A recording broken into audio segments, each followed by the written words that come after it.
race in Spencer's hands in the clear 197s. But you can see there is a big gap between McConnell and Richardson now of about 7 or 8 seconds. Here's the battle for second, third and fourth over the line again. It's a bit of a close battle, but we've not really seen the changes of position yet. Another new fastest lap of the race for Chris Lawrence, a 1:30.712, about 8 seconds slower than the time seen yesterday. So that just suggests the conditions are improving relative to where they were for earlier races. Ransom, I thought he was going to get up the inside of Griffiths there for second overall and within the Class B for the 197s, but that couldn't quite work out for him. He's still, Ransom, trying to fend off Pete O'Connor as well. He is a lot closer, though, to Justin Griffiths at this part of the track than he has been. Now, remember a few laps ago I said that if he could get closer into Rocket, he might have half a chance of outbreaking Justin Griffiths at the top of the hill. The problem is that he's closer to Griffiths, but O'Connor is closer to him as well. Here we go into the braking zone. Darren Ransom late on the brakes, but ultimately not late enough, and I think was probably just guarding the inside line more out of defence than attack that time around. McConnell getting closer than ever to them as well as they all continue to bunch together here. About to start the final lap, I reckon, Ian. Yeah, not too far away from that. 297 Jan Whittaker's just got himself up into 6th place ahead of Stephen Richardson as well, but those two cars in different classes. We've got 1 minute 29 seconds left on the clock, so that's less than a lap time now between to be completed. So it will be the last lap board this time, going out to Chris Lawrence, the 34-year-old mechanic from Grimsby, who started racing back in 2018, having done lots of karting before that, been racing in the Clios since then. There's traffic being dealt with as well now by the fight for second place. I don't think that's done anything to change the order, but possibly, if anything, Pete O'Connor's just lost a few car lengths to the two 197s that are battling for P2. And that takes the pressure off Darren Ransom for really the first time this race. So can he, on the final run up towards Rocket, mount a real challenge against Justin Griffiths? He's only a Clio's length behind as they turn into Church Corner, and the rear end of Griffiths' car steps away from him. This will give Darren Ransom a run, and on the final lap of the race, Darren has his best opportunity yet to try and move into second place in the race. Up the hill they go, both very evenly matched in a straight line, as you would expect. Are we going to see a move made, though? On board with Justin Griffiths. He covers the inside line predictably. Where is Ransom? Has he gone to the outside? The answer is no. They're still single file as they turn through Rocket, nip up the inside of another one of the slower 182s. A wave of thanks from Justin Griffiths, who now will be thinking that he's pretty much home and dry for second place. But Chris Lawrence, what a drive.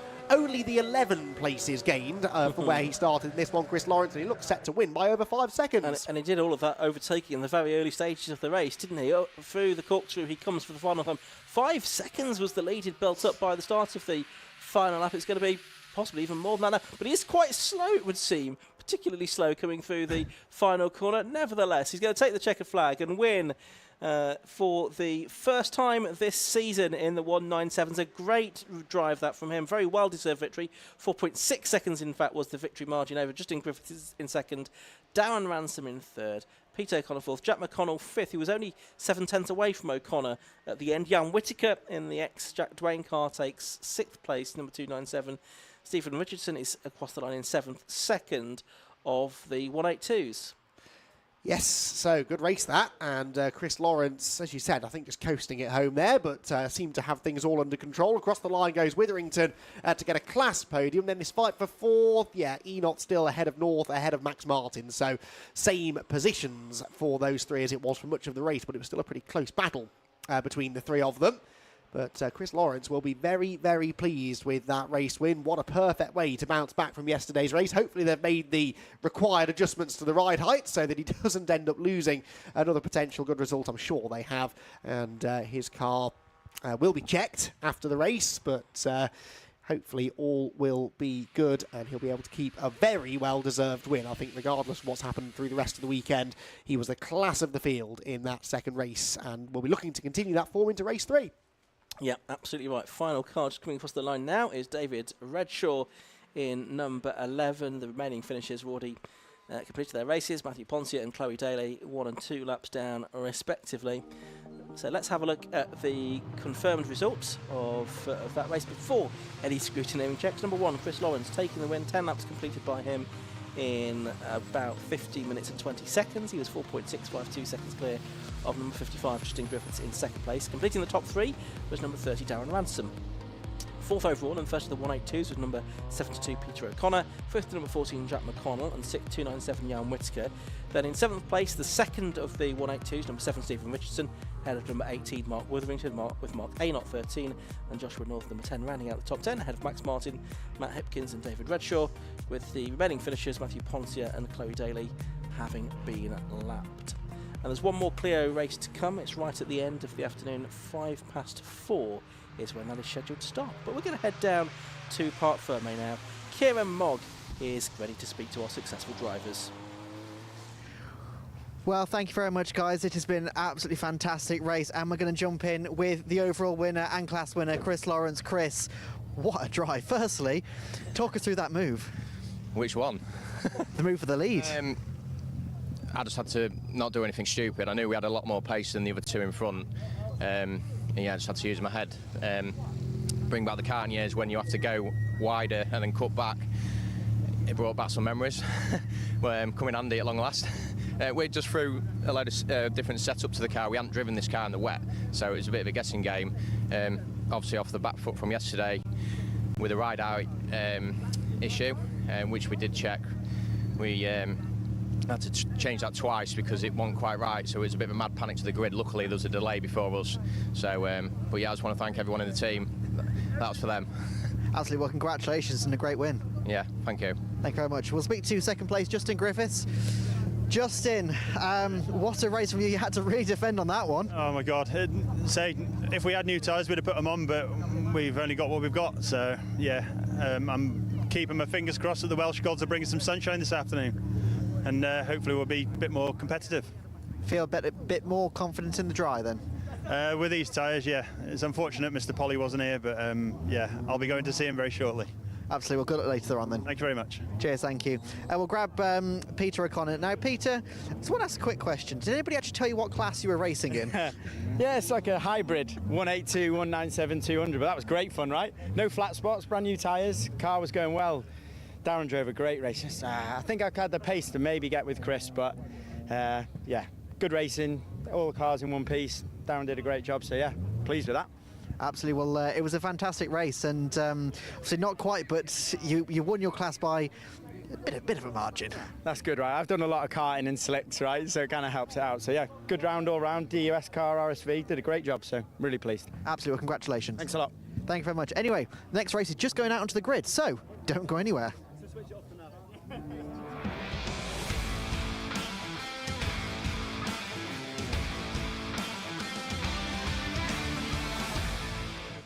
Cars on the grid then for the Aim Shop Mazda 7 Championship. It is the second and final race of the weekend. They don't have a third race later on today, so this is it as far as they are concerned. Let's have a look at how the grid lines up, set by the second fastest times in qualifying. So it is on the front row, number 87 Craig Land, and besides him number 54 David Hitchin. Second row is 37 Ben Clowney and number 94 Martin West. 77 Eddie Moyer has Todd Boucher, number 20, alongside him on the third row of the grid. Row 4 is 25 David Bowen and number 4 David Martin. Row 5, number 99 Martin Shelton has 3 Callum Barnes besides him. Ben Dade is in number 17 on the 6th row of the grid, besides number 66 Lucas Batt. Then it's Ayrton Rogers and Sam McKee, 79 and 21 on the 7th row. On the 8th row it's 47 Lewis Penstone Smith and Lee Rogers in number 69. And looking down on the grid beneath our commentary box, it looks like all of the 16 cars there, they all finished yesterday's race. The green flag lap is getting underway to allow the drivers to assess the changes in conditions since yesterday's race, which was in the dry. We had a really entertaining fight for victory yesterday, didn't we, Andy? These cars, certainly in the dry conditions, lend themselves to a lot of slipstreaming, and we saw a lot of lead changes.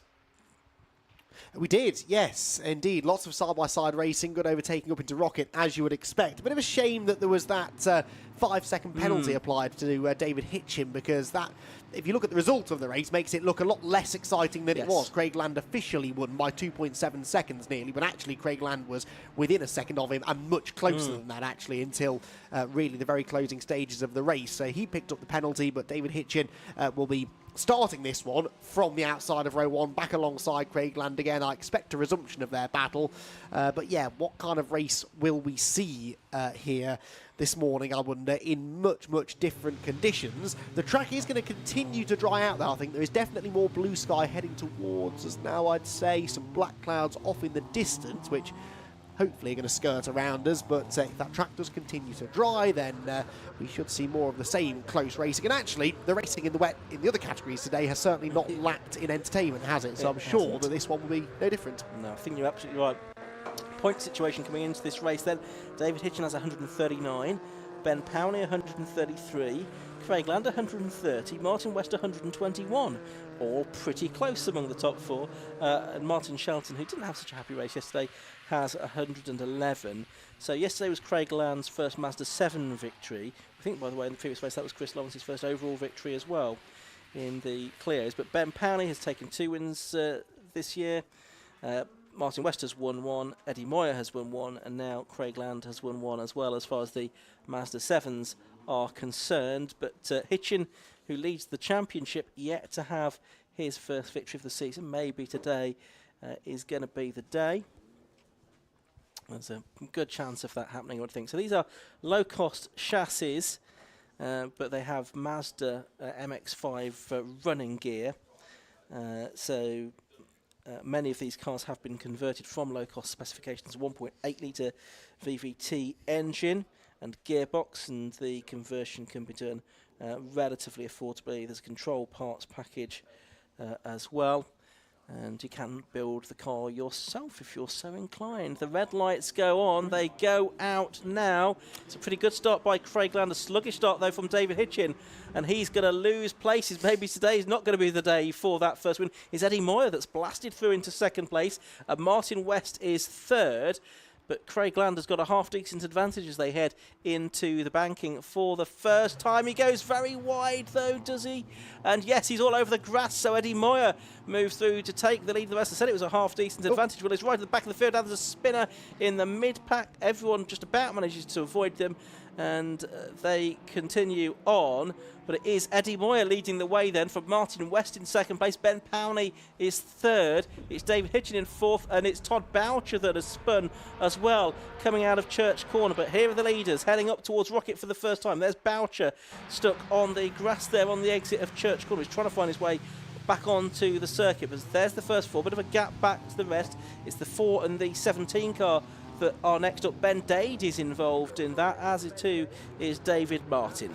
Yes, so a really jumbled order we will have at the end of lap number 1 then. David Hitchin making a really poor start from the front row of the grid. Did appear to jump and then stop and then went, and as is so often the case, that actually ends up leading to a very slow start rather than any sort of advantage gained. But anyway, he lost positions out of it. He certainly has it all to do now, and he's not the only one, is he, recovering from earlier dramas. Down through the corkscrew we come for the first time of asking them, and towards the completion of the opening lap of the race. The race being led by car number 77, and that is Eddie Moyer, who started 5th on the grid, leading from Ben Powney 2nd, Martin West 3rd, Hitchin is there in 4th, Benjamin Dade in 5th, David Martin 6th, and the rest coming through. So the ones to watch really, the likes of Craig Land, 8th position after that off that he had up at the banking on the opening lap. What progress can he make from there? Yeah, well, we'll see how things can progress for him. So Todd Boucher, the only driver that's yet to come through, is about to do so now. So all 16 cars are still circulating as David Hitchin gets alongside Martin West then for 3rd place, and he goes through at Church Corner. And Ben Dade, I think that is, not too far behind them either in the Jonathan Lister car. He's been getting some coaching from Jonathan Lister, the 2-time champion as well. Here comes Martin West back up the inside of the 54 car into the braking area for Rocket, and he gets back ahead of Hitchin now, back into 3rd place. You can see Ben Powney up ahead. Ahead of him is the farmer from Lincolnshire, Eddie Moyer, who's going very well, and that's Ben Dade. That's not what Jonathan Lister told him to do. He's gone straight on up at Rocket, and possibly actually a problem with the car rather than a problem with the driving on that occasion. But Ben Dade possibly is going to be out of the race. We'll keep an eye if he's able to rejoin. But the race goes on for everybody else, though. There's 12 minutes of it to go. Eddie Moyer leading by a about a second and a half as they come back down towards us over Ben Powney in second. The rest of the field filtering their way through the corkscrew, including Craig Land, who was 8th at the end of lap 1. Where's he going to be at the end of lap 2? Over the line he goes now, and he's up to 5th. 3 places made up. Obviously, one of those was getting past the stricken car of Dade. Yep, so across the line goes David Martin then at the front of this group. Ayrton Rogers behind him as they battle over 8th position. Side by side further up the order. Is that for third position? Third is, it is, yes. Martin West and David Hitchin. Hitchin going through. Just found so much more grip on the outside line up at the banking, and he is into P3. Now, what pace does he have in clean air? At the beginning of the lap, 5.2 seconds he was adrift of the race leader. But now in clean air, he'll be looking to try and bridge that gap as swiftly as possible. So Moyer leading them, Powney second, West third, Hitchin fourth. This is the big battle pack, though, heading out of Church Corner. And it looks as though Ayrton Rogers has found a way past David Martin as they head towards what certainly, Ian, is a yellow flag zone. Yeah, and that's because we've got Marshall's working trackside to try and get Ben Dade's car either into a position of safety or back into the race, one or the other. Either way, yellow flags there which the driver should be observing. They mean no overtaking. You're supposed to slow down and be prepared to stop, especially in conditions such as these. There's number 99, Martin Shelton. He's in 6th place at the moment. And then you've got this battle going on a bit further back. That's Callum Barnes and David Bowen in the number 25 car. I think they're battling over about 10th position as things stand. Eddie Moyer, the race leader, has done the fastest lap, a 1:29.967. Quickly beaten, though, by David Hitchin, a 1:29.616. He's now got a 2.5 second lead or so over Martin West, who had that moment at the banking on the previous lap. So can Hitchin get his head down and start to take the fight to the top 2? Talking of fights, there on the inside goes David Bowen to get 9th place away from number 3, Callum Barnes. Yeah, that was a good move made. Difficult to make an overtake on the inside at target, as we've seen a few times today, but he made that look relatively easy and sails on by into 9th position.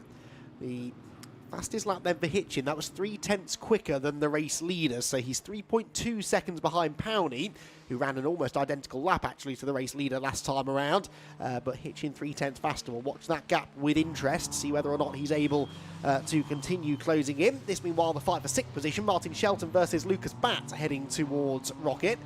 Again, you can see them all breaking on that inside line, staying off the traditional racing line, which is rubbered up and very slippery in the wet. So you tend to see drivers braking to the inside of the usual racing line, even if they're not engaging in wheel-to-wheel battle with anybody. And Martin Shelton doing just that, keeping Lucas Batt behind him for now. But they've dropped away some distance, haven't they, really, from those top 5 drivers who are coming towards the completion of lap number 4. Yeah, over the line goes Eddie Moore, and his lead has been eroded by Ben Powney, because Ben Powney did briefly the fastest lap of the race, 1:29.5. Hitchin went faster still, though, so the lead is 1.4 seconds. And there you can see Martin West has Craig Land right behind him. Lucas Batt is right with Martin Shelton as well, so there's lots of good battles going on all the way down the field here. They're battling over 6th position, as Hitchin now with the best lap of the race, 1:29.088, and we've got a yellow flag because Callum Barnes has just spun in the general direction of the pit wall, but he's got the car going again. Yeah, got it stopped before he hit the pit wall, crucially, but I wonder whether he just got a wheel out onto that exit curb, which is not advisable, really, in these conditions. So, Hitchin with another fastest lap out in front, that time 0.6 quicker than the race leader, so he's now 4.1 off the lead, 2.7 behind Powney. As here up towards the top of the hill, we've got the battle for 4th position. Martin West under threat now from a recovering Craig Land. Craig Land's previous lap, a 1:30.2, so he was 1.8 seconds quicker actually than Martin West ahead of him.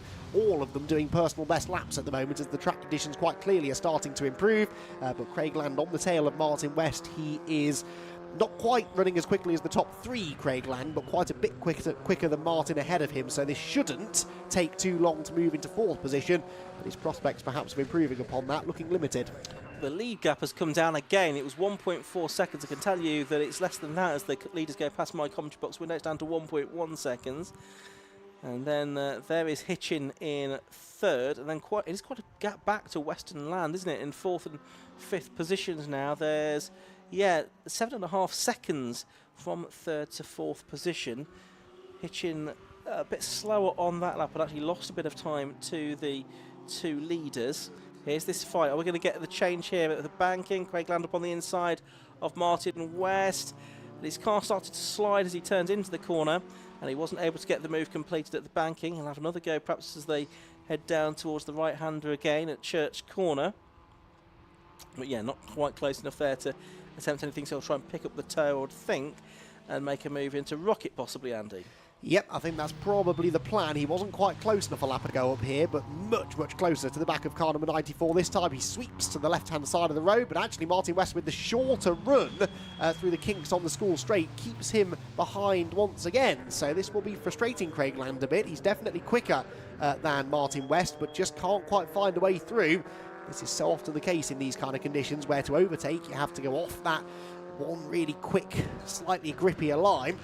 And it can be difficult to actually complete the manoeuvre. So Martin West holding on. Craig Land will have to get inventive here probably in order to find a way through. Now the leaders, Ian, are coming off the final corner. Absolutely nose to tail. Here they are. So Ben Powney has more or less completely caught Eddie Moyer now. David Hitchin's challenge seems to be fading. So with just under 6 minutes to go, could this be a two-horse race between Moyer and Powney? Yeah, Powney took 9/10 of a second out of Moyer on that lap, a 1:28.968, and he's trying to go around the outside at the banking. 1:17s were the times that we were seeing in yesterday's race, but of course very different conditions here today. The two leaders now side by side as they head down towards Church Corner. Is Powney? No, he's not quite alongside.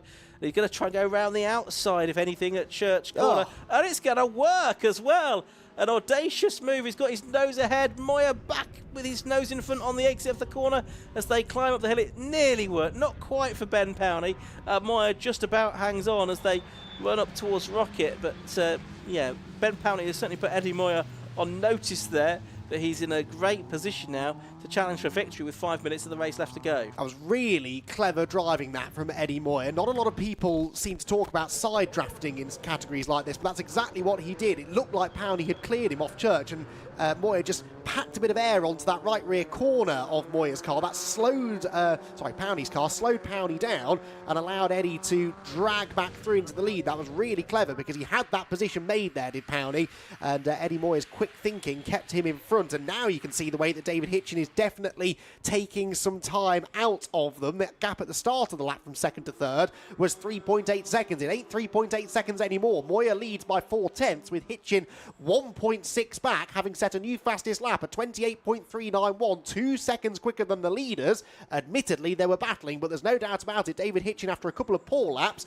is right back on form. Yeah, really bad start to the race for David Hitchin, but he's certainly taking the fight to the leaders now. And if he has another lap like the one before, it's going to be a three-car fight for victory here. Moyer and Powney, the danger is that they get distracted battling each other. Is Powney going to try and make a repeat? No, he's not of what he did a lap ago. He's trying to think of something different this time to try to outwit Eddie Moyer, but certainly we can see from our comment box window, and we're about to see, I think, on screen as well, that Hitchin is much, much closer. There he is, he's edging towards the two leaders now as they head up towards Rocket, and very soon, Andy, it is going to be three cars for the lead. Eddie Moyer very skitterish under braking there, just got the car stopped, but that was a little bit sideways. He locked the rear axle briefly. Well, this is boiling up very nicely, isn't it, in the closing stages? Very much not a two-horse race, a three-way fight for the win. Then Powney now really needs to get a move on, doesn't he? Because if he has to start watching his mirrors and defending from Hitchin, that will certainly hand an advantage to Eddie Moyer, who is wide at Peel Corner, but has the traction and the momentum on corner exit. Powney tries to go around the outside through the first part of the corkscrew. That gives him the inside for the second part, and that gives him the lead. So Ben Powney, perhaps a perfectly timed move for the lead, goes through, and now Eddie Moyer, you feel, has to retaliate straight away. Otherwise, he will be under threat for second place, and he is trying to retaliate. Looks to the inside into turn number one, carries good speed into target, and gets the lead back, does he? Oh, I'm not so sure, because Powney around the outside target is held onto it. And it's going to be really touching on whether there's 2 or 3 laps to go in this race, because they crossed the line at just about 3 minutes to go. Lap times are about a minute and a half, so we just need to keep an eye on to see if we get the last lap board at the end of this one, because that could be all important. But anyway, Powney has sealed that move now. Eddie Moyer's dropped down to second place. What of David Hitchin? Well, he's right there as well, isn't he? Very much a contender for at least second place, if not victory in this race, with 2, maybe 3 laps to go. He is pretty much equidistant now, the first 3, as they climb up towards Rocket for the 9th time in this race. Into the left-hander they're about to turn. More, a little bit closer to the back of Powney than Hitchin is. on the way into the corner, but that sort of soon concertina's up as they go through this very slow, sinuous part of the circuit. And Hitchin on the way out of it looks to have gained a little bit of time through that section, got close to the back of number 77, Eddie Moyer. They turn their way now out of Peel, down towards the corkscrew, looking to see if the last lap board is being made ready. It is being made ready. Is it going to be shown this time? The leader's heading through the corkscrew. No change in the order there. There's a minute 38, 37, 36 to go. The last lap board, is it going to be shown or not? It is. So they're going to go on to their last lap, Andy. Yeah, so one more lap to go, 1.55 miles of racing, and that's not really the news that David Hitchin wanted, because he's not got past Eddie Moyer yet, and really you feel would have had to have done that by now to have any chance of going after Powney, who is pulling away. Nearly 1.1 seconds now clear of this battle for second place. David Hitchin takes a very wide line through the banking. Look at the extra speed that gives him on corner exit, tucks into the slipstream. Ben Powney is starting to get away from these two, but David Hitchin really wants to try and get at least into second place. Even if he hasn't got much chance of catching Powney now, he'll want second place before the flag, and he might realistically have one more chance to try and take it. Yeah, so half a lap or so to go. Powney with a bit more of a gap over Moyer, and Hitchin there in third. Still time for a late change here. Hitchin not looking to outbreak Eddie Moyer, though, up into Rocket. They'll have all seen, hopefully, that last lap board. Through the second part of Rocket they go. There's not too many car lengths between the three of them. Ben Powney it is, though, that has the advantage. He's already won twice this season, looking for his third win of the year. Eddie Moyer's had one. David Hitchin yet to have a victory this season. But as the time goes on, it's looking more and more likely that it's going to be the orange car, the man from Kent, Ben Powney, that's going to come through to take the victory here. Down through the final corner into the left-hander that ends the lap, and up and over the line they come. And it's Ben Powney that's going to hold on. He takes the victory. A very happy man indeed from Eddie Moyer in second and David Hitchin in third. And they're a long way ahead of anybody else. Martin West and Craig Land still disputing fourth place through the corkscrew for the final time. It's Land that's got his car just in front, which is a reverse from the positions at the start of the lap. And Craig Land, yesterday's winner, just about clings on for fourth place. Craig Land had two wheels on the grass then, coming down through the corkscrew. So close to the edge of the road was he, coming out of the right-hand element, but it worked. He kept his foot in it and managed to claim fourth place. And look at this now for sixth position. Lucas Batt, Martin Sheldon and David Bowen. Is that going to be the order? No, Shelton gets sixth. And then a spin across the line. That was Bowen, wasn't it? Who lost control after the flag because he swerved over to the left-hand side of the road. He missed out on seventh place by 58 thousandths of a second. Obviously had his foot planted to the floor on the slippy side of the road and lost control completely. Another driver, I think, who can count themselves lucky that they don't have a damaged car. Indeed, so Ayrton Rogers, racer, author, came home in ninth place. Lewis Pentone Smith, Sam McKee to 11th, Lee Rogers 12th, David Martin 13th, and Callum Barnes, I should say, despite that spin, he comes home in 14th place, and Todd Batch 15th, also having had a spin at Church Corner. Well, that was a very entertaining final race of the weekend for the Aim Shop Mazda 7 Championship. They always deliver. Today, no exception to that. And we look forward to their next rounds of the championship, which will be at Snetterton next month. They also go to Brands, Mallory and Silverstone before the end of the year. But round 6 has now been completed, and it's been won by Ben Powney. He completed 10 laps in shade over 15 minutes, 1.439 seconds ahead of number 77, Eddie Moyer, so Powney in 37. Hitchin number 54 was third, fourth was number 87, Craig Land, fifth number 94, Martin West, sixth was number 99, Martin Shelton, seventh was number 66, Lucas Batt. David Bowen, that spin at the end after the flag, was eighth, number 25, ahead of Ayrton Rogers, number 79, and running out the top 10 was 47, Lewis Penstone Smith ahead of McKee, Rogers, Martin and Barnes, with one other finisher being Todd Boucher and Ben Dade. Unfortunately, a non-finisher on this occasion. So we have just the one more race to come before our lunch break here at Anglesey Circuit. That's going to be for the Mini 7s. But first of all, let's head down to Parc Fermé, and Kieran Mogg is there once again. Well, we've got Ben Powney and David Hitchin having a moment here after that race. That was an absolutely incredible race, and we'll just wait to speak to Ben, which I've got to say, Ben, if there was ever a masterclass in overtaking in the wet, that must be it. Yeah, I hope that it came off on camera because it felt good in the car. It felt really good in the car. Yeah, I love that race, to be fair. I've been praying for rain all weekend, and I thought if I don't deliver now, I'm going to be in a bit of trouble with the team, I think. So, yeah, well happy. Yeah, definitely. I mean, it looked like you had the pace throughout the entire race, really. Were you just kind of looking for the best opportune moment, or were you kind of strategizing and thinking, okay, is this the best opportunity for me to do it now?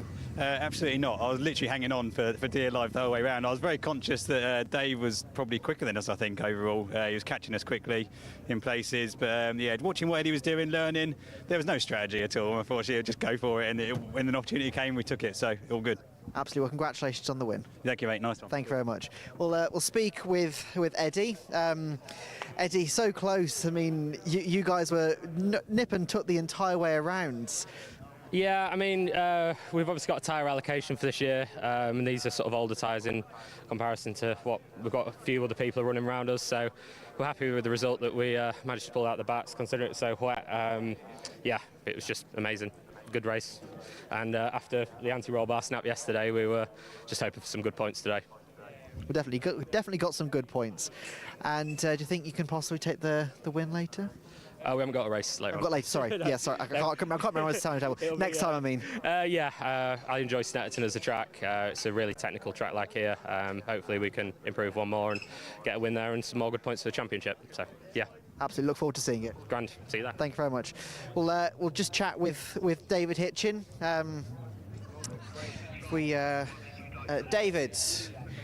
David, can we just jump in here a second? Oh, I don't know what's going on here. David, hello. Firstly, we didn't quite catch it on camera, but you just got absolutely drenched coming into... Yeah, I did. Didn't quite see the puddle there. Ended up being a bit of a waterfall over me, but wasn't bothered. So pleased with the third. Yeah, absolutely. I mean, you really had to fight for that one, and you were catching the leaders, every single lap. Surely that's...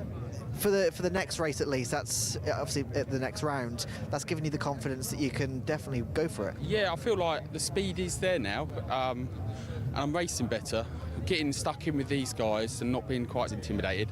But yeah, the speed is definitely there. And that race there, I was reeling them in really well, and maybe another lap or two. I think I could have perhaps had a move for the win, but I was happy with the third. Good points, and after yesterday, even better. So very pleased. Absolutely, congratulations. Thank you very much. Thank you very much. Anyway, we've got a quick ad break because coming up next are the minis.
Green Flag Lap is underway for our final look at the minis this weekend. It's the Dunlop Mini 7 Challenge, and the cars lining up in two grids in one, because we have the Mini 7s and then we have the S-Class cars lining up separately. They'll get about 10 seconds after the first group of cars.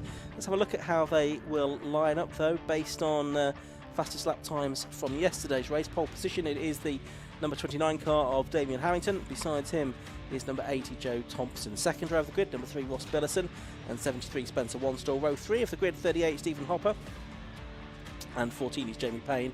Row 4 of the grid, 26 Nigel Davis, and 20 Darren Thomas, who didn't make the start of yesterday's race, but he is out there. Hopefully he will today.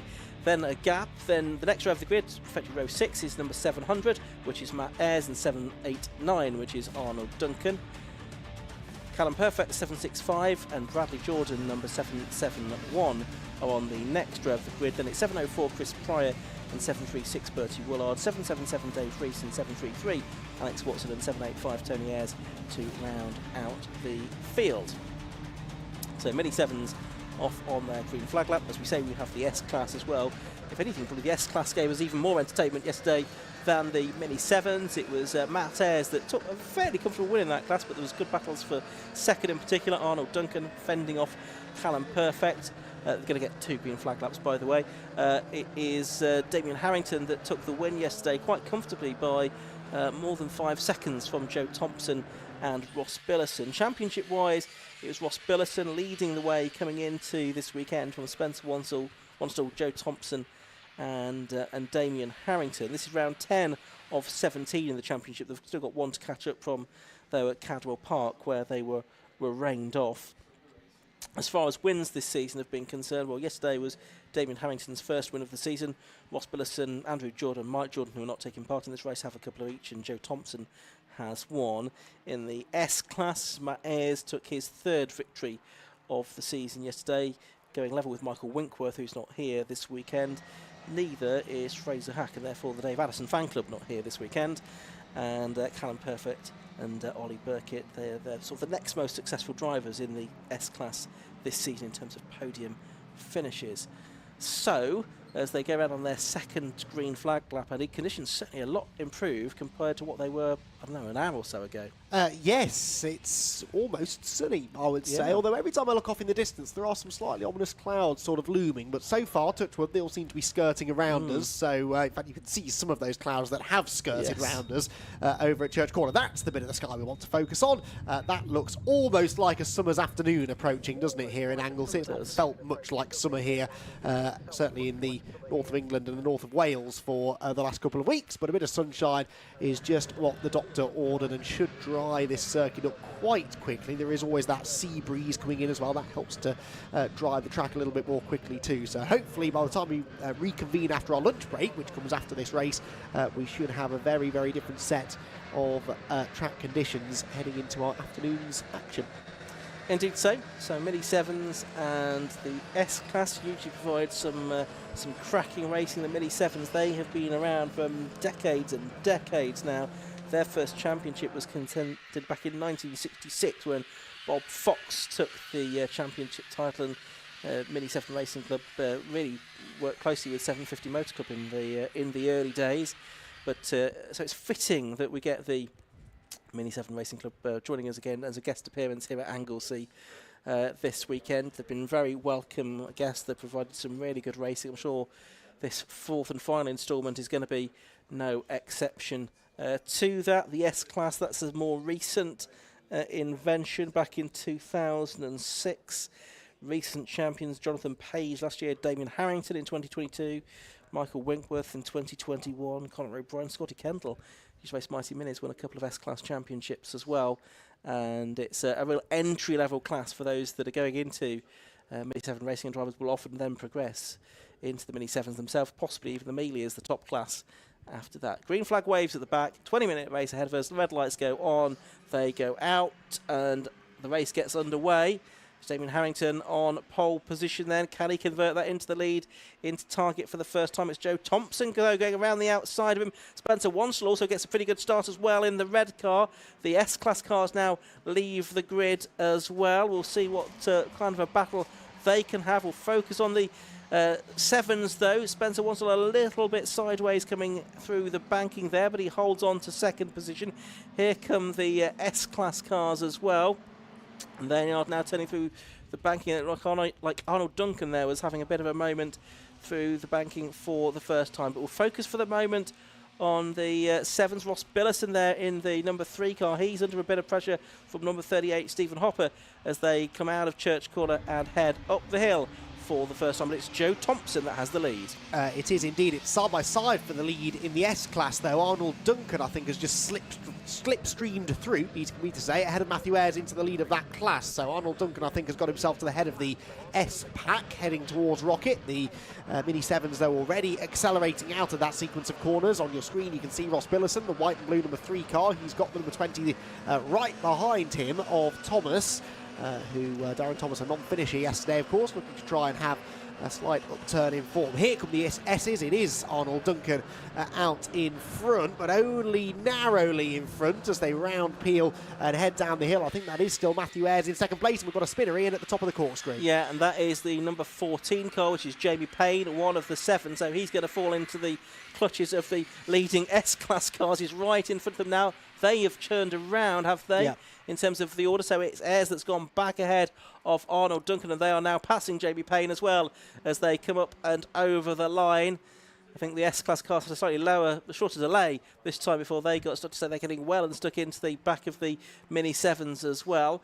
Joe Thompson it was that led the race outright, though, at the end of the first lap, 1.2 seconds clear of Spencer Wanstall in second place. But here, the S-Class cars turning their way through, and the tour abreast through the right-hander of the banking for the second time in this race. 20-minute race, of course, so we'll probably get something like 14 or 15 laps out of this. Oh, and there's Duncan just ahead, I think, of Callum Perfect. There's the 736 car of Bertie Willard as well, just tucked in behind Bradley Jordan as they make their way out of Church Corner. Up the hill they go. That's the 765 car, the blue and Dayglow yellow car of Callum Perfect. He's got Bradley Jordan trying to go around the outside of him at Rocket this time. This for third place within the class. It doesn't quite work out, though. You've got Bertie Willard in 5th place in that class as well. Well, it might just work out this for Bradley Jordan, though, because he got the inside line for the second part of Rocket. That was a really well-judged move, actually. Again, found the grip on the outside to get the inside line for the right-hander, but now doesn't have an abundance of grip, turning into Peel. The back end of Bradley Jordan's number 771 car getting a little bit out of shape, but does move up into third place. Glassie's even more out of shape through the corkscrew. He's not the only one, though, as they're all sliding around, heading down the hill, and a couple of them really with some nice saves. The 736 was one. That was Bertie Willard, and I think the car at the back of that group also getting sideways. In fact, that's the car that's just got onto the grass by quite some way. That was the 704 of Chris Pryor, a retirement yesterday, and the way he's going might end up on the retirements list again here this afternoon, but manages to gather that one together. Yeah. So here we go. We've got Matt Ayres. He's now pulled out a bit of a gap over the rest of the S-Class cars. You've got Arnold Duncan being challenged by Bradley Jordan for second place now within that class. Callum Perfect is right there as well. So these the three fighting for second, third and fourth position within the S-Class at the moment, and it's seeming to follow the pattern of yesterday's race, and that the S-Class battles are that bit more intense than those in the main Mini 7 class. But we'll try and keep you up to speed on what's going on there as well. But Joe Thompson leading by more than 3 seconds at the end of lap 2. The 14 car of Jamie Payne, he's got the Bertie Willard car behind him and now in front of him, so that's a change there. But those two in different classes. Bertie Willard in the S-Class, Jamie Payne just struggling a little bit after that moment. He is in the main Mini 7 class. Indeed so. So up towards Peel Corner they head then. There is Bradley Jordan, who really seems to be on form in this race, doesn't he? He's up the inside line through Peel Corner now and challenging for second place here against Arnold Duncan. Arnold Duncan hangs on for now, but then a really late lunge up the inside for Bradley Jordan. Did he make that one stick? Yes, he did, but Callum Perfect loses control behind, so Jordan into second place in class. Callum Perfect, not with a perfect run through the corkscrew, but it was a pretty decent save, Ian. Yeah, Callum Imperfect there, I think, wasn't it?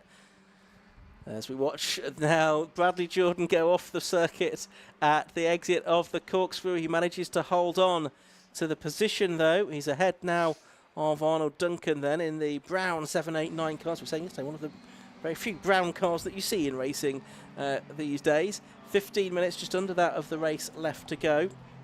Joe Thompson put fastest lap in on the last lap to extend his lead to 4.7 seconds over Spencer Wanstall. Damien Harrington, yesterday's winner, third. Ross Billison, the Mini 7 Championship leader, in fourth position. But for the moment, we'll continue to focus on the S-Class. There is Arnold Duncan in that 789 car, now in third place. Callum Perfect, after that moment, has work to do to sort of catch Duncan again in this race. Duncan, for the moment, has not given up on P2 here because he's challenging Bradley Jordan again on the way up into Rocket. They're both now about 4 seconds behind the class leader, Matt Ayres. Through Rocket they go. There we just saw a shot of Ayres just in the distance, already having turned his way through Rocket Corner. And Bradley Jordan with a wiper on, although the sun is now out, there might still be a bit of spray being kicked up, although he's not actually following anyone that closely at the moment, and there's certainly dry patches emerging on the circuit. Look how the wide line at Peel has dried out more quickly than the inside line. That shows where they've been running up at that end of the circuit. Bradley Jordan sideways, really sideways through the corkscrew this time. He's got that car on a knife edge, but not quite as much of a knife edge as the Bertie Woolard car, which has a big spin onto the grass and loses a handful of positions as a result of that. How many places did he lose? At least 2, I think, maybe 3. He will come through pretty much now at the rear of the S-Class, won't he? Yes, 7th in class now for Bertie Woolard after that moment, but you can see the way they're all struggling for rear grip on corner entry. You've got to drive these cars in that fashion, really, to help them to turn, but it can be very easy, as we've seen, to overstep the mark a little. Indeed so. Right, so here is Arnold Duncan in that 789 car, the driver from Lydd. So he's had a long way to come to get here this weekend. Callum Perfect in the next car up behind him. Meanwhile, that's the 20 car of Darren Thomas. He'd got Stephen Hopper, I think, just behind him. Matt Ayres has just got past Nigel Davis, so he's got past another of the Mini 7 class cars as well. But there's a decent battle here going on for 5th position overall, 5th position in the Mini 7 class as well. Stephen Hopper and Darren Thomas. Good to see Darren getting a race today. Of course, he was a non-starter yesterday, so didn't get a lap in at all, but now he's having a good battle here for 5th position with Stephen Hopper, but they're both going to come under attack from an S-Class car before too much longer. Yeah, Matthew Ayres flying in this race, isn't he? His last lap was a 1:33.0, which was quicker than everybody other than Joe Thompson out in the very front of the field. Again, Bradley Jordan dancing the car around down the hill. He'd make a good rally driver, wouldn't he, with car control like that? Clearly doesn't mind a car that is a little bit on or at times over the edge. Oh, speaking of over the edge, that's the 733 that's gone around this time of Alex Watson coming through again, the corkscrew, which has been the trouble spot for most drivers in this race. But is it me or is Bradley Jordan starting now to gain a bit of time on the cars ahead of 34.5? Well, not quite as quick as the class leader, but definitely starting to pull away from the group of cars behind him. As round Church Corner heads Ross Billison, not that far behind Damien Harrington. Now that would be the fight for 3rd place overall. Yeah, it would be. There's 0.8 of a second between them at the start of the lap, something like that. So that's certainly closing in. Ross Billison, championship leader, let's not forget, in the Mini 7s. So he's got that lead to defend over Spencer Wansell and Joe Thompson. Damien Harrington only 4th coming into this weekend. So quite a few rounds to go in the championship this year for the Mini 7s. After this they go to Brands Hatch, Castlecombe and Silverstone to complete their season. That next event at Brands Hatch is the Mini Festival event. I think always a great highlight of the season. Matt Ayres now ahead though of Darren Thomas, so he's picking his way through, but he's the S-Class car, so not really impacting a search on the lead battle. Oh, and now Thomas has got it massively sideways, and it is, yeah, he manages to hold on to the position there as he comes down towards us, but he has now got Stephen Hopper and Nigel Davis right behind him. Another one off. Is that Jamie Payne again? I think it might be. Yeah. That's his 2nd spin, isn't it, of this race? Yes, it was Jamie Payne. We're hearing confirmation. He was nearly collected by another car. I think it was Bertie Woolard who came sliding in there almost as out of control as Payne had been, but thankfully avoided the stricken number 14, which drops back down the order once again. There's something about that first element of the corkscrew, isn't there, that's just catching almost everybody out in this race. It's not been catching Joe Thompson out thus far, though. He is now 9.6 seconds up the road from Spencer Wansell. It's been a long time, I would venture, since a Mini 7 race was won by that sort of margin, and we are only halfway through the race. He could feasibly double that before the checkered flag flies. It is Spencer Wansell 2nd, still Damien Harrington 3rd, Ross Billison 4th, and Matthew Ayres. A brilliant run this for the S-Class leader, 5th position overall. Yeah, it's only the 2nd time that the Mini 7s and Mini Medias, for that matter, have been to Anglesey Circuit. They first visited a couple of years ago, so a lot of these drivers won't be that experienced at this circuit compared to some of the other venues. that they visit on the calendar, and there is quite a bit to learn, and so it's perhaps not surprising that you're seeing some bigger gaps than normally you would do in Mini 7 racing. Right, Chris Pryor, the Welshman, has Bertie Willard challenging him. That's for 5th place within the class. Here's Arnold Duncan and Callum Perfect. They're looking for the final podium position. Duncan, the incumbent at the moment. As you can see on stream, Joe Thompson out in front has done another best lap of the race, 1:31.9. We're about now 7 seconds off the times that they were doing yesterday in dry conditions. I mean, the lap by lap conditions are improving, but also grip levels changing a bit as well. I think that is what's catching some drivers out.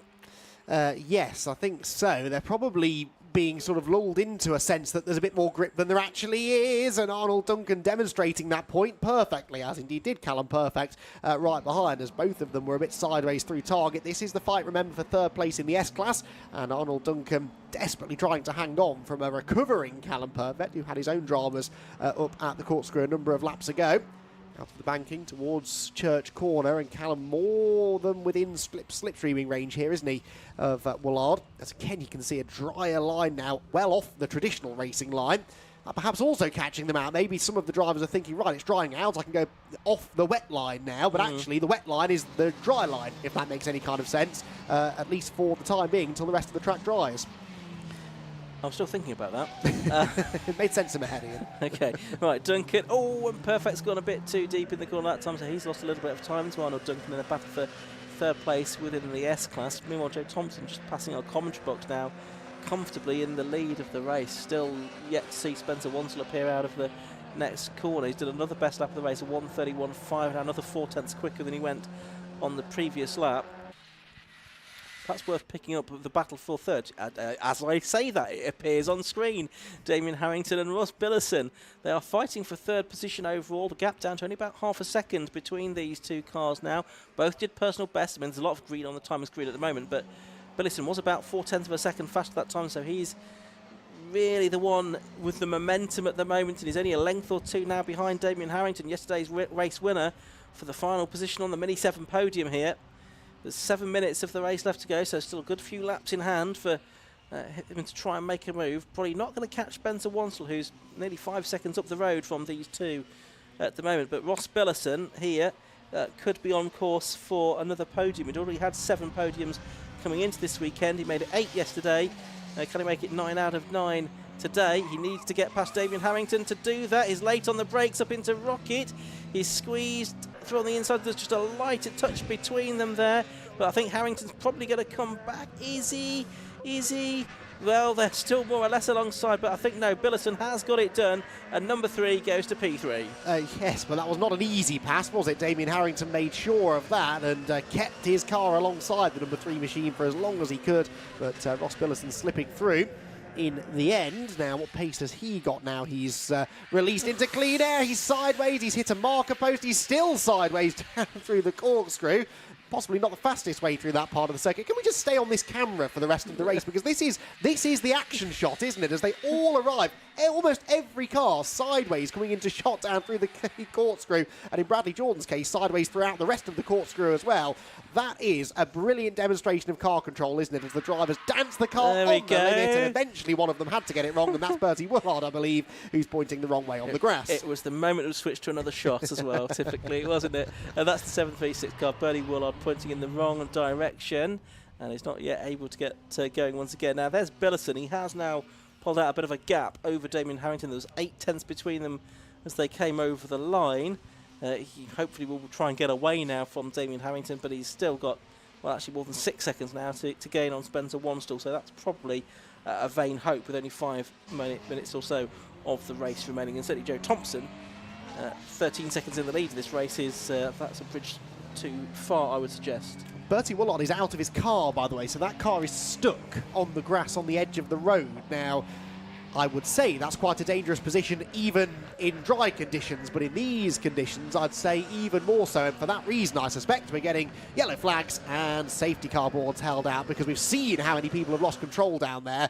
The last thing we need is a car stationary at the side of the track, so there was no obvious damage done to Bertie Willard's car. I think he's just stalled the engine, couldn't get going, but this of course is an absolute disaster for Joe Thompson potentially, because he had that nearly 13-second lead, OK, we won't get a lot of racing in once this car is cleared out of the way, maybe only one lap, but it'll be a slightly nervier end to the race than Joe was hoping for. Yeah, absolutely.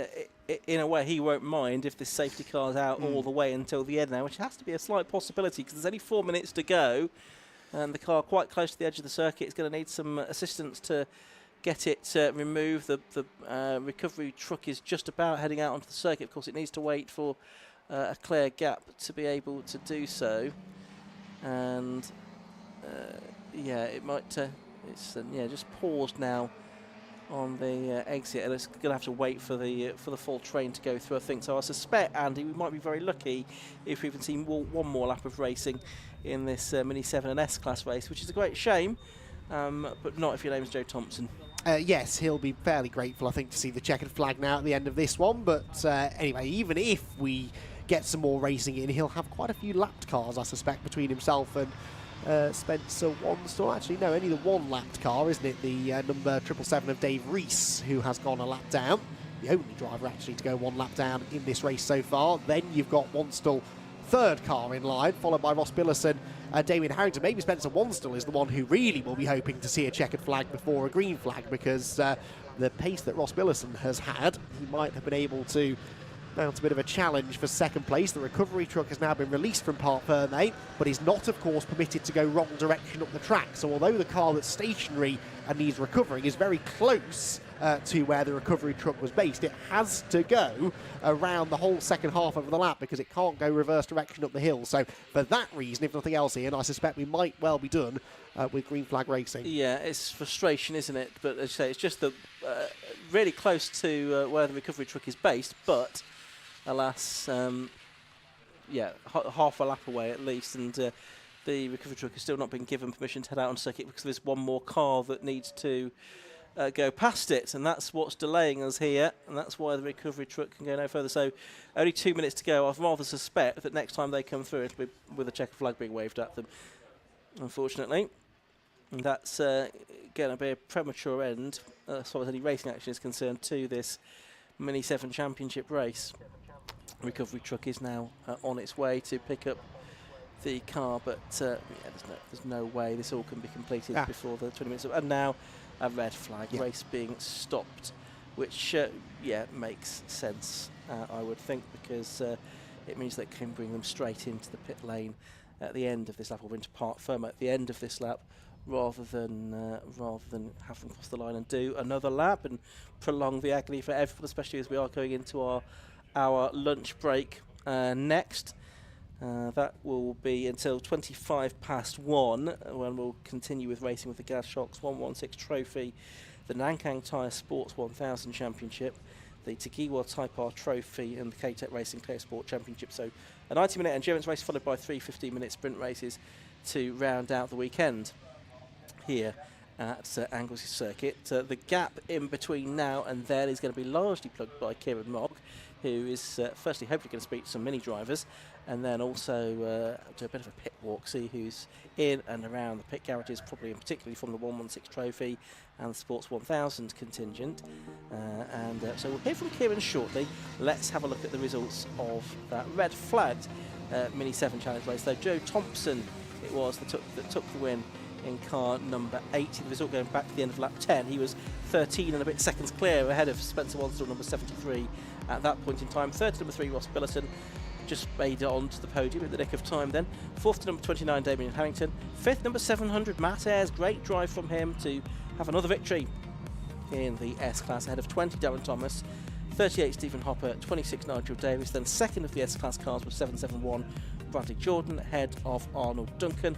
Then it was Callum Perfect, Chris Pryor, Jamie Payne and Alex Watson. That took you down to 14th place. And a little bit further back, I think we saw the 785 car of Tony Ayres and the 777 car of Dave Rees, with Wallard, the driver that caused the red flag, the only non-finisher from that race for the Mini 7s. It's been great to have them with us at the 750 Motor Club meeting this weekend. Hopefully we'll see them again in the future.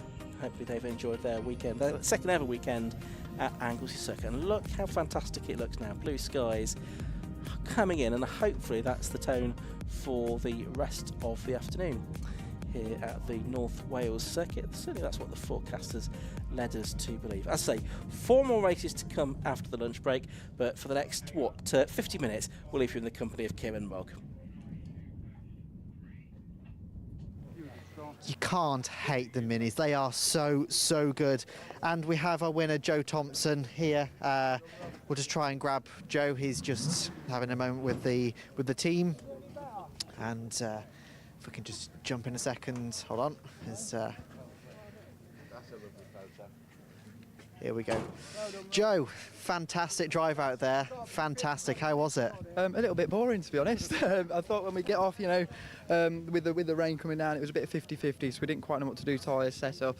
But yeah, I thought we'd get off and it'd be quite chaotic for a few laps, but we sort of checked out. So happy with the car. Can't fault it. I'm not going to moan, but yeah, we thought it'd be a little bit closer. Can't be a bad way to end the weekend, though. No, definitely not. Well, congratulations on the end of the weekend in such a fantastic way. Thank you, and we'll enjoy the sun now. Exactly, now it's here, yes, absolutely. But yeah, thank you.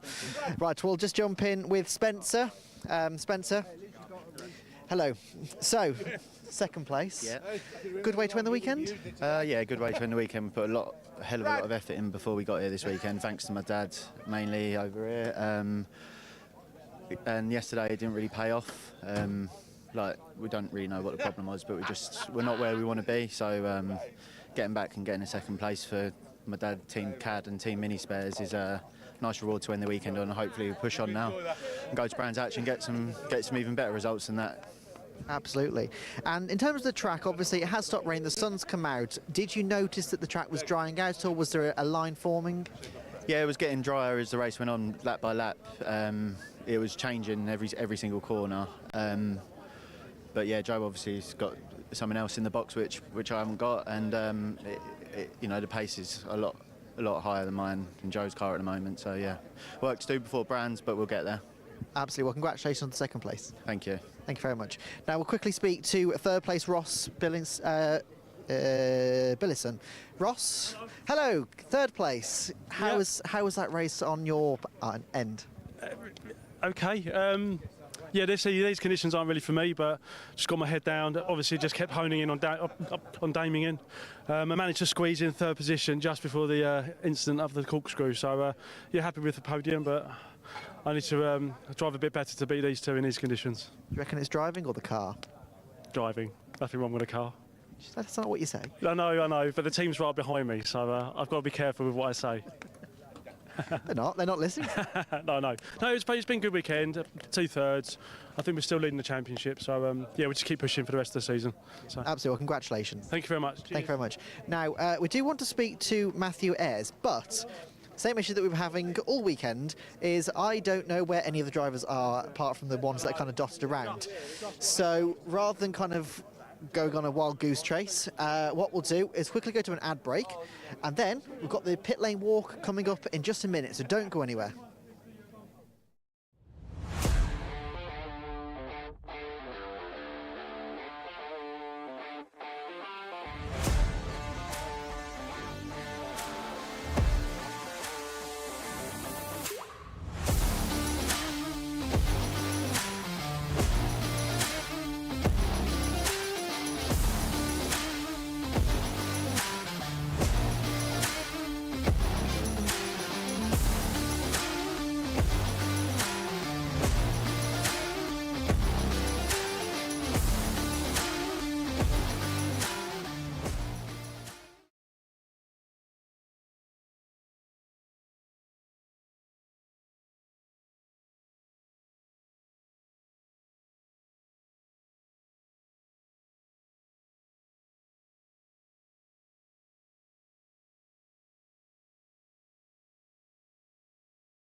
Hello and welcome back to the lunch show. We are on the pit wall now, and you can see look over the lovely sea, out to the Snowdonia and all of the mountains in the background. This is one of the fantastic things about Anglesey, is just the view, the scenery is stunning. It is possibly my favourite racetrack in the UK, but that's just me.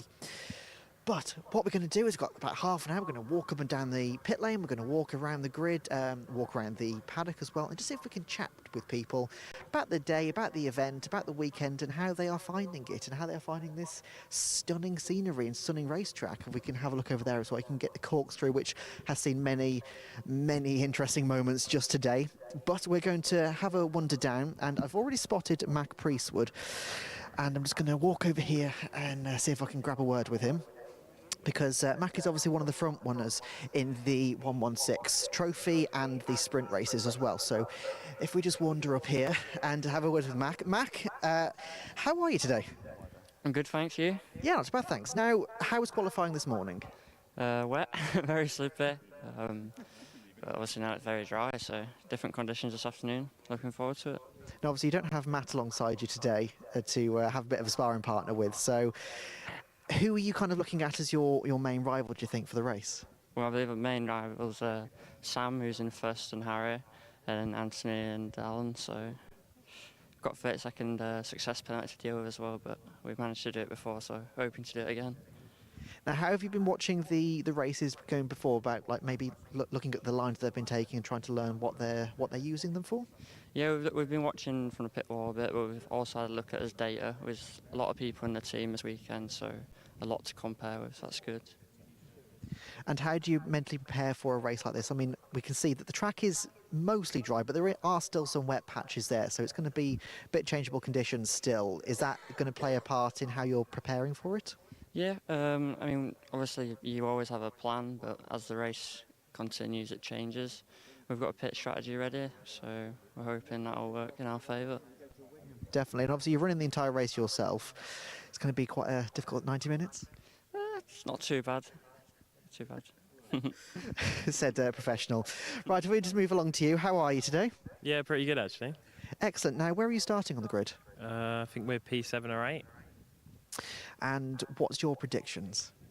I'm hoping we can get top 5 again like yesterday, but we'll have to see.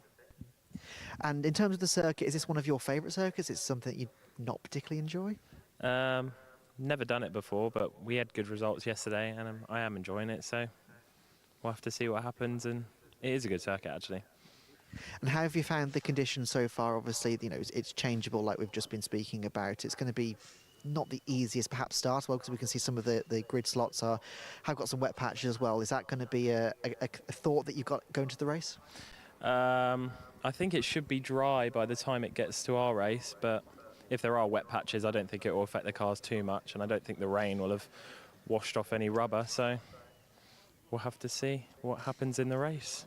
Absolutely. Well, good luck later. Thank you. Thank you very much. Right, we'll leave these gents alone, and we'll head down to the pit wall. Not the pit wall, sorry, we're on the pit wall. We'll head down to the garages and see if we can grab anyone down there. Now, obviously, we've got Anthony Seddon's car here. He won the race yesterday, one of the front-running cars, and he had a bit of a battle as well. So he's obviously going to be trying to repeat that feat a little bit later on. Now, we can see some work going on a bit further behind. So what we're going to do is going to walk around, because I'm not sure the camera is going to keep with the signal through the garage, but we can go around, I do believe.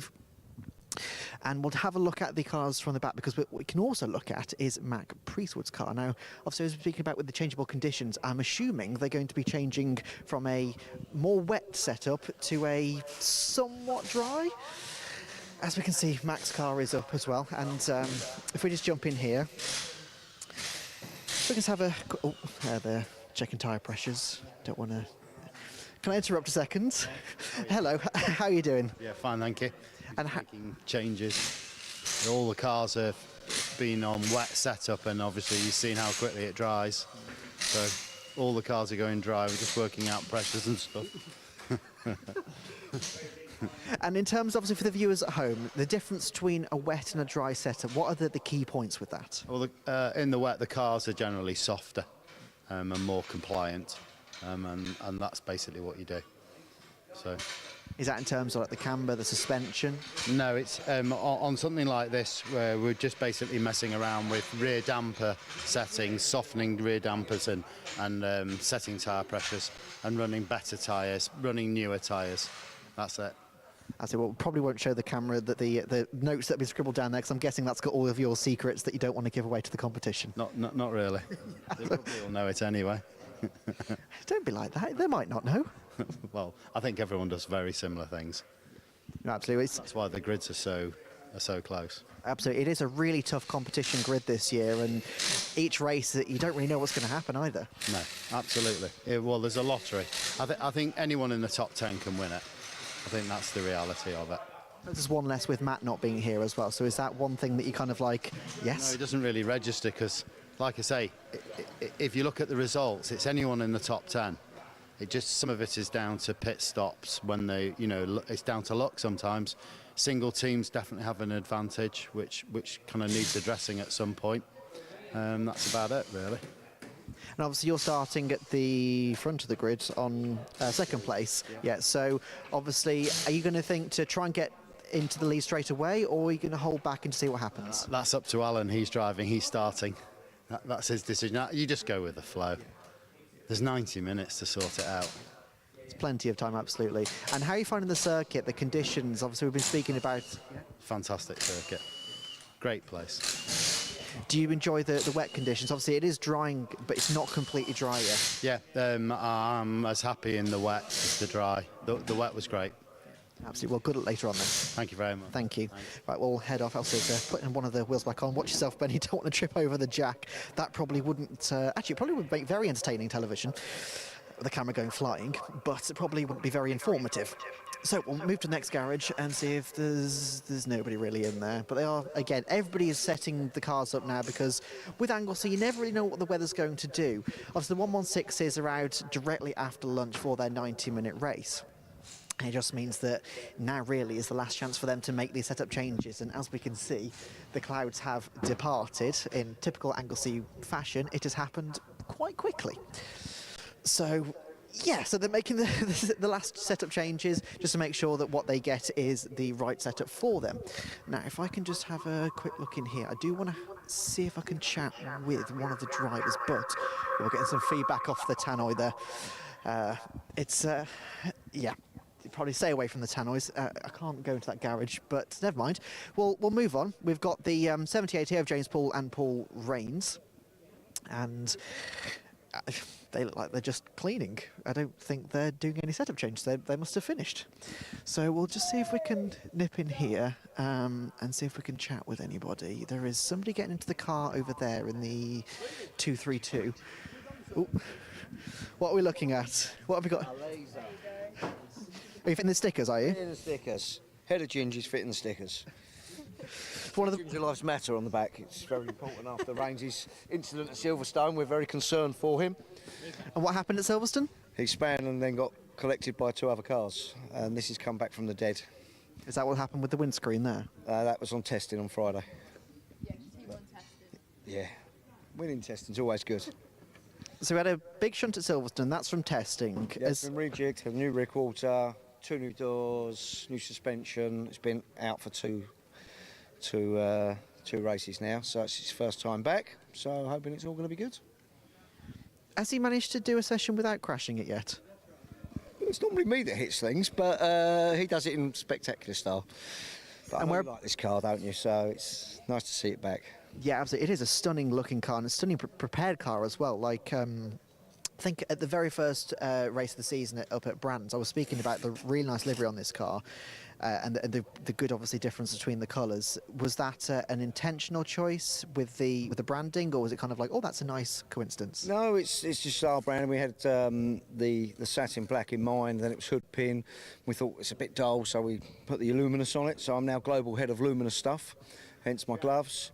And it is a shed, and yeah, Queensbury had to modify their logo because that's normally a solid yellow. So yeah, it's good.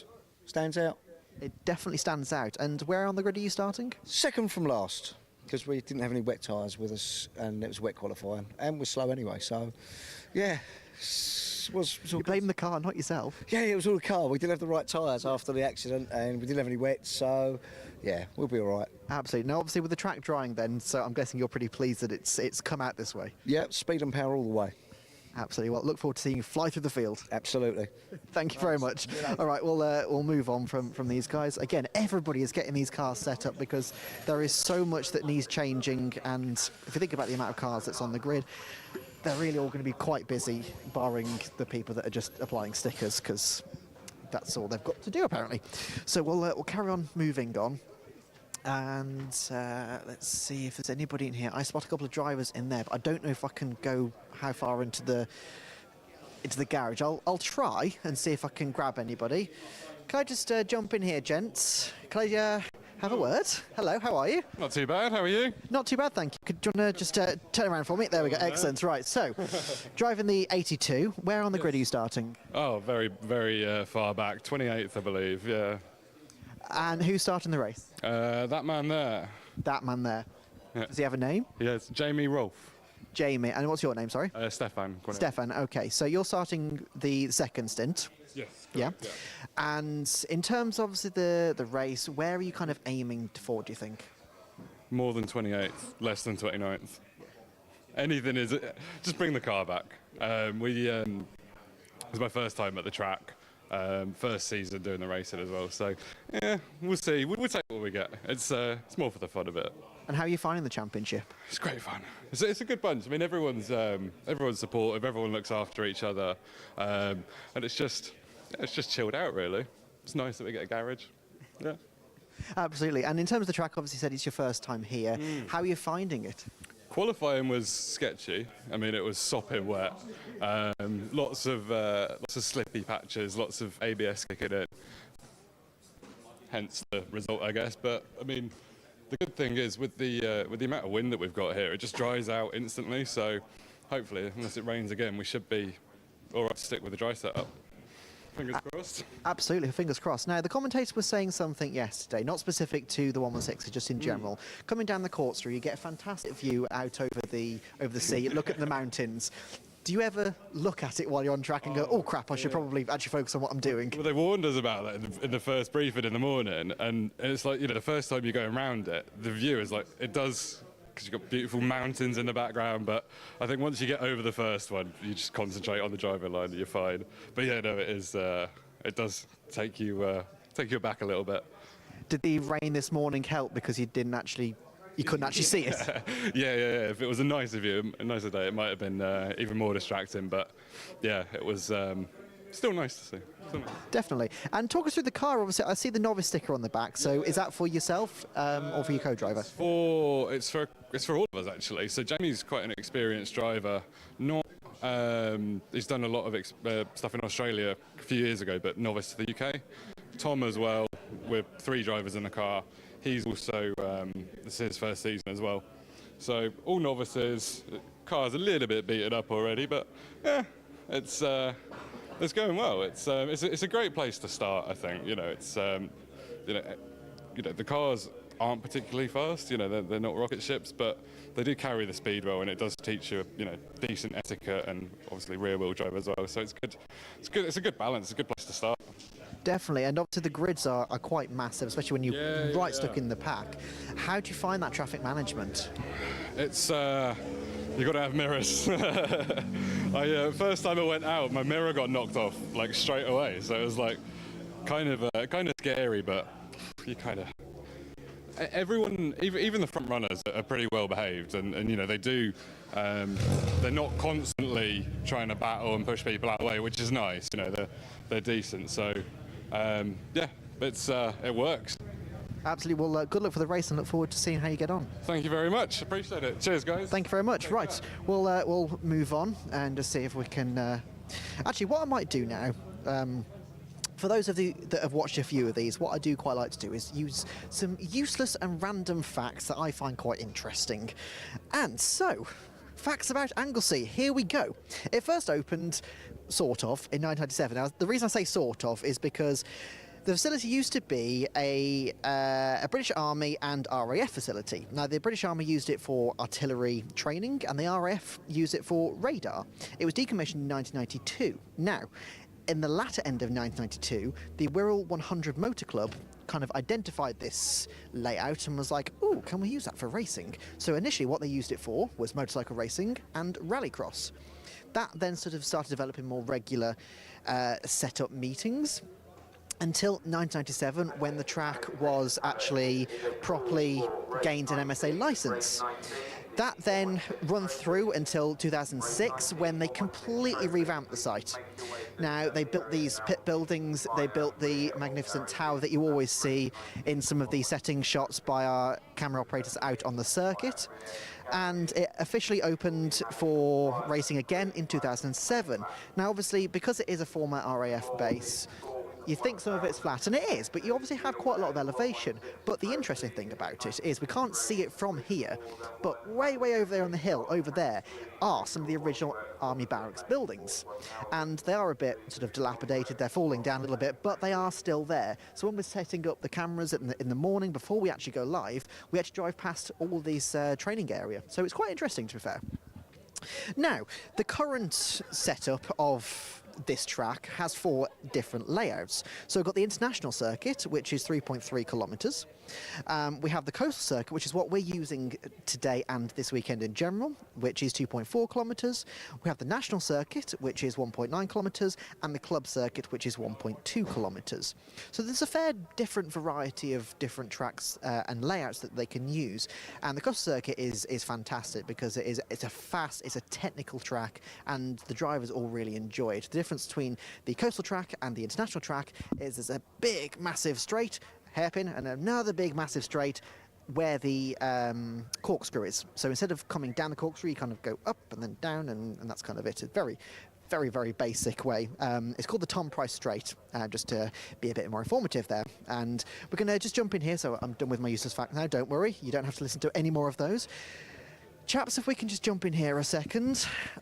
How are you? Good. How are you preparing for the race? You're nervous? You're looking forward to it? Yeah, definitely looking forward to it. Doing it with one eye up in the sky at the moment, probably like everyone else is.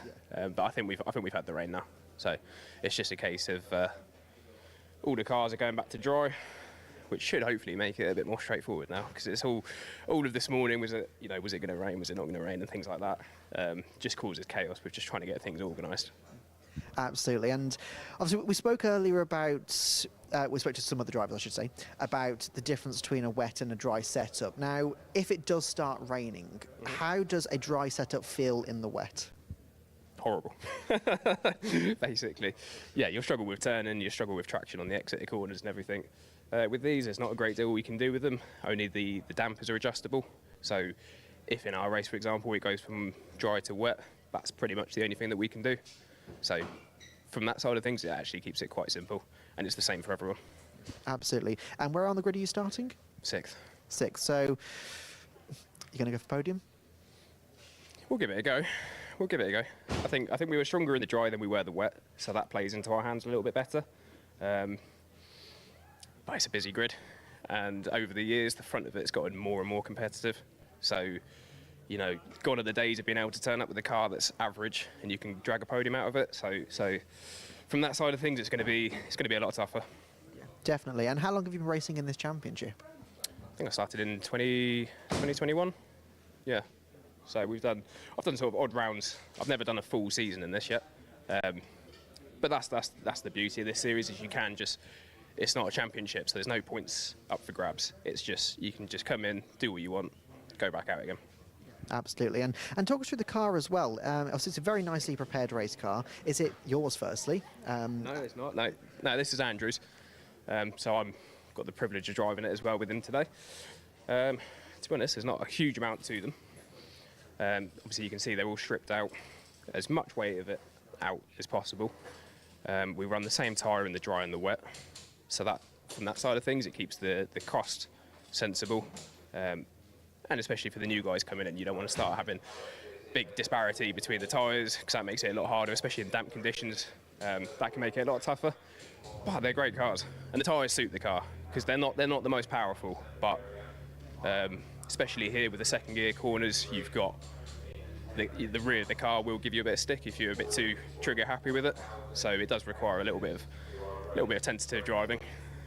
So it requires sensitive driving. This is a fairly technical track anyway. How does the car and combination of the track work with it? I think the cars are great round here actually. So we're flat all the way through the straight. That's nice and simple. The corkscrew for me is probably the defining point of this circuit. It's definitely one of those corners, especially earlier in the wet. You know, there's not many circuits on our calendar that have a corner that make you sit up and listen, and that's definitely one of them, especially in the wet earlier. There was no clear line into it, and as soon as you passed over the rubber on the racing line, it was anyone's guess what the car wanted to do. And it literally changed from lap to lap. Sometimes you could get it hooked up and the car would be planted, other times you go sailing past. So I think that will probably be one of the best action spots to watch from. So we were here yesterday watching the sprints up on the hill, and from there you can see everything. Apart from turn 1, you can see everything. So for anyone that's here today, that's the spot to be. Absolutely. And we spoke to a few drivers this morning about the difference between going on the racing line and obviously going off the racing line, the obviously additional grip, or the rubber dim racing line kind of sort of get prior to that slip. Now, what we spoke about with the Clios is that it actually didn't make a massive amount of difference compared to what people think. Was that the same with this, or did you find there was a real big difference? Well, the difference here is we're rear-wheel drive compared to them, so if their back end goes, they can just put a bit more throttle in and it will come back to them. With these, when they go, they don't snap on you. It's not like with a slick tyre. It is quite a progressive slide, but a slide still, nonetheless, it's not great when you're trying to put a lap in. So with this, it pretty much took you back to karting. You know, you go round the outside, that's where all the grip was, which was why the corkscrew was so difficult, because where it pinches you, you couldn't go around the outside. You had to take the racing line, and that's where it was so icy. But for the rest of the circuit, it wasn't too bad. There was actually quite a surprising amount of grip, and the circuit, they've done a good job. They cleared all of the marbles off around the outside, so at least we were the first session out today, so we weren't out there clearing all of that up for them. That was already done for us. No, absolutely. Well, it looks like people are sort of getting ready to go, so I'll probably let you go, but good luck for the race. Thanks very much. Thank you very much for chatting with us. Right, well, we'll move on and everything. So, yes, so looks like the 116s are just about heading to the assembly area now, because their race is starting in about 15 minutes. And yeah, so what we're going to do is we're going to go and have a chat with them. We've already had a chat with them, but we're going to go and chat with them again, because why not? So what we're going to do, quick ad break, and we'll see you in just a second.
Hello and welcome back. We're down in the assembly area now, and one thing, just before we go and speak to some of the drivers, that I want to do is, do you remember when we spoke about, I think it was the minis earlier on, when the rain just absolutely held it down, and there was a massive puddle here?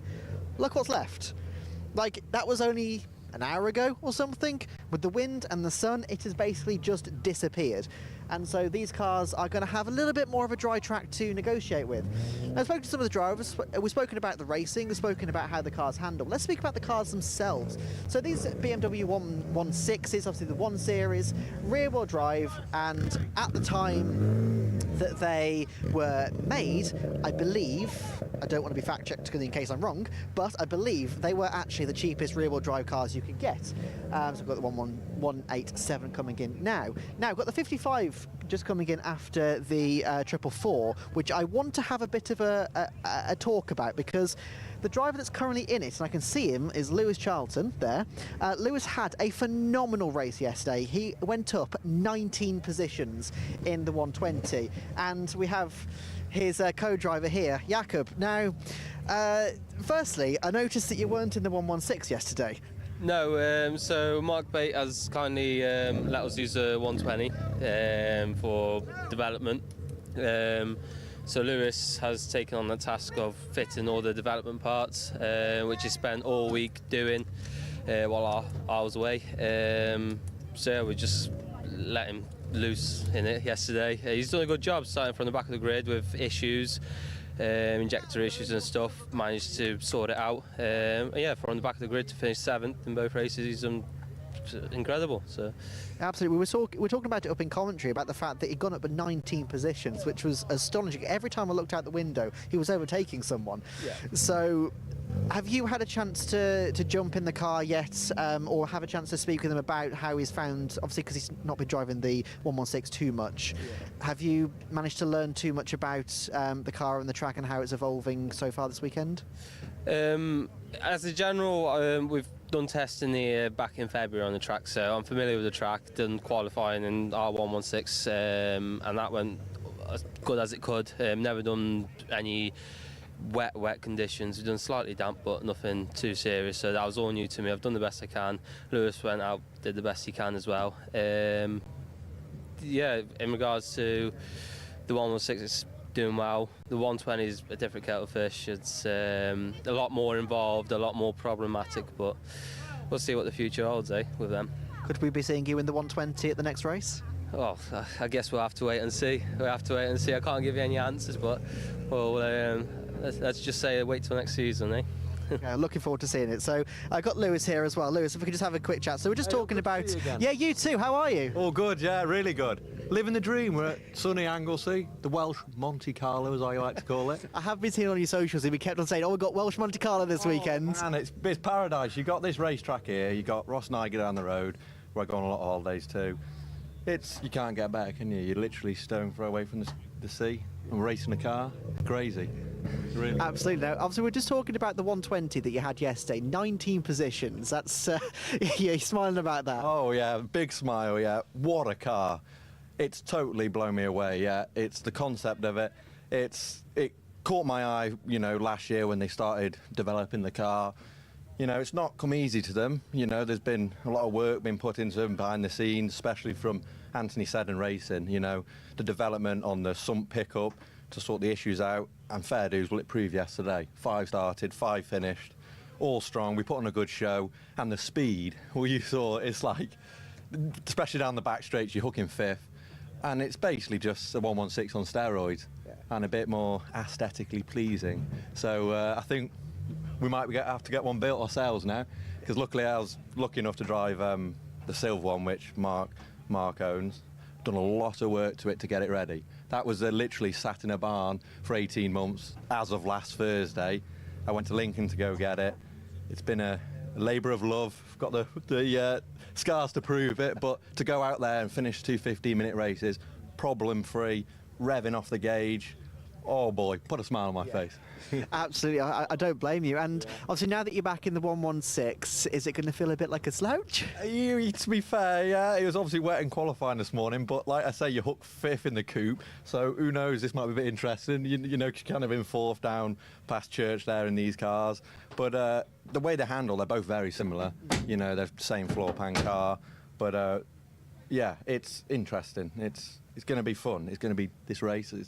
I've been a bit sceptical about the grid size, but I think we're all going to have fun if we all behave. Yeah, if. Yeah. So, but the sun's shining, it's drying up. This track is obviously a bit coarse, so it dries up quick. It's a bit hard on tyres. Like yesterday, we ran the AR1s on the coupe.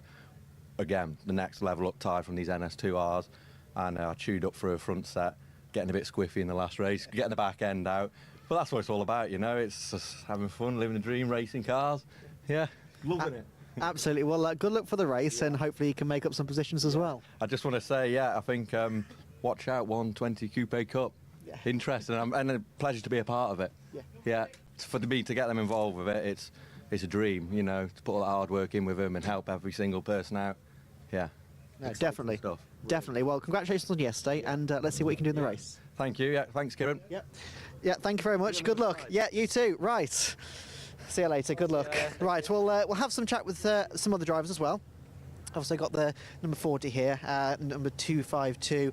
But we'll just jump in with number 50 here. The reason I want to jump with number 50 is this car is carrying one of our onboard cameras. Now, I don't know if you've been seeing it in some of the streams, but we have 3 onboards in this race. We've been trying out some different shots, and sometimes you get the curse of the camera car has a bit of an incident, but hopefully we don't get that. So we'll jump in with Liam here. Liam, how are you? A little bit nervous, if I'm being honest. First time at the track, but it's beautiful. So I need to remember I'm a driver, not here for the sights. How have you been finding the track so far then, if it's your first time here? It's lots of, you have to concentrate all the way around and no time for a rest, it's fair to say. Quite technical, so that's probably been why I've been struggling a bit. I'm pleased it's dry. Definitely. Obviously it was torrential this morning. How did you get on in qualifying? Pretty average. I couldn't get enough grip, so we'll just see how we do, and if I can make up a few places, great, but essentially here for a laugh, so enjoy it and be safe. Definitely. And obviously you had some dry weather running yesterday, so you've already got some practice and some idea of what you're doing. Are you happy with the car setup? Did you stick with the car setup from yesterday, or did you change something for the dry conditions today? No, stuck with the setup, because it's fair to say it's the driver that's the factor here, not the car. You don't say that. You say, oh, my car's not running very well if you don't get good results. No, the car's fine. This is all about a pretty average driver. All right, no problem then. Well, good luck for the race, and we'll see you on the other side. Cheers, fella. Thanks. Cheers. Thank you very much. Right, we'll get away because I believe the cars are getting ready to leave the grid, and I've had the call to round up. So we're going to go to a quick ad break. Yes, they're all rounding up. Go to a quick ad break. Don't miss it. 116 is coming up next.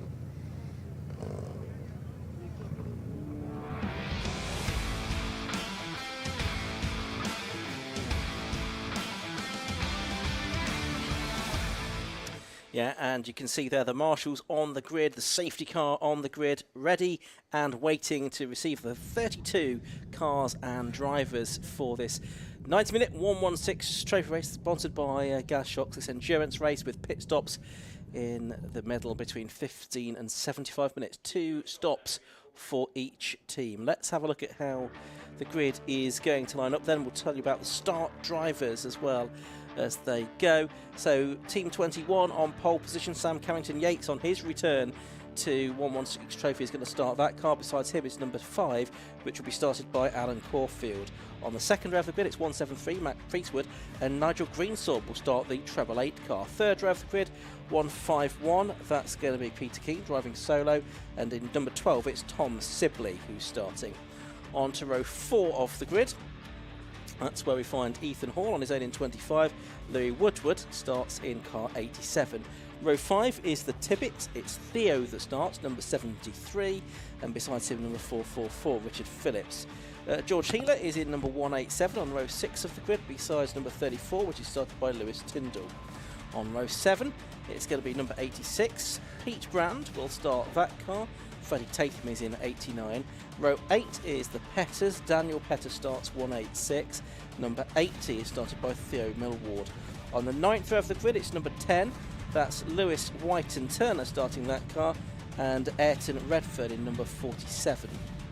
On row 10, it's the 121 car started by AJ Duffel. Simon Fox starts car 220.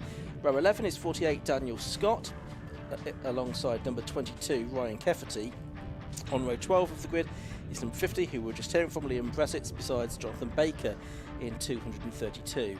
On row 13, it's 252 James Dunn and 40 Giles Carter. Row 14 of the grid is Lewis Charlton in number 55, who we're hearing from. 82 James Rolfe next to him. Then on the 15th row of the grid, it's number 8, started by Ray Grimes, and then it's Ben Moore in car 305. On the 16th and final row of the grid, we find number 78 James Poole and 71 started by Christopher Godden.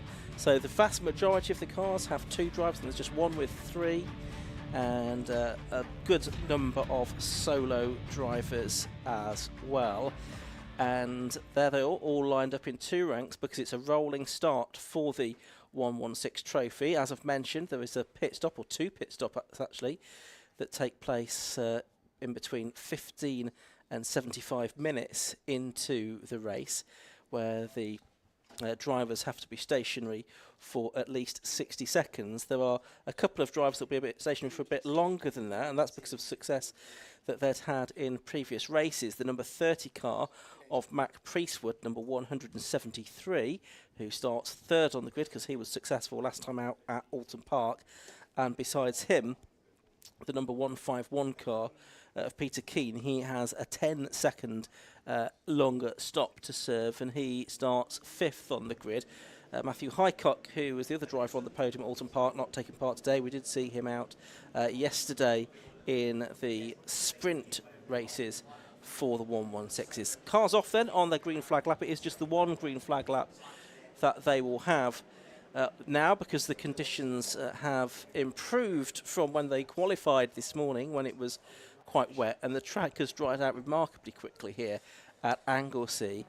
It was really wet, wasn't it, during the Type R Trophy race in the middle of the morning, but it's really changed enormously since then. It looks like the perfect summer's day, really, doesn't it, over Anglesey now.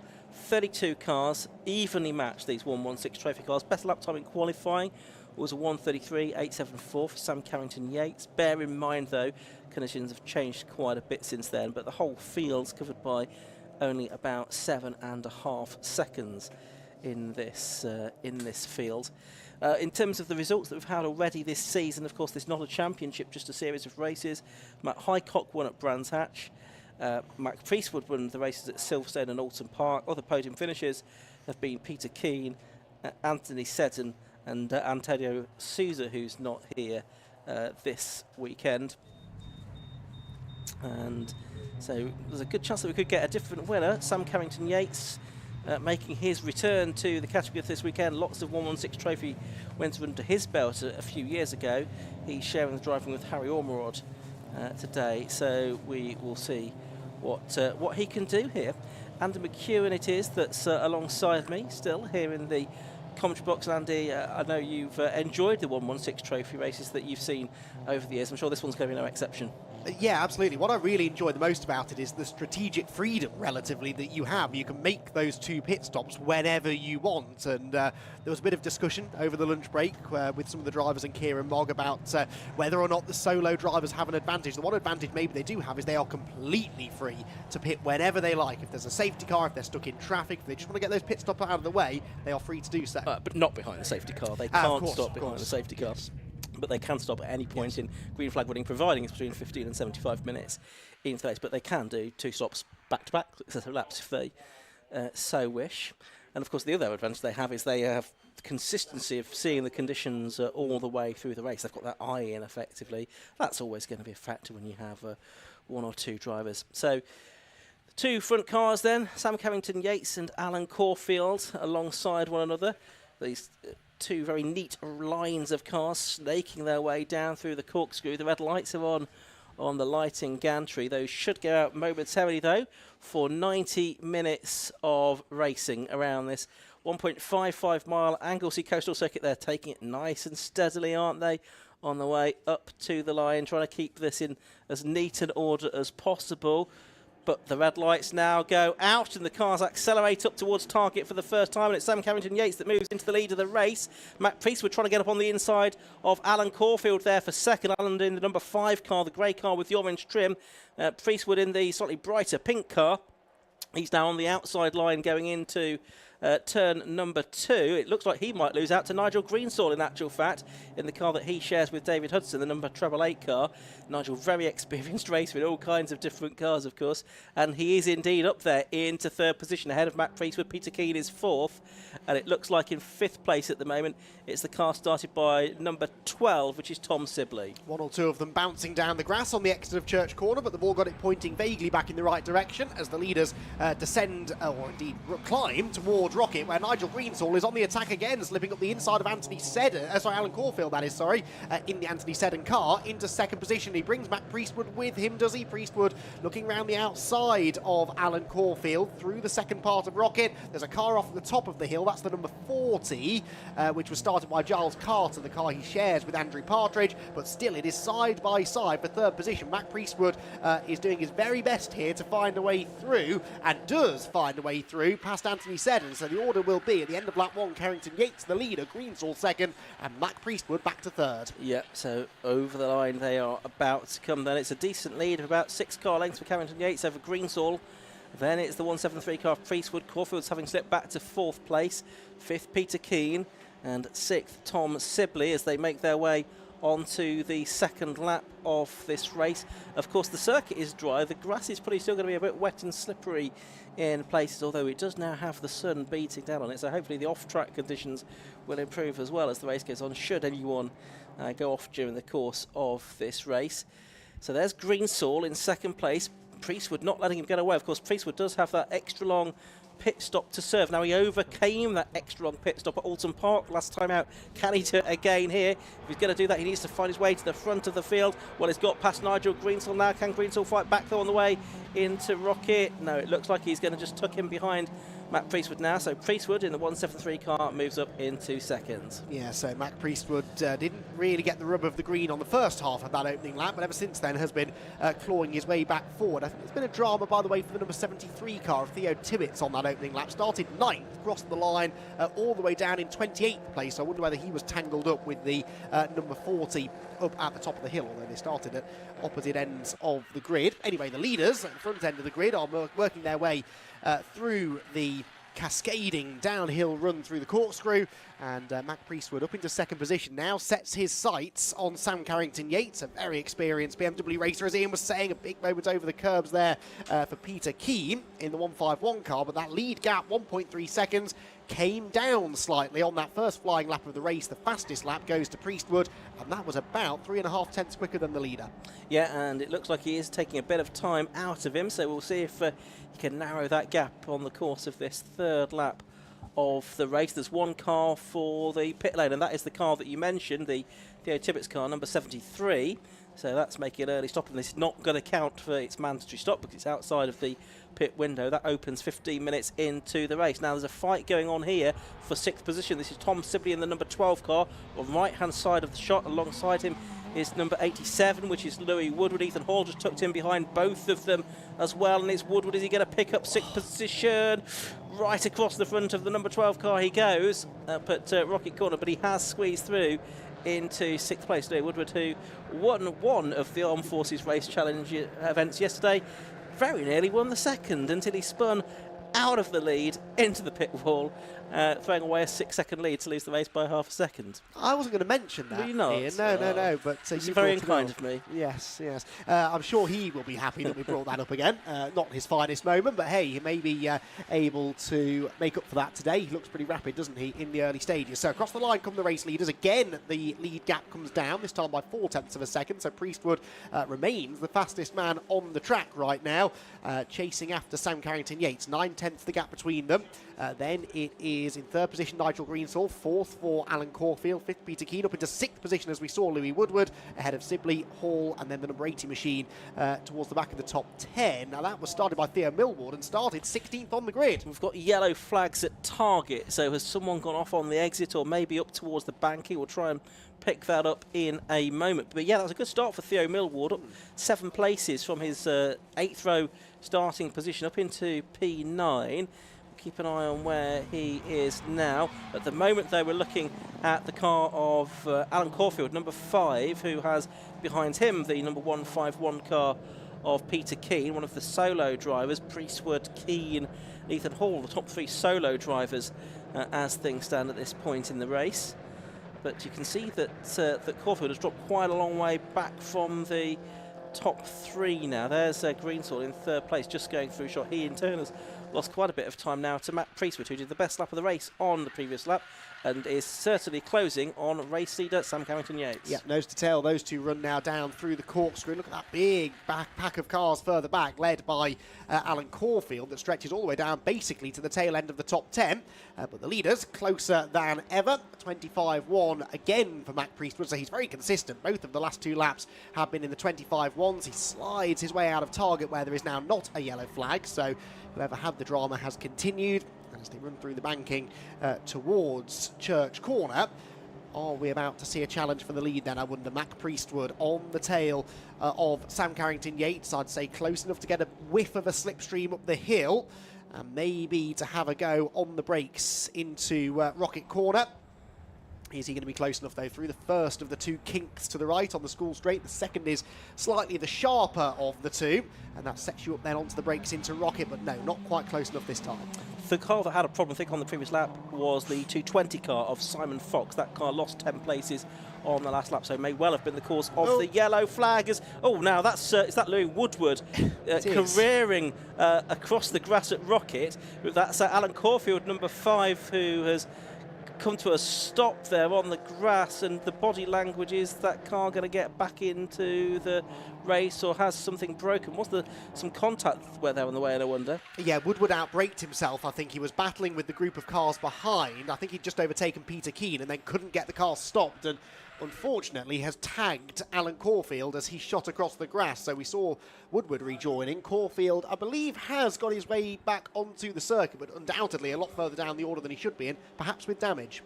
Leaders then have 0.4 of a second between them. Still best lap of the race to Matt Priestwood in 2nd place. That time through, it was another couple of tenths that Priestwood took out of Sam Carrington-Yates' lead. Priestwood has come onto the scene, really, since Sam Carrington-Yates ceased to be a regular in the 116 trophy. So they may not have raced against each other that much before. 19 years of age is Matt, powder coater from Halifax, a 3-time Polaris British SXS racing champion, and only in his 2nd season of car racing, but he's acquitted himself very well in the Anthony Seddon Racing prepared car, and he's tucked in behind Sam Carrington-Yates here. Easy going to try and make a move for the lead. As we say, he does have this 30-second success penalty to serve at the pit stop, so he really could do with trying to find a way through and just building a bit of a lead here if he's to make it a hat-trick of victories in the 116 trophy. Alan Caulfield has not come through, by the way, so I fear that he is stationary up at the top of the hill, but has dragged the car to a place of safety, so at least there's no yellow flags, but sadly that doesn't help him. His race is done. The leaders screech their way downhill through the corkscrew, and these top 2 still running together. Then there in the inset is Alan Caulfield's car, so yeah, he's pulled it behind the marshal's post. He is out of the car. That's a real shame, though. That could have been a contending car come the end of the race, but sadly will play no further part in this one. So through go the leaders then. Up into 4th place through all of that now is a number 12 car. So the number 12 started by Tom Sibley. Up into 4th ahead of Peter Keane. Louis Woodward actually back where he was, basically 6th position. So he lost 1 place with that drama a lap ago, and now he's back up the inside again. Once more taking a slightly agricultural line into the banking. Is that going to net him 5th position though? Yeah, Peter Keane is the driver. He's trying to relieve of that position. Down towards Church Corner they come. They've got Ethan Hall just behind, and then Theo Millward as well in sort of silver and red car, but Woodward is going to go through on the inside of Keane at Church Corner. Ethan Hall taking to the rallycross line, really, and is he going to collect anyone as he comes back across the circuit? No, he's not, but he's almost going to sort of rejoin the rejoin the start and finish straight there. He's more than halfway back. He's now going to sort of turn around and rejoin Ethan Hall, who was in 7th place. He's going to be most of the way to the back of the field, I think, by the time he's able to find a gap in the traffic and rejoin. Had that been yesterday afternoon, he'd have got away with that because the grass was relatively dry. But although the track has dried out from this morning's torrential rain, the grass still very slippery when wet, and unfortunately that's what caught him out there. So another one bites the dust. He's continued, but of course well out of contention now, realistically, even in a relatively long race such as this one. And again, these are longer races, but a real sprint racing feel, certainly to this opening stint anyway, with a few drivers making a couple of mistakes. Through comes Woodward then up another place now, then, as we've said, into 4th position. So Woodward's car seems undamaged, so I wonder whether there was contact with Caulfield or whether it was just a coincidence that Caulfield had his own drama at that time. It certainly looked from a distance like they came together, but perhaps not. Yeah, Woodward certainly has been a race winner in 116 Trophy in the past, so he's certainly got the pace, and he's moving steadily forwards in this race. His next target then is the Sibley car. You just spotted something there? There is damage. The right rear corner of Woodward's car is pretty badly stoved in, so I think he did collide with Caulfield. How he's got away with that, the speed he went off at, I do not know. Right, here's a battle a bit further back, and it's involving the 34 car of Toby O'Reilly, I think, heading up the hill there. And there you can see the extent of that damage on the number 87 car. Very sort of clear wheel mark, isn't there? Indentation on the Louis Woodward car, and that rear door is very badly damaged as well off this BMW 116. But crucially, just in front of the right rear wheel. So a matter of inches away from race being over there, I think, for Louis. He can count himself very lucky. Absolutely right. So fortunate still to be in this race. Matt Priestwood has got the gap to the leader down to less than 1/3 of a second now, just under 3/10 it is. Here comes Louis Woodward, though, attacking Tom Sibley as they come into target for the 9th time now in for 4th place, that would be. You've also got Theo Millward very close to the back of Peter Keane as well. There's Nigel Greensall on his own in 3rd place. Just you can see the 2 leaders in the distance there turning through Church Corner. There's only about a car length between them. Matt Priestwood carrying good speed off Church Corner as well. So can he attack Sam Carrington-Yates for the lead here? They are going to be climbing up the hill towards Rocket. Is Priestwood going to try a move here? Doesn't look like it. Nope, just tucking back in behind Sam Carrington-Yates. They turn their way through the left-hander at Rocket, and for the moment at least, Matt Priestwood seemingly content to sit there in 2nd place, but I'm sure he will want to try and find a way through before much longer. There is the damaged car of Louis Woodward. Great camera work there to show us the extent of the bodywork damage, but it really doesn't look like it's done anything to the rear suspension, which is remarkable given the size of the hit. So anyway, he will continue. I'm sure that incident may be looked at by the stewards, but for now, continuing on his way.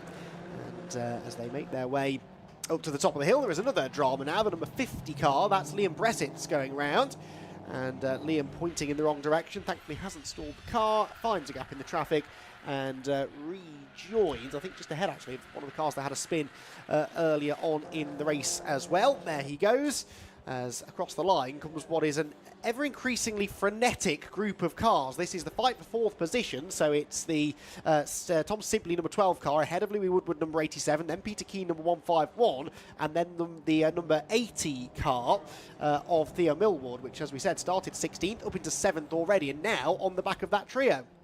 Indeed. Also involved in this swap not so long ago was Ethan Hall, and that spin exiting Church Corner cost him 20 places. He's 27th now. The 19-year-old college student from Utica. As we are watching the battle, we were watching that battle for now the lead, in fact, because we've got Sam Carrington-Yates with Matt Priestwood right behind him again, as they're heading towards Peel once more. This is lap 10 of the race. The pit window will open not at the end of this lap for these drivers, but the next time around, because we're very nearly 15 minutes into this race. These two were 0.6 of a second apart at the start of the lap. It's probably a little bit closer than that now as they drop down through the corkscrew, which did have puddles on it not all that long ago, but it's now perfectly dry, and they are going to come through to complete another lap. There's Nigel Greensall in 3rd place. Quite a long gap then to the battle that's going on for 4th place. There we are. 21 and 173. Carrington, Yates and Priestwood turning their way through. They're going to start to get into some back markers before too much longer as well. You can see a slower car just a little bit further up the road ahead of them. Over the line has come that battle for fourth place, and it's Sibley, it's Woodward and it's Keane, separated only by a very little bit. That looks like Alan Caulfield out of his car up at the top of the hill, though, just surveying the scene. Well, at least he's got a good view of the action, and plenty of action we've had up at Rocket so far today, so I think he's in for an entertaining next hour and a quarter, albeit not quite as entertaining as it would have been if he was still in the race. Louis Woodward there just having a little nibble at the back of Tom Sibley's car heading through the banking. But not ultimately able to find a way by. Then you've got that number 80 car, which has made all of this ground up of Theo Millward. We are now just over 15 minutes into the race, which means the pit window is open. And drivers are now free to pit whenever they want to. I wonder who's going to blink first. A couple of teams scrambling into action down in the pit lane, perhaps anticipating early pit stops. If you're in traffic, then there is a possibility that pitting now is a good idea. But of course, there's no guarantee, is there, Ian, that you will then rejoin into clean air, because already the field is spread out across much of the 1.5 mile circuit. Yeah, exactly, with such a big field. Oh, and it's Matt Priestwood who's the first to head into the pit lane. Now, it'll be interesting to see, does he make 2 stops back-to-back as well? He's just pulled in, and also Nigel Greensall coming in. Now, is he going to hand over to David Hudson? We're not going to see that, I don't think, from our commentary box window, because he's going to pull in, I think, a bit further up the road. So we'll try and see if we can spot whether there's going to be a driver change there, if Nigel Greensall's going to stay in the car. Certainly Matt Priestwood will stay in the car because he's a solo driver. Louis Woodward is in as well in the number 87 car. Don't think we're going to get a driver change there. 89, Freddie Tatham is in. He's going solo. This is always the difficulty with the sort of 2 stops in this race. You never quite know for certain who's in the car at the second for the second stint. 186 car in as well. Quite a few drivers pitting at a very early stage here, Andy. And Lewis Tyndall in as well in car 34. He is staying in the car, I can see that. So Toby O'Reilly helping with the pit stop, but doesn't have his helmet on, so he's not getting in the car for the time being. So a couple of them choosing to pit very early, actually, and Mac Priestwood perhaps felt that he was being held up there battling with Sam Carrington-Yates, wanted to get himself out of that situation, and he has made his first pit stop. He will serve that extra time, of course, at the second pit stop a little bit later on, but or is it this one? It is the first one, beg your pardon. So he's serving that now. That will, of course, drop him therefore some way away from the others that he was racing with.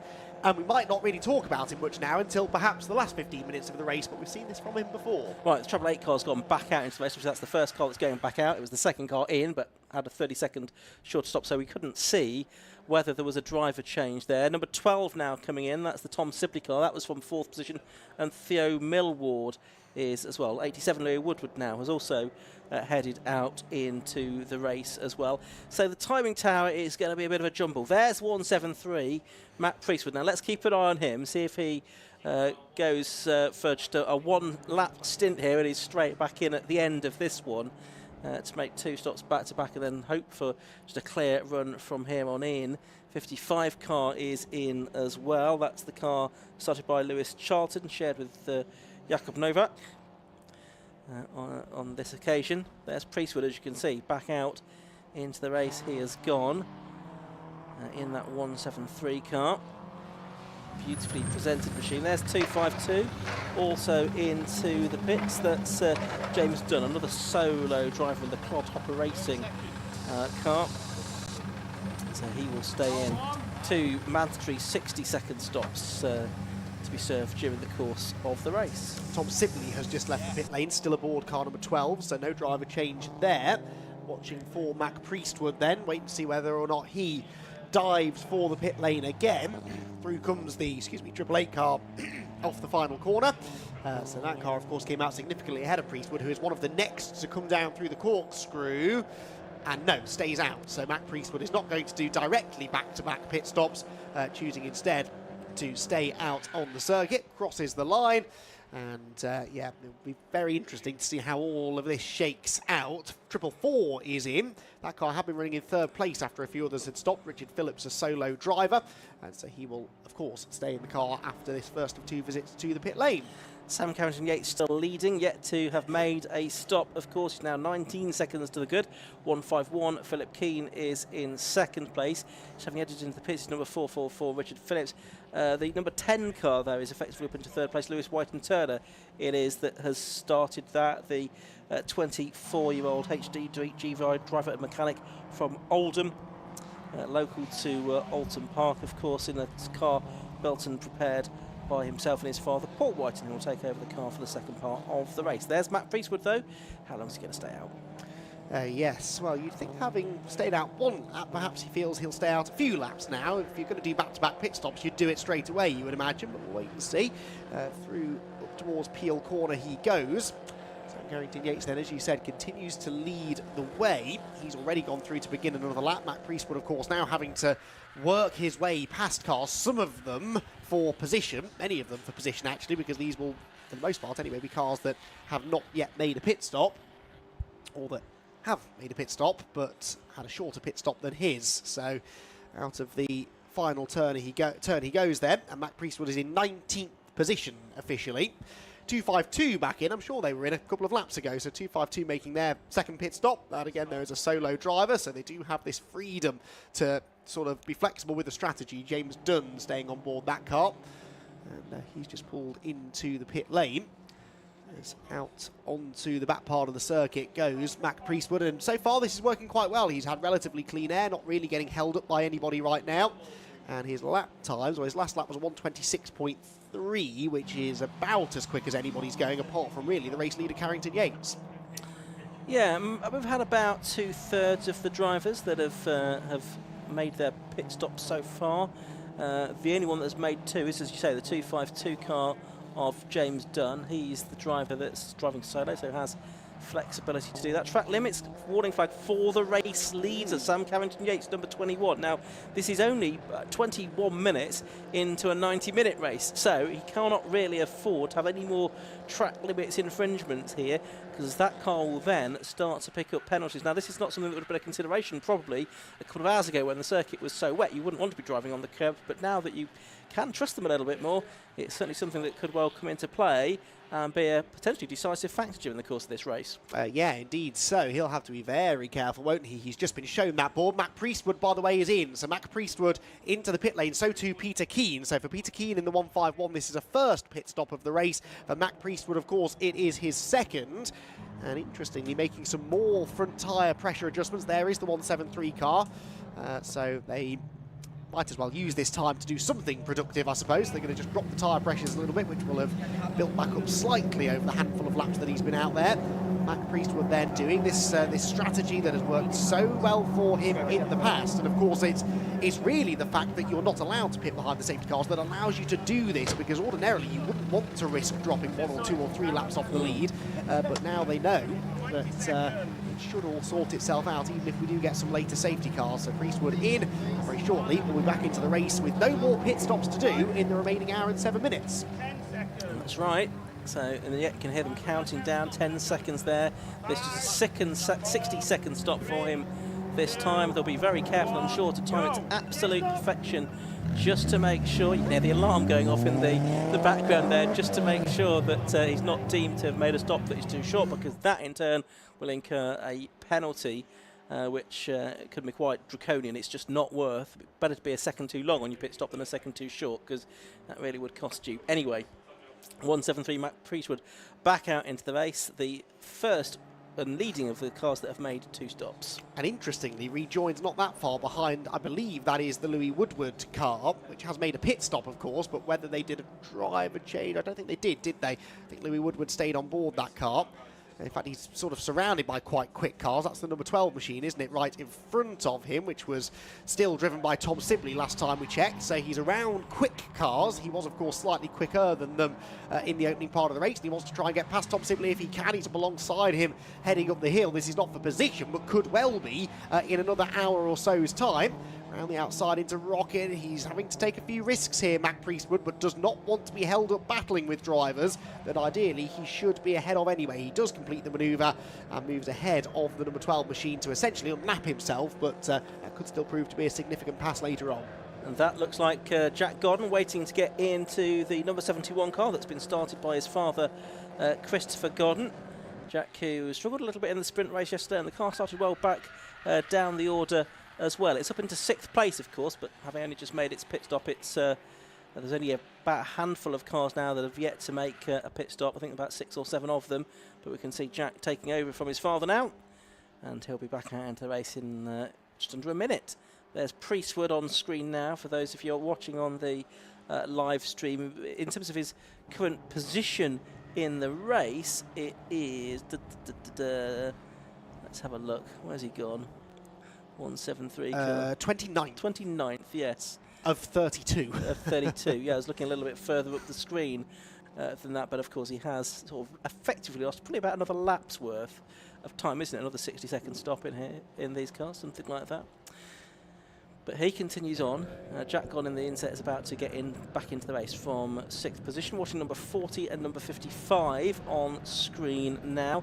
55 is the Charlton and Novak car. Number 40 a bit further up the order, but having yet to make a stop, is the car that was in trouble on the first lap. Giles Carter and Andrew Partridge. I think it's still Giles Carter aboard because that car yet to have made its first stop. 25 is back in for a second time, I believe this is, for Ethan Hall. After his moment earlier on, into the pit lane once more. And as the team go to work on that car again, he's a solo driver, so no changes to be made. They're going to give the windscreen a quick wipe, I can see out of the window, because it's got quite a bit of mud and dirt that's been kicked up across the front of it, presumably after the spin that he had exiting Church Corner earlier on. Another black and white warning flag as well. That's for number 47, which... Ayrton Redfern. Yes, it is, for track limits. Again, early, isn't it? Not even a third of the way through this race. Quite early to be finding yourself in trouble with track limits. Anyway, Matt Priestwood finding himself once again going wheel to wheel here with a couple of quick cars. He's not really escaped, has he, in fairness, from that number 12 machine. So Tom Sibley keeping him honest, and they're right in now behind the car that I think is still being driven by Louis Woodward, that number 87. The two cars either side of Matt Priestwood having made one pit stop. But again, significant that he tries to get past them and tries to get away, because they could be a thorn in his side at the end of the race. Yeah, absolutely right. Important just to try and establish track position if you can. Priestwood trying to get into the toe, jinking to the left, now to the right. Can he get around the outside of Louis Woodward? No, he can't do that. Into Rocket Bull. Woodward goes too deep into the corner. Not for the first time in this race. He's all over the grass.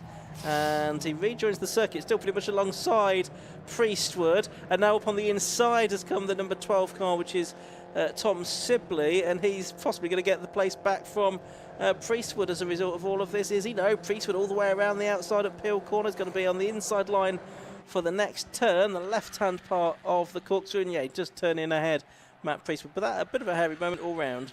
Yes, Louis Woodward isn't making many friends, is he, with his rocket antics in this race, and certainly Matt Priestwood wouldn't have appreciated that, although it worked out all right in the end. And actually it's Woodward who's lost a position, because he is battling Tom Sibley for on-track position. They're actually fighting over 6th place right now, and this group all trying to chase down the 888 car, which may or may not still be in the hands of Nigel Greensall, which is not that far ahead of them.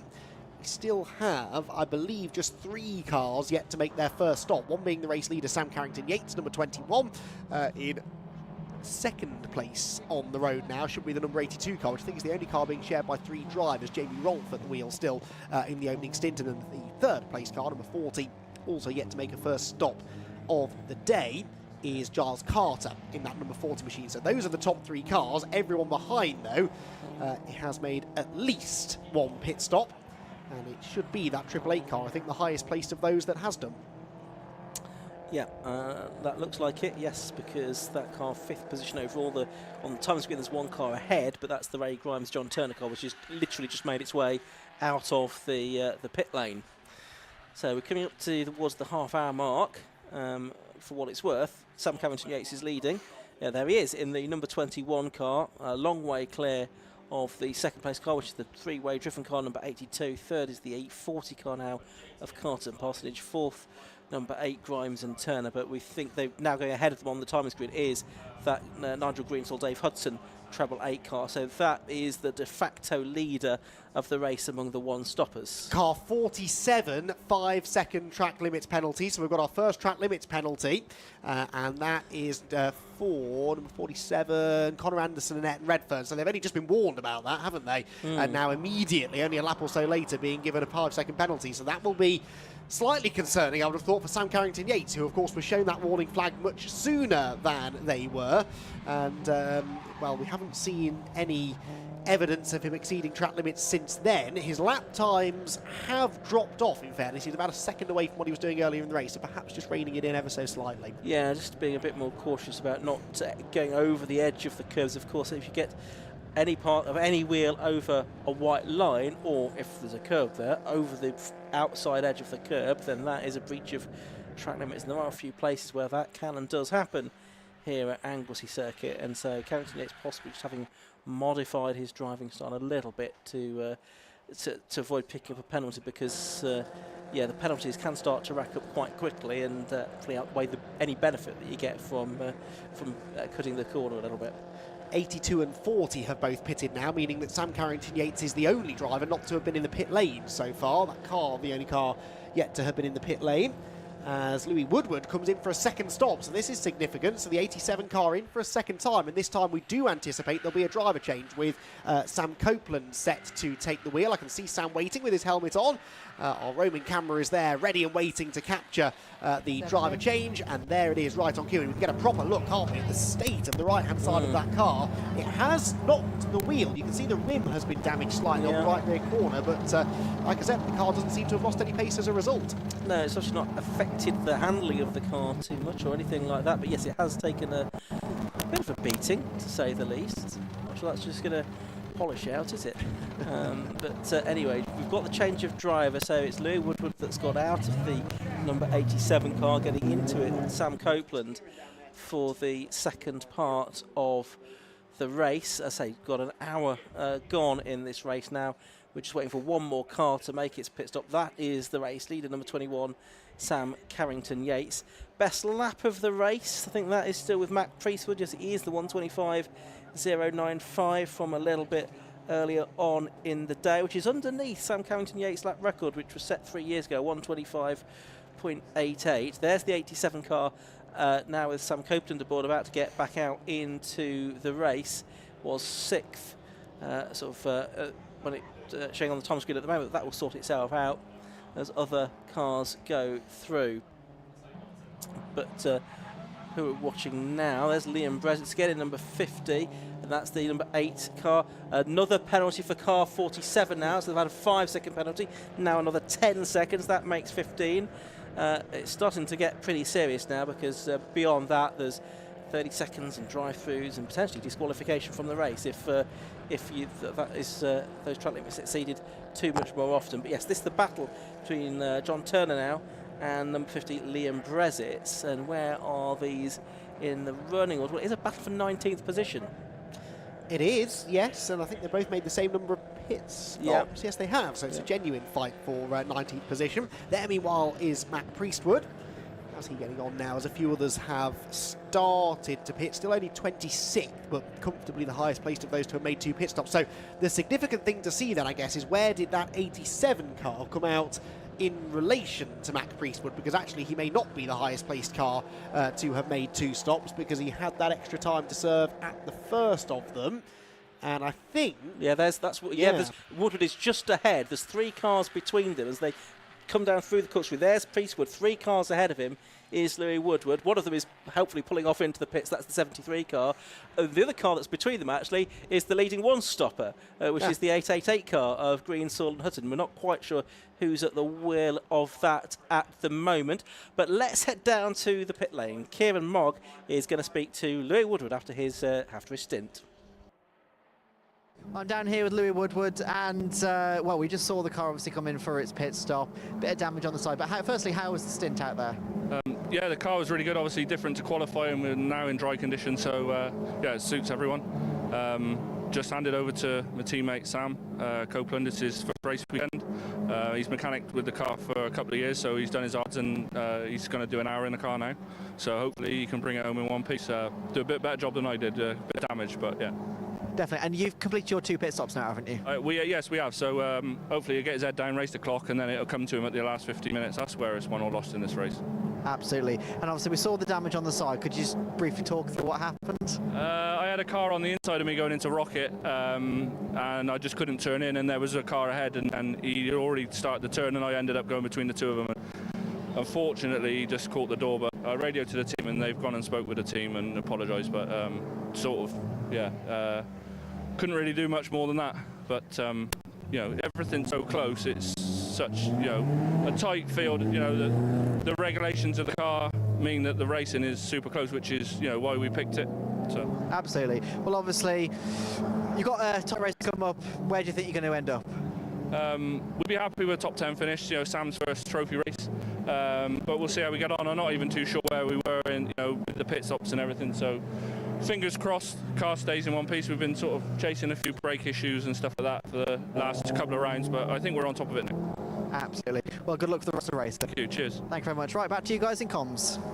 And we've seen with yellow flags out, the number 40 car on the inset was Giles Carter, I think, that was stranded on the circuit, although possibly it's got going again now. And there's Priestwood side by side with Sam Copeland, and this is for position really amongst the two stoppers. We'd expect Matt Priestwood to be able to get through. He's much more experienced than Sam Copeland, as Leewood was just saying, and he has made it through on the way into Rocket Corner. So Priestwood making an important move there.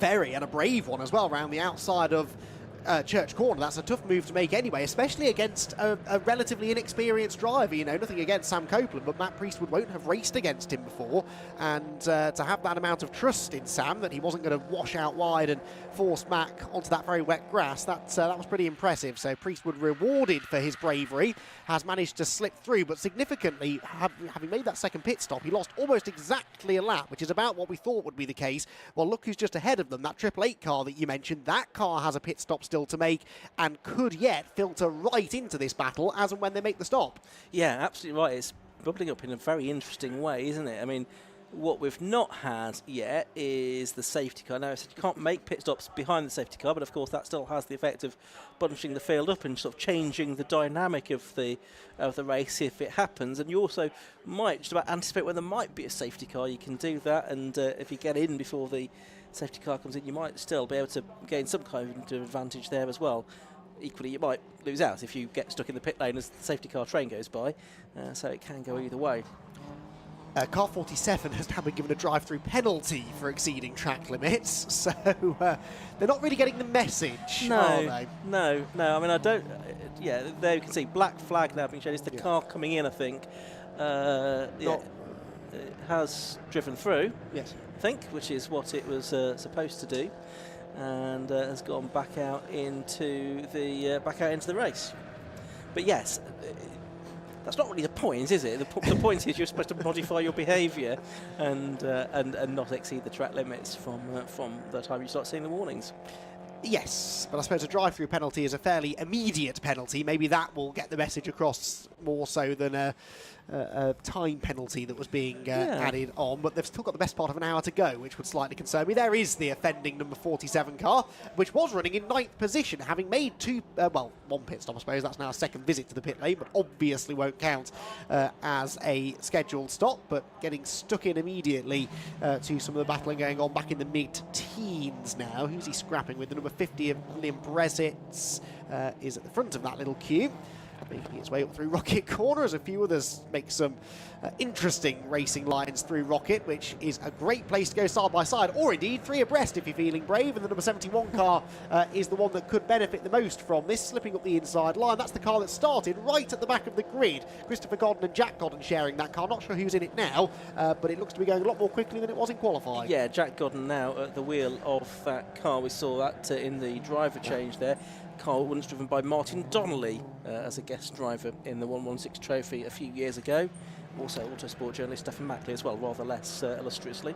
But there is Matt Priestwood, and look at this, Sam Copeland has not let him get away. So Sam Copeland, driving in the trophy for the first time, is having a really good stint here to be able to live with Matt Priestwood, one of the top drivers undoubtedly in 116 trophy at the moment. Oh, 5-second penalty now for car 34 as well. That's the Lewis Tyndall Toby O'Reilly car. 4 track limits, unsurprisingly. So, yeah, a few of them falling foul of it now, aren't they? And we're, as I said, not even halfway through this race yet. We're still about 6 or 7 minutes away from that point. But, yeah, really impressed here with Sam Copeland for staying with Matt Priestwood, who we know to be one of the fastest drivers. Well, he is the fastest driver in the race. He set the fastest lap of the race, after all. And currently, this is the battle over. 19th position, but significantly, they are, well, actually not the top 2 cars to have made 2 pit stops, because that number 12 car, which remember we saw conducting its driver change earlier on, Tom Sibley no longer in that car. My timing screen has them in 17th place, so 2 places ahead of this group, but actually quite a long way further up the track. That number 12 car is at Rocket now. About half the length of the back straight is its advantage. Yeah, so that's one that sort of snuck underneath the radar. Front right issue, some damage on the race leader, number 21. Now, how's that been picked up? Just a little bit of bodywork there, seeming to be loose. Yeah, you can just see that on that shot as they go through the corkscrew. We'll try and he's in. He is coming into the pit lane, so at least the team will be able to attend to that very quickly.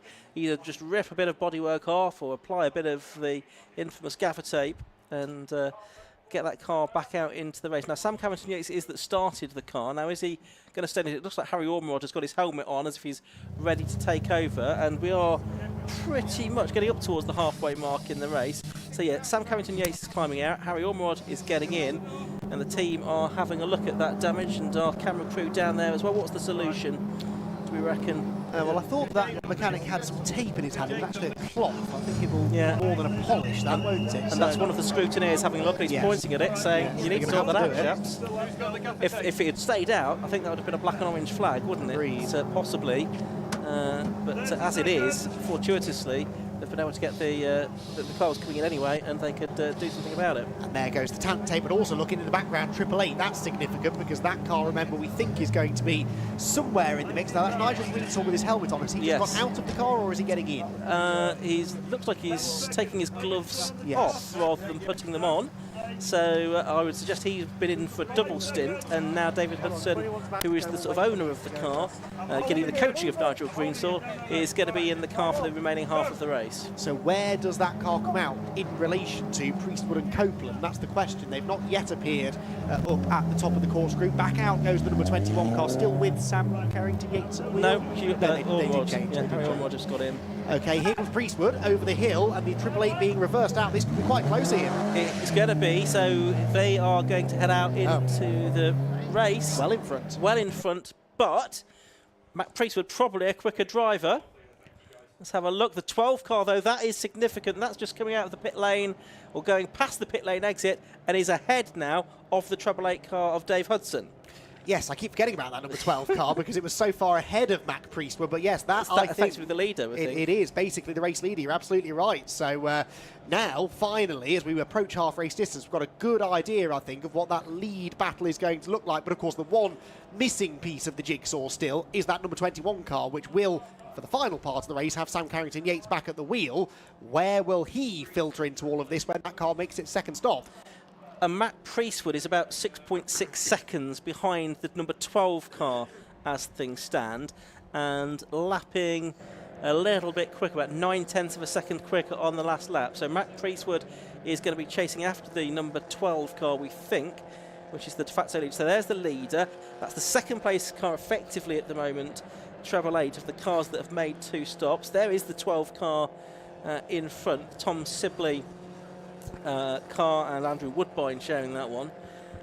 So I think it's Andrew Woodbine at the wheel of that now.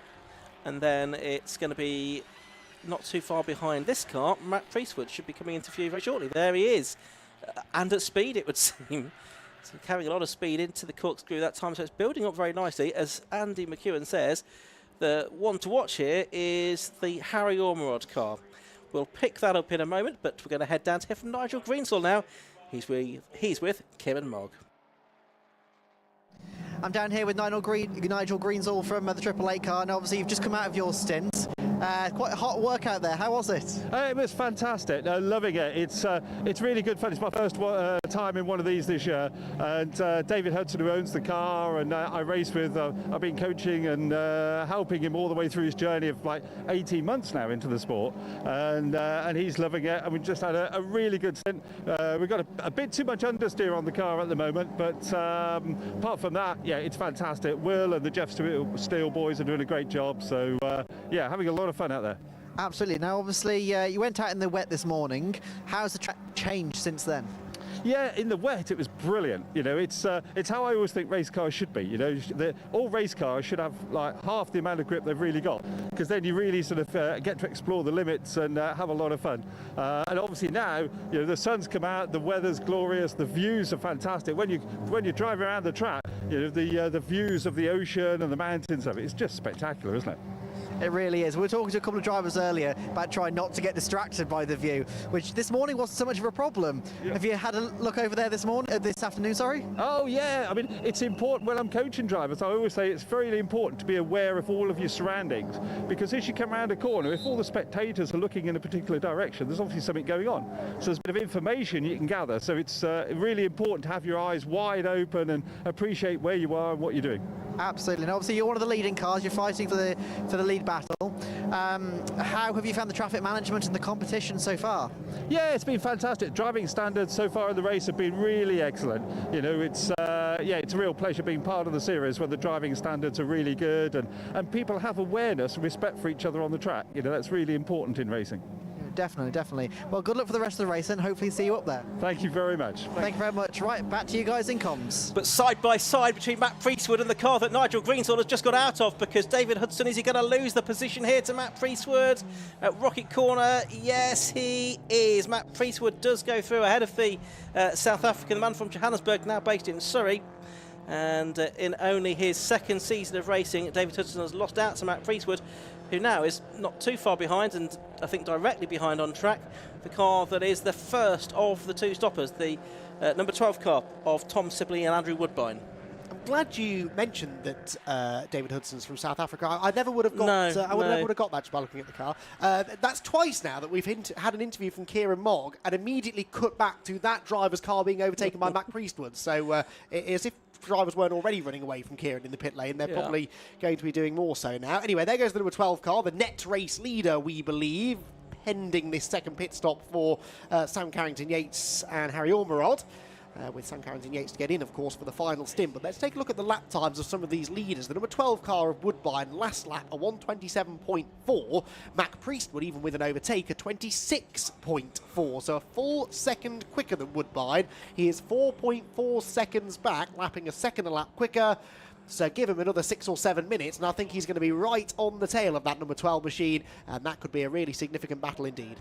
Yes. Where is Harry Ormerod in relation to all of this? Was the question I'm asking myself. The 21 car, trying to suss out where that is on track compared to the others, because if it was actually somewhere just around and about the 173 car, then that would be interesting, wouldn't it, after the Harry Ormerod car had been in for a second time. It's only made the one stop. It's the leader on our timing screens. Into the pits has come the number 22 car, Ryan Cafferty and Richard Roundell, to make their second stop. The 10 car, that is, that's in the pit lane at the moment on the inset, that's the Paul White and Lewis White and Turner car. The 21 car is just coming across the line now, and that is not that far ahead on the road of Matt Priestwood, so it's going to be pretty tight, because we reckon a pit stop here costs you about a lap.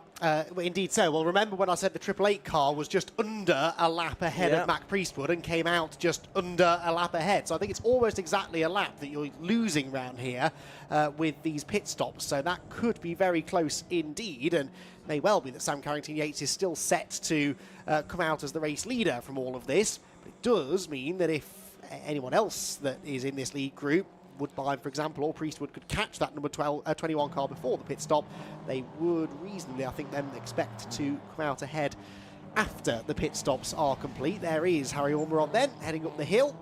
And pretty immaculate car, that number 21 for the time being, isn't it? Hasn't really been involved in any major skirmishes out on track.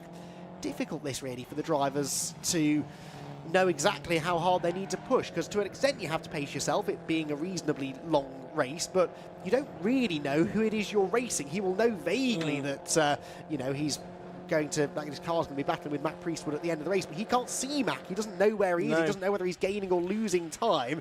He's just got to keep on pounding around as quickly and consistently as he can.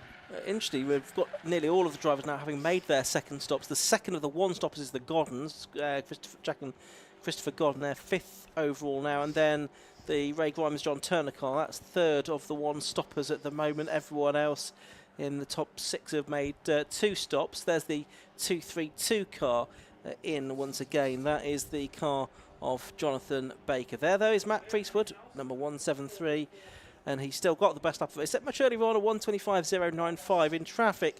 Sort of 126 seems to be more the pace, though.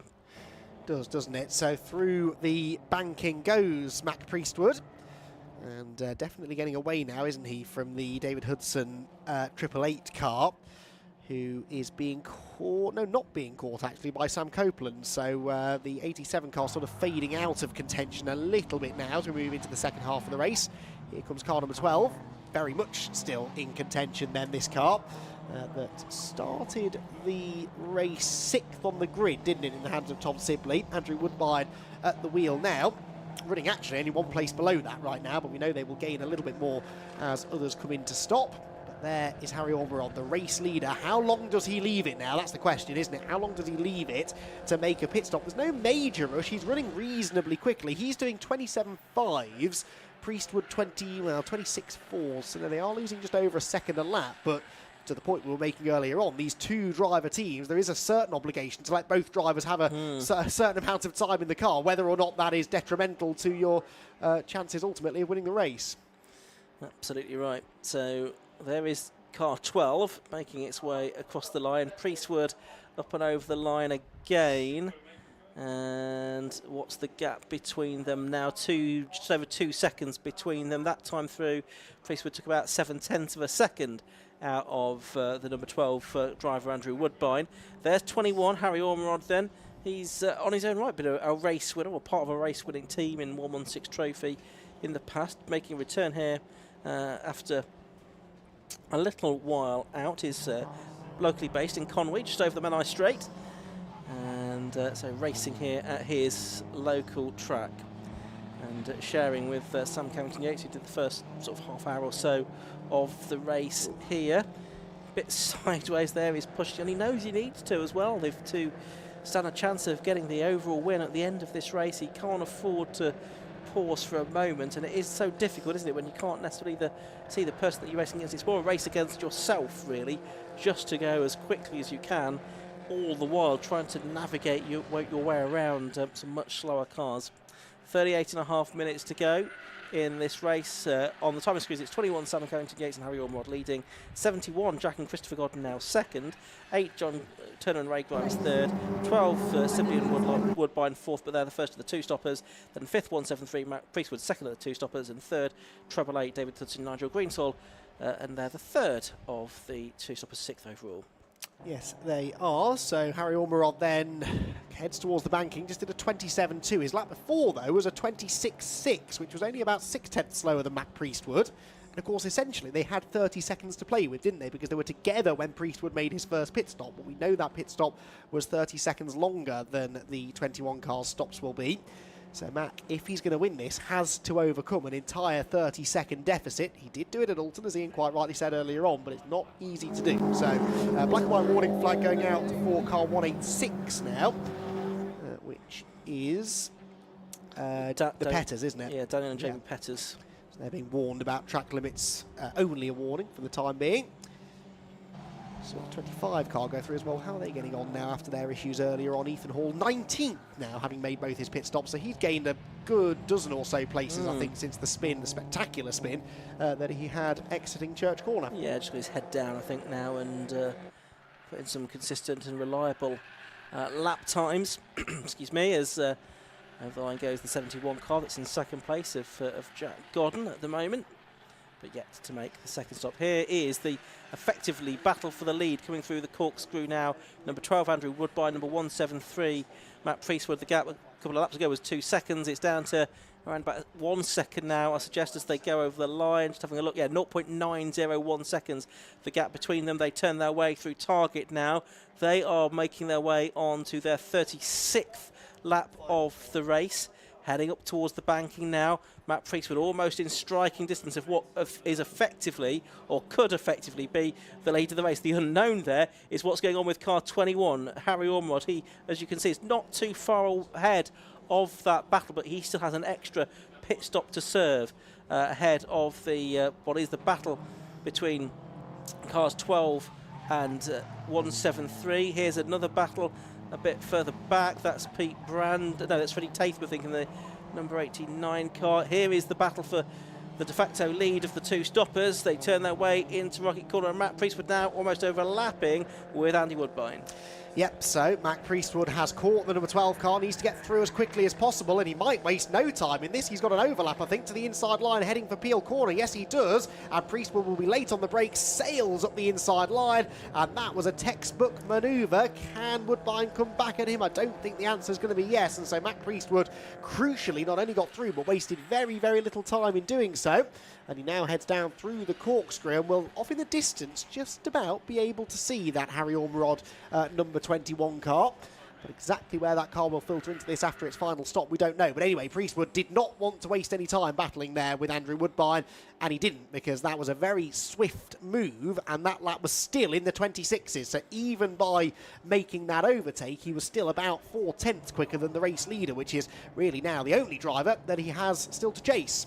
Yeah, that's right. Over and around the banking they go then. So for Matt Priestwood, it's a question of getting his head down now, trying to put as much daylight between themselves and the number 12 car, try to close down on the cars in front. There's two cars in front which probably don't really matter, the 71 and the 8 car. It's really the 21 car that we need, or he needs to worry about. That is the car of Harry Ormerod, which is a little bit further up the road. There it is, just turning its way through Rocket now, turning left and now right through the second part of the corner of the JTM Racing liveried car, heading out of Rocket towards Peel. What lap times is he doing? 1:27.2. It was a 1:26.8 for Priestwood, so little by little is closing in. Car 40 heading in for another stop. That's the Giles Carter and Andrew Partridge car. But really our focus now is what's going to happen in this lead battle with just over half an hour of the race left to go. Yes, which means still just under 20 minutes left of the pit window, isn't there? So there's no rush really for Harry Ormerod to come in, apart from the fact he is losing time to Mac Priestwood, and ideally doesn't want to hand that car over in anything other than the race lead. Off through target corner comes Priestwood then. That lap time for Mac, who by the way is now 4th place on the road, was a 26.1. That is very, very quick for this stage of the race. A full second gained on Sam Carrington. Yeah, on Harry Ormerod, as someone appears to have shed a little bit of bodywork coming out of that first corner. A bumper now is on the circuit. Not quite sure who that belongs to. It might be the silver car that's just going through Church, because I noticed a bit of flapping bodywork on the back of the 220 car, is it? car, yeah. Yeah, that's Simon and Neil Fox, and I believe, yes, it is minus rear bodywork. Yeah, Fox Lux car. Careful how you say that. As they turn their way up. Yes, you can see the rear bumper has parted company with the rest of the car. So that's the 220 machine with a little bit of weight saving. Where are they in the order? 26th, okay. as things stand. Okay. But gaining on the 25th place car, the 121, or they were until they had a drama, presumably, and lost that bumper. We still have 31 cars running in this race. The only one we lost was Alan Caulfield in the very early stage. He completed 4 laps of the race, got involved in that incident with Louis Woodward. But although some have made pit stops and had various issues they've needed to solve, we still do have 31 cars circulating, albeit Freddie Tatham is 2 laps behind anyone else. He did have to pit with, I think, a broken toe link issue a little while ago. The Goddens have just pitted, by the way, from 2nd place, number 71, the car that started at the back of the grid, got as high as 2nd there before making its 2nd and final pit stop of the day, which leaves maybe 5 cars throughout the order that still owe us this 2nd and final pit stop, including, of course, the race leader, but the other one that's towards the pointy end is car number 8, the Ray Grimes' car, which he shares with John Turner, which also started 29th. So it's a good way of getting a little bit of the spotlight on you, isn't it? If you've had a bad qualifying session, just stay out as long as you can, and there's always a chance you'll end up somewhere towards the sharp end. No lap leader points or anything, though, in this. No points at all, indeed, because it's just a series of races and not a championship, as Priestwood now slotting himself in between Freddie Tatham, who's 6 laps down, and the broken car of the Foxes. But nevertheless, he threads the eye of the needle and he gets through, as Jack Godden there has. Yeah, it's all very well leading back here, and we can still see you on the inset. The 189 car. I don't know what I was going to talk about now. Anyway, Priestwood's got through that little skirmish. He's got past Freddie Tatham, he's got past Simon Fox, and he's still focused on catching the Harry Ormerod car, which now only has about 16 minutes in which to make its second pit stop. And only has, I'd say, on track about 5 seconds in hand over Priestwood, who continues to take the best part of a second a lap out of them. So there is the number 8 car. That is the car that runs in 4th position, but yet to make its second stop. And Ray Grimes, hugely experienced racer from the northwest of England, who heads through the banking and is putting in a pretty strong stint, it must be said. So heads out of the banking up towards Church Corner. Sam Carrington-Yates, meanwhile, as the race... Harry Ormerod as the race leader. I'm trying to see if I can spot Sam Carrington-Yates sort of helmeted up and ready to go in the pit lane. If he is, he's not stood out on the pit apron that I can see. So perhaps that suggests that car isn't coming in just yet. But as you said, they are running out of time now, really, aren't they? 15 minutes away from the end of the pit window. 30 minutes, therefore, away from the end of the race. Yeah, that's right. Almost exactly half an hour left to go, plus whatever time it takes the winner to get to the checkered flag, of course. It is pretty much a continuous stream of cars all the way around this mile-and-a-half lap of Anglesey Circuit. Busy track, 31 cars out there still. And one of them has just been given a 5-second penalty for track limits, and it's an important one because it's the 888 of David Hudson, which sits 5th position, but 3rd of those to have made a pit stop, so maybe a net 4th place, but they have 5 seconds now to be added onto their time. Yeah, that's the Jeff Steele Racing run 116 for David Hudson. The car started by Nigel Greenswell. I don't know if any of those track limits penalties were clocked up by Nigel, or if it was all clocked up by the driver who's got into it second time around. There is the 888 car just heading over the line once again, so it would have seen notice of that 5-second penalty that will be added to its time. Okay, maybe some more seconds to be added to its time before this race out as well. I'm sure that's not what Nigel Greenswell would have told him to do with all of his years of experience driving and coaching. And there is that car. That looks fantastic, doesn't it? With that South African flag livery on the side of the car, really does look quite effective. That's the Treble 8 car. I thought that was a really interesting interview with Nigel earlier on as well, where he was talking about being aware of your surroundings. I actually thought he was joking at first, but I mean, it's a sign of the experience that he has, that no, you can learn and you can pick up cues from everything around you, even things like noticing if the spectators are pointing at something or watching something that's going on, and that is the kind of thing you can only pick up after several decades of racing at a reasonably high level, as Nigel has. And I thought that was a really interesting little tidbit from that interview down there with Nigel, who I still think is the happiest man in British motorsport. I think even this 5-second penalty won't take that smile off his face. No, he's fantastic and so experienced across. There's not much he hasn't raced over the years either. Formula Ford 1600, he's raced Formula 1 cars in sort of Boss Formula and that kind of thing. It's historics. He was in Pro Sport 3000 when that was a thing, and just about everything in between. Of course, you're forgetting the real highlight of his career, which has he raced in the Fun Cup? He's won a couple of championships in Fun Cup, yes. He was a stalwart of that championship for many years. That's good to know. 27.5 minutes left, and we're watching the Hudson car navigate its way around the banking once again, and still no sign of the 21 car into the pits, but we do have the 73 car in. That's the Tippett's car for the umpteenth time, it seems, that car has been in. Yes, this I think is the 4th stop possibly now for that car for various reasons. Certainly at least the 3rd, which is not part of the plan. Right, there's the Ormerod car, 21. And just behind him, Liam Brezitz. Just behind that, Matt Priestwood. So Priestwood has been eating into the advantage, I'm doing air quotes there, which you can't see, of the 21 car of Harry Ormerod. This would probably be a good time for Harry Ormerod to come into the pits, I would have thought, but no, he's staying out for the moment.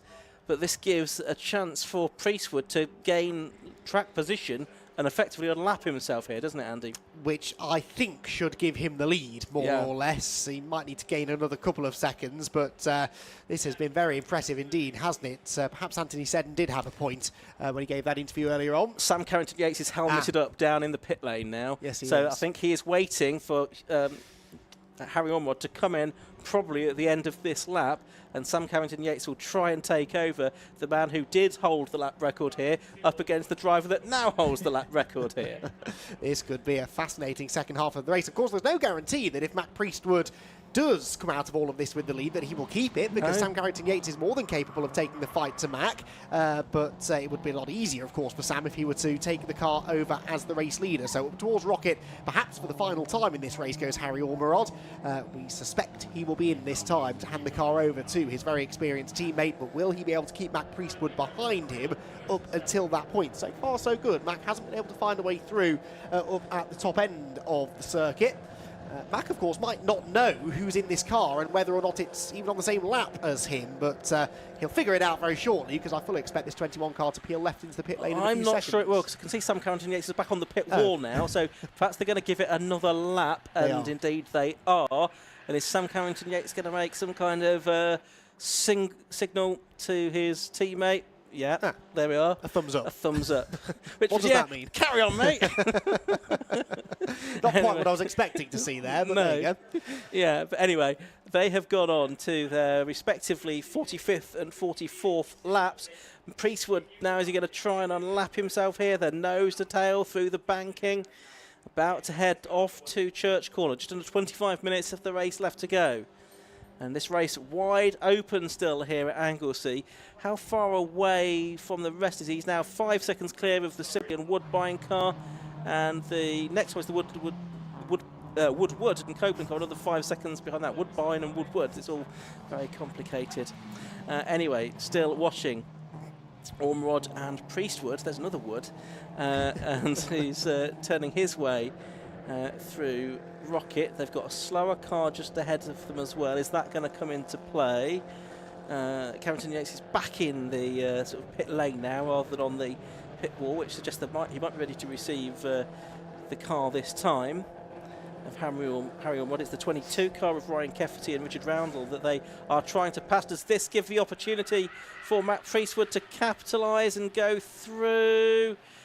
No, is the answer. Not quite. He was thinking about taking it, wasn't he? And Harry Ormerod stays out, rather confusingly. He does. So maybe Sam Carrington-Yates thought that's what a thumbs up means, but Harry Ormerod had other ideas, or perhaps was just that busy focusing on his mirrors, because he has got the small problem of Matt Priestwood climbing all over him, and didn't notice that Sam Carrington-Yates was there ready to receive him. So anyway, defends now, heading into the banking, does Harry. He's doing a good job, in fairness, of keeping Matt Priestwood behind him, but Sam Carrington-Yates would quite like to get involved in this himself now, I think. Yeah, I think he's itching to get out there. And he's back on the pit wall now. He is. Okay, well, maybe he's thinking he needs to make another more clear signal next time around if Harry Ormerod doesn't come in this time. But I suppose the one thing here is he is at least keeping Matt Priestwood behind him. He's not got Priestwood ahead of him yet. He's been there 2 or 3 laps now, and he's not yet been able to get away and start making progress. And again, there's another slower car just ahead of them here. A couple of them, in fact. So that's probably not going to make things any easier for him to go through. The Pettis car 186 now picks up a 5-second penalty for track limits. We saw the warning flag a few laps ago. But still, Priestwood in 173 yet to find a way past the 21 car of Ormerod. And again, we're going to be asking the question in a moment, is the Ormerod car going to come into the pits? And of course, as they're battling, so Andrew Woodbine is taking time back out of them. He was a second quicker than these two on the previous lap, and he's only 4 seconds back. So that's also perhaps going to play into this. Finally, in comes the race leader, and Sam Carrington-Yates isn't ready. He's on the pit wall. So now he heads in and dashes over to the pit apron to receive the number 21 car. Harry Ormerod then will hand over to Sam Carrington-Yates, and in about another 90 seconds time, Ian, we'll have a proper idea of how the final 20 minutes of this race will shape out. Yeah, here we go then. Harry Ormerod's going to climb out of the car. It's a mandatory 60-second stop. There's no advantage particularly to be gained by rushing this. Sam Carrington-Yates is going to climb in, just making sure that the belts are out of the way so he can get strapped in comfortably, not sitting on the belts or something like that as he gets in the car. He's obviously done this before many times and knows how to manage these driver changes in the 116 trophy. Meanwhile, where's Matt Priestwood on the circuit now? He's heading up towards Rocket Corner, about to turn into that. Driver's door still open. There he is. You can see him on the inside. They're just turning his way through Rocket now. Driver's door closed.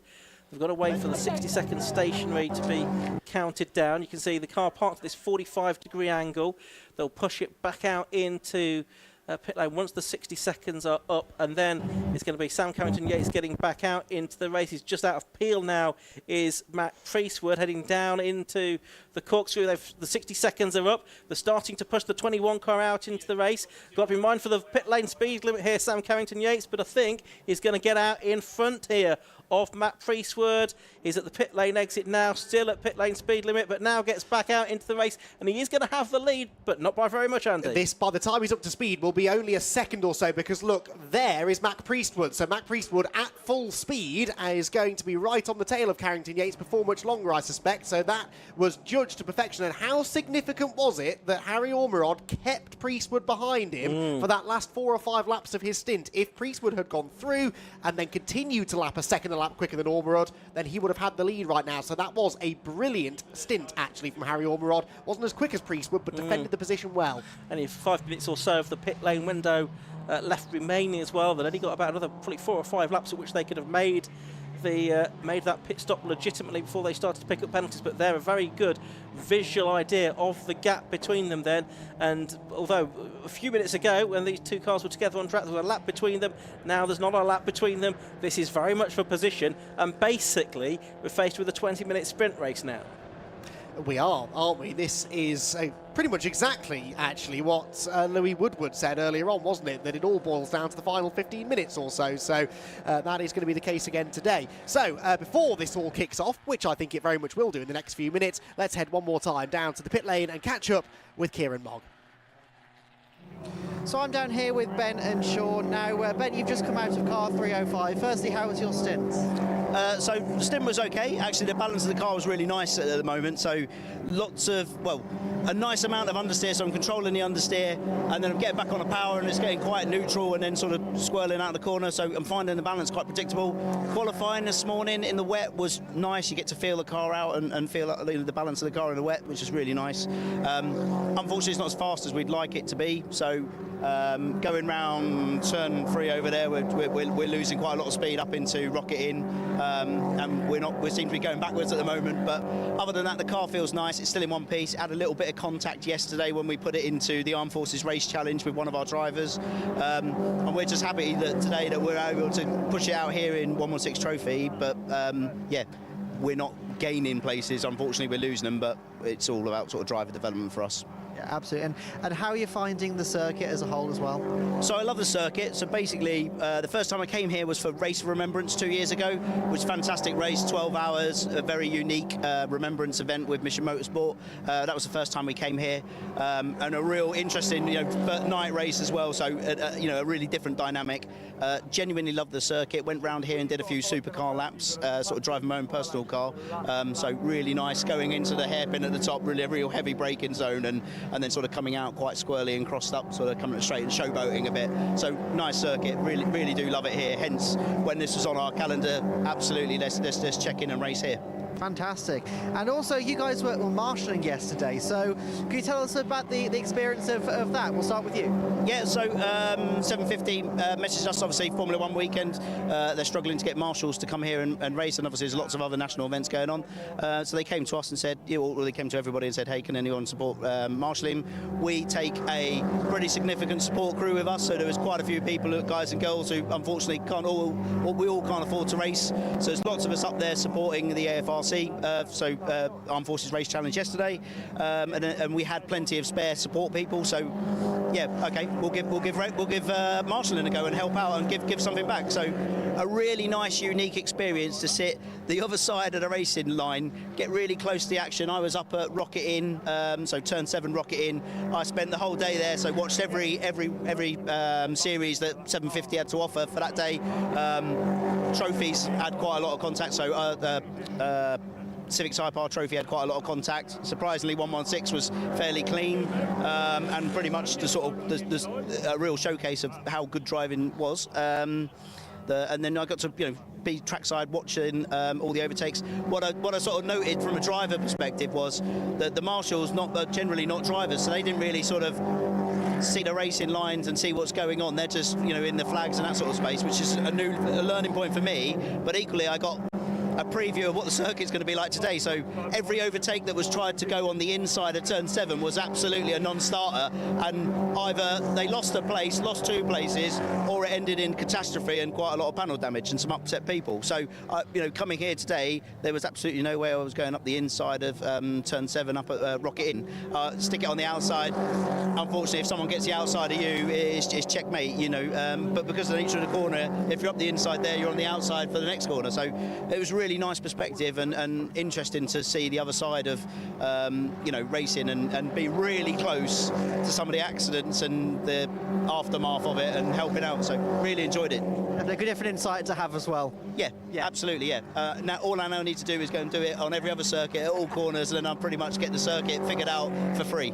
Absolutely. Well, and Sean, how was your experience of being a marshal yesterday as well? It was thrilling, actually. When it's being like up close and personal with some of the race cars, you don't get that perspective as being a spectator. And then obviously being out there and obviously doing the flags and seeing how busy it can be, especially on some of the tight corners that we were on.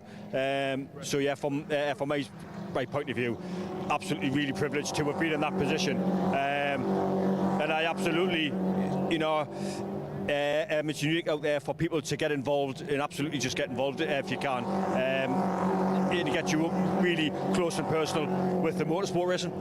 Absolutely. Well, thank you both for stepping in, and a big shout out obviously to the Orange Army as always. We couldn't go racing without them, could we? No, thank you. Thank you very much. Right, back to you guys in comms. Drama here because the race leading car has got a 5-second penalty for exceeding track limits. The gap has been coming down on track. It's just over a second now between number 21 Sam Carrington-Yates and number 173 Matt Priestwood.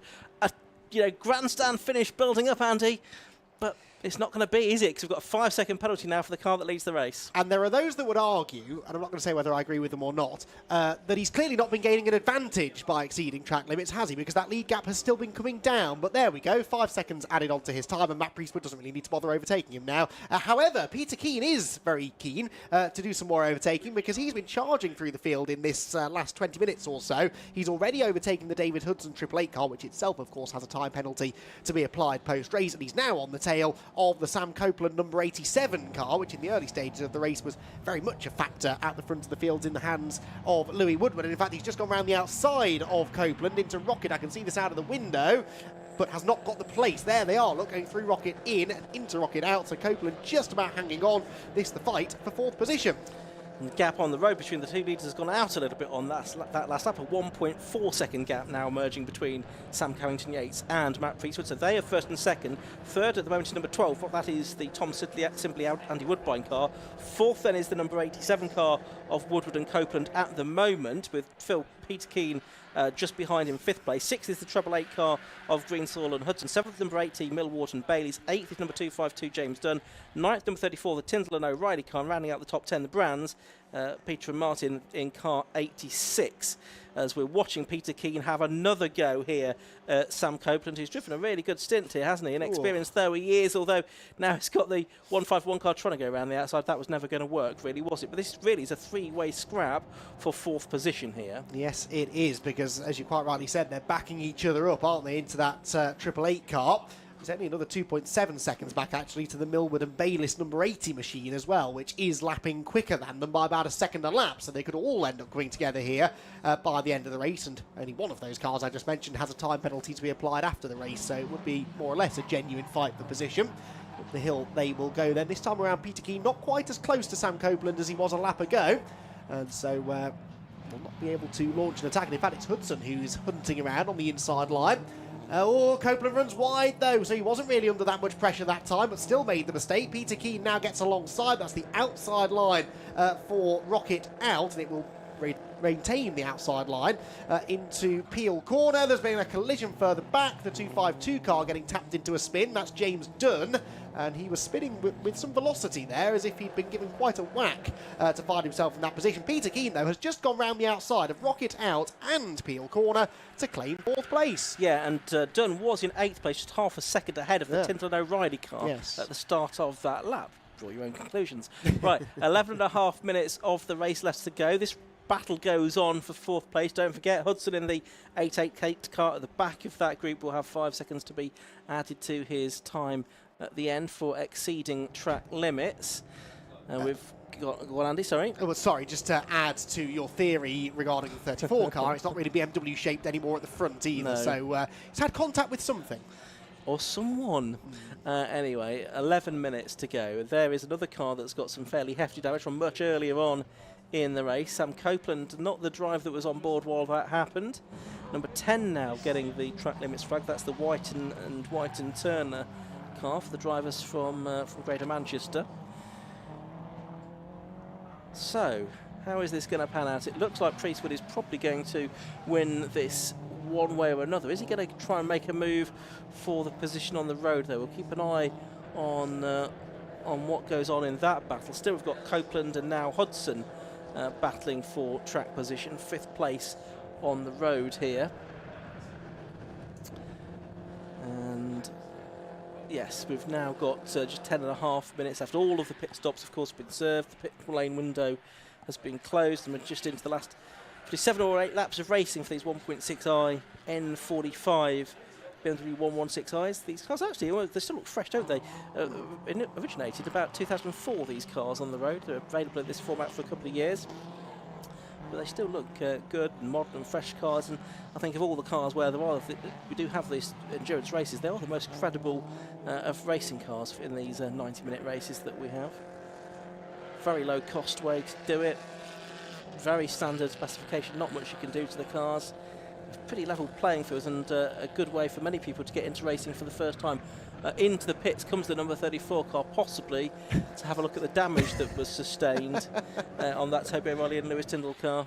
It's such a shame we didn't have a camera down there then, because the car hadn't even stopped, and a mechanic belly flopped onto the bonnet to flatten the bonnet down. It was not the most graceful thing I've ever seen, but it worked, definitely. They've now ripped out what was left of the headlight. They're trying desperately to fasten the bonnet down again, but that was an innovative way of sorting out some bodywork damage to the front of that car.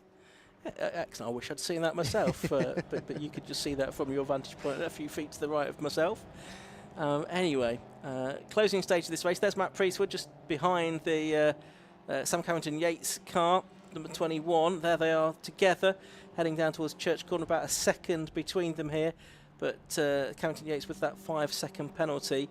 And these drivers will be evenly matched. You know, they're the two current and previous lap record holders. So it's not necessarily the case that we'd have expected Priestwood to automatically be able to get ahead of Sam Carrington-Yates. It was a result that was going to be very much in doubting right at the end of this race. But unless Matt Priestwood picks up a 5-second penalty himself in the closing stages, and there's been no sign of him doing that, not any warnings or anything like that, then I think this result's only going to go one way, Andy. And if it does, it's quite remarkable. 3 wins in a row in the 116 trophy. When you get a 30-second penalty to serve at your pit stop for winning the previous race, it's done that twice now, overcome that. That's quite something. It certainly is, and I think on both occasions using a very similar strategy, really, with those two sort of back-to-back pit stops to get completely off sequence with everybody else. And I think that I'd be interested actually to hear from him maybe after the race. Oh dear, drama at Rocket, number 82 around. And that is the Jamie Rolfe, Tom Littlechild and Stefan Guardieri car. I'm not sure who is in that car, other than it isn't Jamie Rolfe, because he did the opening stint. But anyway, they've continued, hopefully with minimal damage. But yeah, I'd be fascinated to hear from Mac Priestwood after the race, assuming he does go on to win the race on corrected times, as to why he likes to go for that strategy. And I suspect maybe it's just because he feels that if he gets the pit stops out of the way, he can just settle into a rhythm then, rather than doing another 10 laps and then pitting again and having to get back up to speed again. But I would be interested to get his thoughts, because it's obviously a strategy that he likes and clearly works. It gives you some certainty, doesn't it? But what it probably doesn't give you is some flexibility. Yes. Whereas if your car develops a problem, you might want to get that checked out in the second half of the race. Well, if you've still got a pit stop up your sleeve, maybe you could use your mandatory stop for that. Liam Bresett's getting a penalty now for exceeding track limits, whereas, you know, if you then need to do that as a third stop, then all of the advantage that you've gained is out of the window.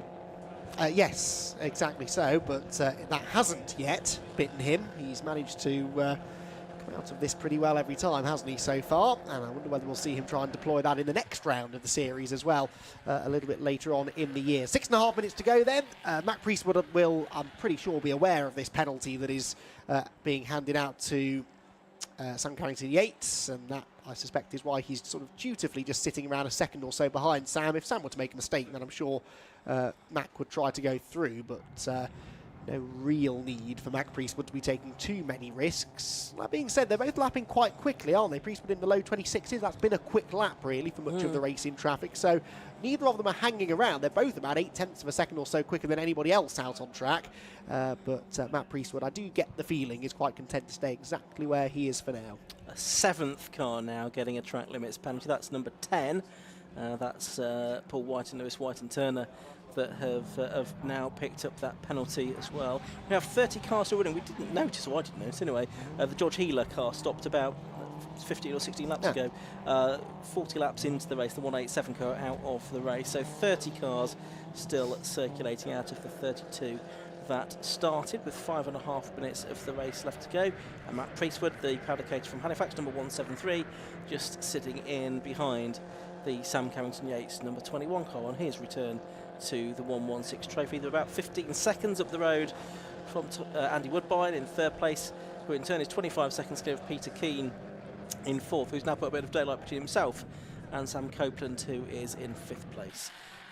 One to watch possibly. I mean, Hudson, who's in 6th place on the time screen, is going to drop behind Theo Millward and Chris Bayliss there, isn't he? That's because there's only less than 5 seconds between them, and Hudson's going to have a 5-second penalty added to his time, so I don't think he's going to finish top 6 here. Although was half a second quicker than the number 80 car on the previous lap. Might, so he's might pull away then. Yeah, doing his best to do so. Needs another second, basically. It's going to be touch and go, isn't it? Yeah, that'll be interesting to watch, won't it? Of course, Sam Carrington-Yates and Harry Ormerod will lose the win, but they shouldn't lose second place. So that's some solace, maybe, for them. But having led this race essentially all the way, in fact, have they led every lap of the race? I believe they may have. No, they haven't. They did lose out briefly to Mac Priestwood on lap 11, I can tell you, because of the timing of the first pit stop, perhaps. Yeah, and that was only because the timing beat when you come into the pit lane sort of effectively triggers earlier than it's when you're doing the full lap here. Otherwise, they'd have been ahead throughout, I think. Yes, exactly. So essentially, leading lights to flag, but they're not going to be rewarded with a race win. Oh dear, a close moment there with the walking wounded number 34 car, which isn't exactly leaping out of Sam Carrington-Yates' way, is it? We'll put the top end of the circuit there. No, and yeah, Carrington-Yates does manage to navigate the way around the tank-taped car with its innovative repair methodology. There's the 232 car, just going a bit wide. That's the car that is running in 15th position and is for a place as well. For 15th position, that's the Ryan Cafferty Richard Roundle car, getting back in front. Sometimes MX5 racer Ryan Cafferty, one of the drivers aboard that car. So 3 minutes or so to go, probably 3 laps to go, including the one that the leaders are on, I would think. It's a lap for these cars, about 1:27 actually, based on what they're doing at the moment at this stage in the race. Leaders then making their way out of Church Corner, past the right-hand kink at School, and then up towards Rocket they will go again. And there's still, 6, 7, 8 tenths of a second between these two, as it has been for quite a few laps now with seemingly, we're saying Matt Priestwood just sitting behind. He could be trying everything he can to get past, for all we know, but it looks like he is just sitting there and waiting for the penalty to work its way out at the end of the race. Yeah, because I think it would be fair for him to assume that this is the race leader in front of him, and that it's not like he needs to get past Sam Carrington-Yates and then chase after somebody else. So I suspect he will be quite happy to simply wait this one out. Good battle just went through turn number 1, by the way, for 9th position. The 444 car of Richard Phillips under a lot of pressure from Ethan Hall, the recovering Ethan Hall, remember, who started 7th on the grid and is now trying to claim 9th position. So Ethan Hall, that blue and pink number 25 car, very much on the attack. He was almost getting squeezed into the pit wall, actually, as they came across the line last time. It's the pair of cars just behind the two, actually, that we had on screen then. They're just going around Church Corner in the distance, and Ethan Hall, I think, might be shaping up for another attack here, heading up the back straight. Yeah, let's have a look if he's able to do that. So this is for 9th place. He's going to the left. He's now going to the right as we're watching this out of our commentary box window. And he's going to do it. Yes, he is going to do it. Yeah, around the outside he goes. Is he going to get the car turned in? Just about. He does. So Ethan Hall goes up to 9th position. And that is a genuine pass for position, because neither of these cars have a time penalty to be applied. So that's a genuine fight. And Ethan Hall slip through. I don't think he's going to have the time to chase down the 89 car, sorry, 86 car, I should say, which is the Pete Martin brand car. That's some 6 seconds or so up the road, and of course we only have a minute of this race to go. Now, where are the leaders situated on track? I wonder, because I think they will either have just started their final lap or they'll be coming through shortly to start their final lap. It's going to be the latter, because they're just dropping down through the corkscrew now, so they will see the last lap board this time around, and in a mile and a half's time, Sam Carrington-Yates will presumably cross the line first, but it looks as though it will be a 3rd win in a row for Matt Priestwood. Indeed so. So last lap board goes out now with 39 seconds to go. And there's 1.2 seconds. The gap actually having gone out between the first two, so just don't let it creep up another 3.8 seconds, Matt, whatever you do, over the course of the rest of this lap. Up into the banking goes Sam Carrington-Yates, Matt Priestwood following him round. And then, as we say, there's another sort of 17 seconds back to the 3rd place car. So that's not really going to come into the equation. There's a bit of traffic ahead of the two leaders. One of those drivers is Jack Godner, can see, in the 71 car in the middle of that shot. He is running at the moment in 12th place, which is a good effort there, because that car started towards the back of the field. And so Jack's done a good job there to get that up to the sharp end. Into Rocket they come. Is this going to get exciting in the final couple of corners? Well, I wouldn't bet against it. We've been surprised a few times this weekend, haven't we, about some late dramas. As up at the top of the hill there is... No, don't worry about it. I saw a car that we don't need to worry about. Indeed, that I think has been there for a while. Anyway, here comes Sam Carrington-Yates, digging his way through the traffic. He is not going to be 5 seconds ahead of Matt Priestwood, unfortunately for him, and Priestwood just needs to be very, very careful here not to get tangled up with the back marker in the last few corners. Yeah, out of the final corner he will come. The checkered flag is going to go out and be taken by number 21, Sam Carrington-Yates, and Harry Ormerod. 2nd over the line is Matt Priestwood, but it's already been corrected on the timing screen. Matt Priestwood, the winner then, by 3.738 seconds over Ormerod and Carrington-Yates, waiting for the 3rd place car to come through, just about to exit the final corner. Now that is the number 12 car, Andrew Woodbine and Tom Sibley. 4th place away back is going to be the number 151 car of Peter Keane. In fact, he is probably just up at the top of the circuit now, something like that. So still a way back. Battle's still being resolved all the way down the order though. And yeah, just waiting for our 4th place car to come through. There's David Hudson. He's still very much involved. He's fallen behind on track position, though, behind Millward and Bailey, so he's certainly not going to be in the top 6. Over the line has gone Keane, and here's the next little gaggle of cars, and it's Copeland, very fine 5th place. They were hoping for a top 10 there, so they'll be pleased with 5th. And then it's Millward and Bailey 6th, Hudson and Greensall in 7th place. 8th over the line now goes the Brands. In 9th place, number 25, Ethan Hall goes across the line after his early dramas, and Richard Phillips over there. The line there is the last driver inside the top 10, Andy. Great race. Certainly a shame about that track limits penalty for the 21 car, but Mac Priestwood drove very, very well, thoroughly deserving of the race victory nonetheless. He did overcome that 30-second penalty, and I suspect would probably have had a good chance of going for the victory had he needed to. A couple of drivers not getting the memo about having to go into Parc Ferme, including Sam Carrington-Yates, who's just had to do a U-turn over the grass to get into Parc Ferme, but he is heading down there very shortly to catch up with Kieran Mobb. But first, the results. 61 laps completed by the race winner Matt Priestwood, then, who makes it 3 race wins in a row in the Gasshocks 116 trophy. Second place goes the way of number 21 Sam Carrington-Yates and Harry Ormerod, 3.738 seconds behind on corrected times. Third, number 12 Tom Sibley and Andrew Woodbine. Fourth, number 151 Peter Keane. Fifth was number 87 Louis Woodward, Sam Copeland. Sixth, number 80 Theo Millward and Chris Bayliss. Nigel Greenswell and David Hudson were 7th with a penalty. 8th, number 86 Peter Brand and Martin Brand. 9th, 25 Ethan Hall and Richard Phillips 444. Rounded out the top 10. Good drive by Jack Godden to get the number 71 car up to 11th ahead of the Whitens, and then Scott was 13th and the Petters were in 14th position. And further back we can see all of the top 21 cars were within a lap of the race leader, and then from 22nd back they were 2 laps or more down, and we did have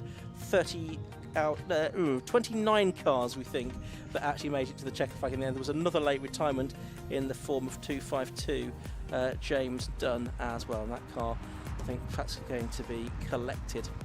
But a dramatic race for the Gasshocks 116 trophy. It delivered great entertainment yet again, as it always seems to, and we'll look forward to seeing them again with the 750 Motor Club very soon. There's still 3 sprint races to come here this afternoon, though, at Anglesey. We've got the Sports 1000 Championship, which has no green flag lap, in just a moment. We've got the Tagiwa Type R Trophy and the K-Tech Racing Clio Sport Championship to round out the day. Just a little bit of clearing up to be done, though, after that 116 trophy race.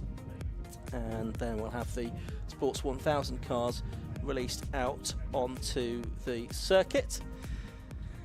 And Kieran Mobb now is ready in Parc Ferme, and he is going to speak to our successful 116 trophy drivers. Thank you very much, guys. Yes, I'm down here in Parc Ferme and with our winner, Mac. That was a tough race out there. Yeah, definitely tough, especially with the 30-second time success penalty. Good race though, consistent throughout, so very happy. Did you know about the time penalty that was given to first place on the road? Yeah, we knew about the time penalty, so I knew as long as I stayed in the 5-second gap, there was no need to go for the move, risk damaging my car or anything like that. So. Definitely. And how have you found the track evolution? Obviously, it was wet this morning. It was slightly wet patches when you started. How has it kind of gone on as the afternoon's gone on? Well, the track dries very quickly because obviously of the wind. So it was dry straight away, to be fair. So pretty well. We had grip, good grip. Yesterday we struggled with grip a bit, but we seem to sort that now. So definitely, well, good way to round off the weekend. Definitely, 3 in a row. Exactly, fantastic. Well, congratulations on the win. Thank you very much. Thank you very much. Right, we'll speak to our third place man. If I could just jump in here a second, third place. How was that race? You look very sweaty now. Yeah, that was hard. So much harder than I thought it would be, because it's not even that hot today, but God, that was killer. That was, I mean, these guys were so fast, and I don't know what was going on with our car. We just lost rear grip, and the problem kind of compounded. The less rear grip we had, the more it slid, the more I overheated the rear tyres. Problem just continued, basically. So we made a couple of tweaks during the pit stops just to try and stiffen the rear of the car and try and lessen that, and it helped to a degree, but there was no way I was catching these guys. Anything that you can perhaps work on for the next race to bridge the gap? At this stage, probably just a bit more seat time. I mean, these guys smash loads of track days and stuff, and you just can't compete with that. So, fingers crossed we can try and get a few more days. Andrew at AWE provided the car and everything today. And what a car he is as well. Cannot thank him enough. Absolutely. Well, congratulations on the third place. Thanks so much. Thank you very much. Right, we're going to head up to an ad break, and coming up next is the Sports 1000. See you in a second.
Third and final race of the weekend coming up for the Nankang Tyre Sports 1000 Championship, featuring Cup 200.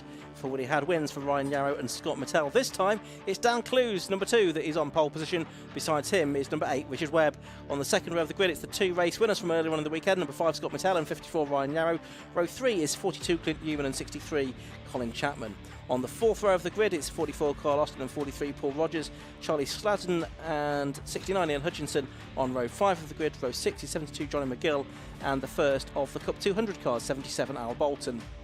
Row 7 is 111, Mike Whiteman Hayward, and 98, John Cutmore. Naeem Hack, number 9, and Alex Aloro, number 83, are on the 8th row of the grid, and row 9 is 46, Charlie Wright, and 4, John Murphy. That is the way the grid lines up. Then green flag is waved at the back. It's going to be a 15-minute race for the Nankang Tyres Sports 1000 Championship, and it's going to be no green flag lap for these cars, straight into racing. 1 minute board is shown, so the countdown is beginning. And it's interesting that we've got the 2 drivers that have been successful earlier on in the weekend on the second row of the grid here. Can they find a way past Dan Clues in the Mattel, number 2, on the right hand side of your picture? And indeed, Richard Webb, the champion from a couple of years ago in the number 8 Spire. There's a little bit of creeping as the lights go out. I'm not sure anyone gained a particular advantage from that. It's going to be Richard Webb, I think, that's going to lead into the first corner. Yes, it is in the Spire, and then it's Mattel second and third of Dan Clues and Scott Mattel respectively. Scott Mattel winning the race this morning in wet conditions. Change of conditions now, though. Ryan Yarrow going to try and go around his outside to take third place away at the banking. Heading off towards Church Corner, it's Webb from Clues, from Mattel, Yarrow, and going with them as well is number 42, Clint Newman, in 5th position. Gap back to Paul Rogers in 6th spot, a small gap, that is, I should say. Climbing up the hill towards Rocket for the first time, and it's the number 8 car of Richard Webb that has the lead. Bit of a lock-up from Clues, who runs wide, and that allows Mattel to get through into second place. Clues, Yarrow's trying to go around the outside of Clues as well to get up into third position there, sort of nose to nose, aren't they, those 2 cars, as they turn their way through Peel. Still side by side. Yarrow probably here is going to squeeze through into the first element of the corkscrew. Yes, he does. Up into third position then for Ryan Yarrow. In Cup 200, by the way, pretty sure it's Alistair Bolton who's got the advantage. There he goes, looking the white number 77 car, with John Cutmore right behind him, and Mike Whiteman Hayward as well. So the top 3 in Cup 200 absolute together after a good side-by-side battle through the first couple of corners from those drivers. But Richard Webb leads by nearly 1.3 seconds now over Scott Mattel in second. Ryan Yarrow, though, in third, is going for second up the inside into the banking. That's not quite going to work, but Ryan Yarrow on his toes here. He wants to get after Richard Webb before he gets too far up the road. Yeah, that's right. So it's Webb leading, Mattel second, Yarrow third, and fourth is Clues. There's Charlie Sladden in another Mattel, number 28. He switched from the Exton Harvard Sabre to the Mattel for this season, and it seems to have got him a bit further up the field, the 21-year-old from Essex, as Johnny McGill, number 72, is heading slowly into the pit lane. So sadly his race weekend has come to a premature end. Look how Clint Newman, number 42, is right with these cars as well. So the postman from the West Country is really delivering well this weekend. He's right on terms with number 2, Dan Clues, on the second lap of the race. Lead gap coming down on this lap, I would say, between Webb and Mattel. That doesn't look like 1.3 seconds anymore quite, as they drop down through the corkscrew. The back, Carl Austin there, was that him nipping up the inside of Paul Rogers, I think? Charlie Sladden, I think. Defending from Charlie Sladden, right, okay, for 7th position. Lead gap, well, it's not 1.2 seconds, it's 1.184 seconds. It came down slightly. Fastest lap set by Scott Mattel, but only fractionally quicker than the race leader. Yeah, 1.1 seconds between the first 2 cars as things stand, as they all streak their way around the right-hander of the banking. A few gaps starting to emerge, but still a long way to go in this race. There are the leading Cup 200 cars. It's Al Bolton, number 77, in the white car. It's the blue car for number 98, John Cutmore. Both of them very experienced drivers, long-time competitors in RGB, although Bolton in particular has had quite a long time away. And returning, and he really enjoyed driving these Cup 200 cars in the wet on the Atomic Racing cars, the MK Indy chassis that these are based on, with a Hayabusa engine, giving them plenty of power. Oh, someone had a spin, and it was number 9, Naeem Hack, who's gone around at Rocket. Whether he did that on his own or was helped, not quite sure. Anyway, he gets back into the race, and the Cup 200 battle for the lead continues. Jonathan McGill's transponder isn't working. We don't really need the transponder to tell us he's in the pit lane, though. He's not in the race anymore, so that's probably a little academic, although race control insistence upon telling us. Richard Webb then leads. Fastest lap now, though, belongs to Ryan Yarrow, 1 minute 12.4. That was 2 tenths quicker than the leader, 4 tenths quicker, though, than Scott Mattel just ahead of him. So that gap between second and third place creeping down ever so slightly. They're just making their way through Church as the Cup 200 leaders descend upon the banking, with John Cutmore still well within slipstreaming range of Al Bolton. But Hayward not that far behind in third. Then it's Alexandra Aloro in fourth, although he's 1.3 seconds behind the leading three. Back in Sports 1000 land, though, and this, the gaggle of cars fighting over fifth position. Dan Clues, number 2, Paul Rogers, number 43, 44, Carl Austin, and 28, Charlie Sladden, all in a line, making their way towards Peel. And there is this battle then. It's Carl Austin, Charlie Sladden there. Carl Austin in the black and red Spire, the man from Devon. Charlie in his second season of racing in Sports 1000. Works in IT in the NHS. Got Colin Chapman not too far behind, only in 9th position. Colin Leach has been a bit further up the order this season.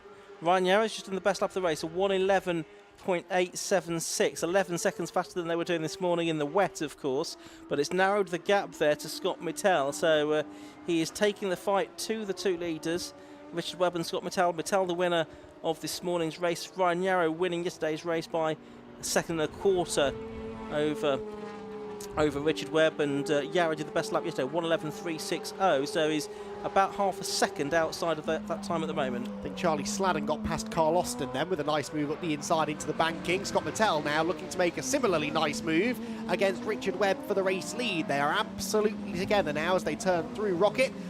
Behind Clint Newman, that looked like was battling with somebody. Was that Ryan Yarrow? Yeah, I think it must have been. Did Ryan outbrake himself maybe? Let's have a look. Do we see them through? Yeah, Ryan Yarrow has lost out, so he's shouldn't you say outbraked himself at Rocket, which has allowed Clint Newman to go into the podium positions, and that's significant, of course, with Yarrow being the championship leader. Indeed so, and of course drops him further away from the top two now. He was looking like being a bit of a threat, wasn't he, as we headed into the middle part of the race, but perhaps not so much now. That has also delayed Newman and Yarrow to the point that they've now been caught by Clues and Rogers and Sladden and Austin. So it's 6 cars in a line now, from third place all the way back to 8th.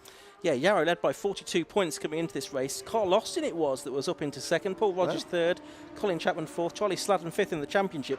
Only 11 points covering second, third, fourth and fifth, so it's all to play for the minor placings. Ryan Yarrow is certainly the man to beat in the championship this season, looking for his third championship title.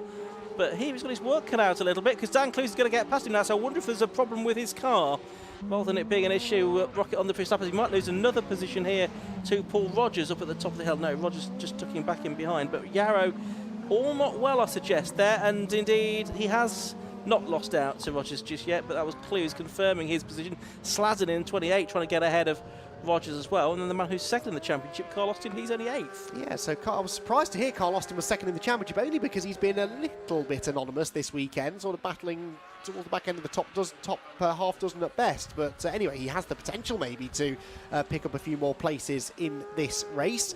Meanwhile, in the Cup 200 class, Alistair Bolton still just ahead of John Cutmore as they wind their way out of Peel Corner. These two have been closely matched all weekend long, and now in these perfectly dry conditions, they've got a really good opportunity to put on a good show once again for the class victory. They descend upon the final corner, accelerate, sliding their way out of the final turn, or sliding in the case of Alistair Bolton anyway, a slightly more measured run for John Cutmore, and that seemed to be the quicker because Cutmore closed in again slightly on that lap. Certainly did. Less than, well, just over half a second between them.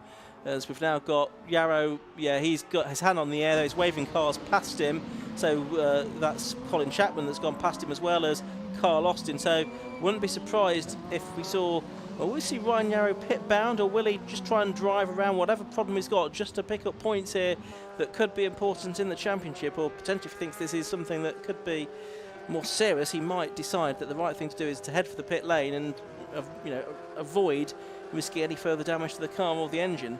Well, they'll have dropped scores presumably in this championship. I don't know if it's 2 or 3, 2 we think. But again, I'm not entirely sure what his previous results have been. He won't want to have too many non-finishes against his name, that's for sure. But of course, what he really doesn't want to do is risk damaging the engine even more if it is an engine issue. He's come across the line once again. It makes me suspect something like gearbox issue, doesn't it? Because the car seems to be up to speed and then dramatically slows and then picks up again, which does sort of suggest he's either stuck in gear or can't get it to go through the gears as swiftly as it should be. Yarri's first result off the podium was the one this morning when he finished right. in 4th place. All the other races have been on the podium, so as you say, he has got this healthy lead in the championship, so maybe this is just going to be a bit of a blip for his season. But anyway, we're watching now Paul Rogers and Charlie Sladden. This is the fight for 5th position. It's Spire against Mittel. So beautifully turned out and sleek cars. Paul Rogers, former champion, of course. 13 years ago now, he was the title winner in a Contour. There's the number 12 car that's just being lapped. That's a newcomer to the championship. That's Chris Barker, the 64-year-old from Watnall. In his first season of racing in a car that he started building himself many years ago, but it was ultimately completed by Spire and Tim Gray Motorsport to finish the build of that car, and he has now got it out and is enjoying his racing. He is indeed. He's about... Oh dear, this is for the lead in the Cup 200s. We'll get back to that in a moment then. Here comes Alistair Bolton under threat from John Cutmore, who was alongside him into the corkscrew. Cutmore in the blue and green number 98 car slips through on the inside line and gets the lead away. So John Cutmore then ahead of Alistair Bolton. Didn't see how that all started, whether it was a mistake from Bolton or Cutmore making the move, but either way, it is John Cutmore who moves to the lead of the class. Side by side for the lead of the race now as well, because number 5, Scott Mittel, is alongside 8, Richard Webb, as they go up towards Rocket Corner, and Scott Mittel has gone through. And there was the contact there late on the brakes. It's Richard Webb. Andy McEwen has got his arms aloft in surprise and shock, but it is Webb still, for the moment, holding on to the lead of the race from Scott Mittel. Clint Newman 2.5 seconds behind, but yeah, that was a very close moment up there at Rocket, Andy. I don't know how he got it stopped. He was so late on the brakes and sideways as well in the braking zone, which isn't normally conducive to slowing the car down, but somehow Richard Webb, I seem to recall seeing some good outbraking manoeuvres from earlier on today, actually, managed to pull another one off to, in a way, defend, but in other ways, retake the race lead that he had effectively lost. Here's a replay. Look at this. He fully loses the position, then jinks to the inside. The back of the car steps out. It's bumpy. He's on the dirty side of the road, snatches a brake, and somehow almost makes the apex. I think Mittel cooperated with that. He just thought, hang on, I'm just going to stay out of this. You do you, and I'll just tuck in behind rather than avoid potentially getting involved in an accident. Scott runs the team, Mittel team, with his dad, Ian, and probably the last thing they would have wanted is any damage to one of their cars to have to deal with. But anyway, Mittel lives to fight for this position once again. There's still 3.5 minutes to go in this race, and it's pretty tight because Clint Newman now has got to within 1.4 seconds of the race. He is no doubt aided by their moment up at Rocket a couple of laps ago. They've pulled away from Dan Clues, who's 4th, Paul Rogers, who's 5th, and Charlie Sladden, who's 6th. But it's interesting to see that we've got the top 8 covered by only 7 seconds, and we're 12 minutes into this race. It's been a fantastic race, hasn't it? We've made the point a few times already this weekend about how competitive this grid is this year, and they're really displaying now what that means. It means great close racing. It means lots of drivers in contention for good results, and not just in Sports 1000, but also within Cup 200, because this is still nose to tail, the battle between John Cutmore and Alistair Bolton for the battle for the class lead. Still Cutmore ahead of Bolton, but Alistair Bolton not being dropped at all here by the number 98 car. He slides his way through Peel Corner. Bolton's car definitely looks a bit more leery, doesn't it, than John Cutmore's, but they're both going quickly and both clearly evenly matched. Yeah, certainly are. Mike Whiteman-Hayward just in behind them as well, so it's really 3 cars quite close together. They're just passing the number 12 car of Chris Barker and lapping his car as they continue their battle with just a couple of minutes of the race left to go. The overall leader is still Richard Webb. Ryan Yarrow, by the way, is still circulating. His lap times are in the 16, so probably 4 or 5 seconds off what he's capable of, but he is at least continuing around to pick up points in the championship, which is something that is certainly worth doing if you can. Battle among the Cup 200 cars continues here then. Cutmore and Bolton in that order, 11th and 12th overall, and not a lot to choose between them. You can see the leaders beneath our comms box just coming over the line once again. 0.6 of a second first to second. Clint Newman about a second behind them. Al Bolton making a renewed attempt at getting the Cup 200 lead. Yes, he is, but still can't find a way by as they head through Rocket. Thought he might have had an overlap then heading towards Peel. He is looking up the inside line, very late on the brakes, but John Cutmore, cool, calm and collected, didn't panic, just turned into the apex like normal and sort of forced Alistair Bolton to make his own arrangements, really, so they stay as they were. Up front, by the way, some side-by-side battling for fourth, and in fact a change for fourth position. Paul Rogers has just gone round the outside of Dan Clues at Church Corner. There they are on screen, so Paul Rogers ahead of Dan Clues now, who is just sort of slipping back in this race a little bit. He tries to get back up the inside, in fact does get back up the inside into Rocket, and almost makes a little bit of contact with Paul Rogers, perhaps just avoided it, but Dan Clues taking a page out of the Richard Webb book there of overtaking, almost, but not quite late enough on the brakes.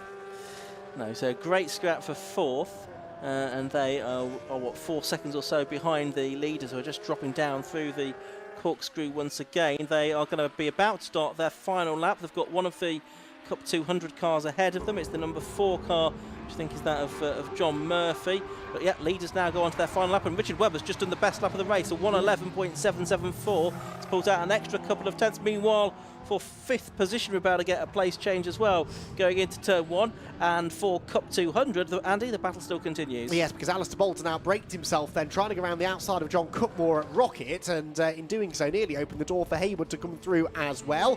It is one of those races where you don't really know which end of the field to be looking at. There's battles at the front, battles in the back, and quite a few good ones in the middle as well. This is the overall leading group, though. It was heading up the hill. This is actually the fight for 5th position now. Dan Clues slipping back into the clutches of Charlie Sladden, who's just been picking his way through the field quite nicely in this race so far. They head up towards Rocket Corner. Dan Clues defends the position for now.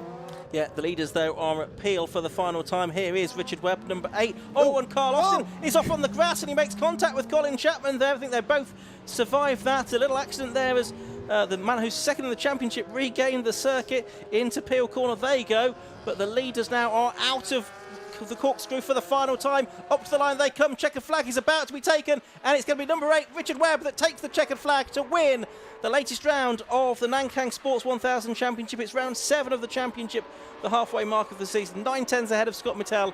Clint Newman, an excellent result for him for 3rd.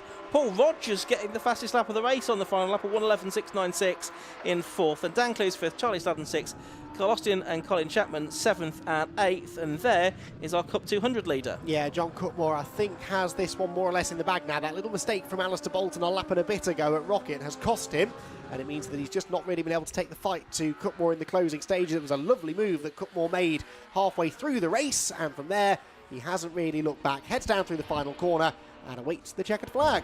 Yeah, and he takes it now to win the Cup 200 division. 11th place overall for him, 12th to Alistair Bolton, 13th to Mike Wyman Hayward. Those 3 cars separated only by 1.8 seconds at the end of the race, and the rest of the field just coming through. Naeem Hack has got a place away from Alex Aloro on the final lap. Charlie Wright 16th, and John Murphy a lap down in 17th. Chris Barker, the last driver to bring his car home at the end of the Nankang Sports 1000 Championship race. That championship will continue at Snetterton with another triple header at the beginning of August. Then they go to Alton and Donington Park, the Grand Prix circuit there, to round out the Sports 1000 season. But yeah, very exciting and hectic race, very fast race. That'll be some of the quickest racing, certainly the quickest racing that we see today here at Anglesey. Let's have a look at the way the results line up then. Number 8, Richard Webb, it was that took the win after 13 laps in his Spire GT3. He was 0.929 seconds clear of number 5, Scott Mittell, in the Mittell MC53 in 2nd place. 3rd to number 42, Clint Newman. 4th was number 43, Paul Rogers. In 5th place, number 2, Dan Clues. 6th was number 28, Charlie Sladden. Carl Austin, number 44, was in 7th place. Colin Chapman was 8th in 63. And Hutchinson was 9th. And the championship leader, Ryan Yarrow, was in 10th place, number 54, with those problems that he had earlier on in the race. In the Cup 200 cars, 11th overall, number 98, John Cutmore. He was the winner of that class. 12th to number 777, Alistair Bolton, 77 Alistair Bolton, and 111 Mike Whiteman Hayward in 13th place. Completed the Cup 200 podium with Naeem Hack in 14th place, Alex Lowe 15th, and Charles Wright, the last driver, on the leading lap. And as we say, the Sports 1000 cars continue their season at Snetterton next month. But we have 2 more races to go. Before that, we're going to head down to Parc Fermé and Kieran Mogg. This series always throws up some interesting racing, and that was not an exception. We're going to talk to our winner here, Richard Webb. They're just talking with Scott Metella, probably about that astonishing move going up towards the hill. If I could just jump in here, Richard, that was absolutely incredible there to be able to hold that off. That was an amazing race. Yeah, that wasn't easy at all. I mean, having Scott in my mirrors the whole time was just, I mean, we've worked hard this weekend. It's still not perfect. We're down massively on top speed, but to finally get the result, I can't thank the team enough. They've all worked so hard.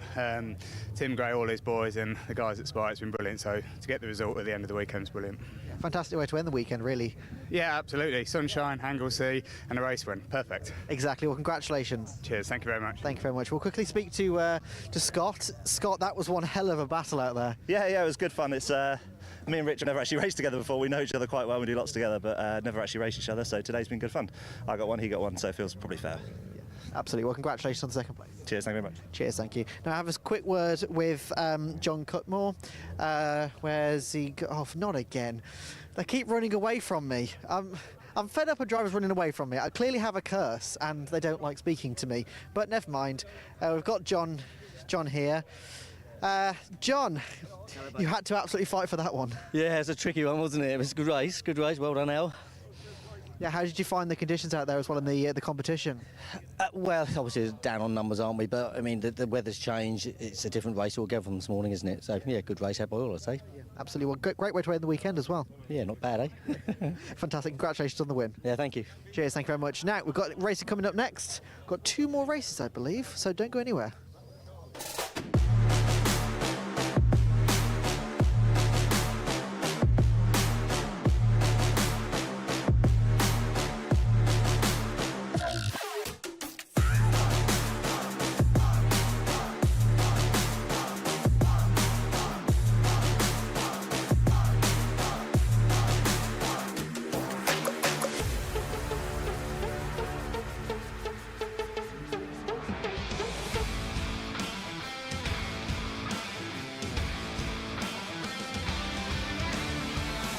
Third and final race of the weekend for the Takiwa Type R Trophy, and the cars are off on their green flag lap ahead of another 15 minutes of action. Pole position for this race goes the way of Joe Jessup, number 28. Besides him, number 86, Matt Wilkins. Second row of the grid, number 92, Adam Parker, and 15, Don de Graaf. Row 3 is 74, Richard Lindsay, and 11, Joe McMullen. On row 4 of the grid, it's 26, Lee Rickard, and 42, Trafford King. The fifth row of the grid, 93, Joe Dalgarno, and 66, Ross Borman.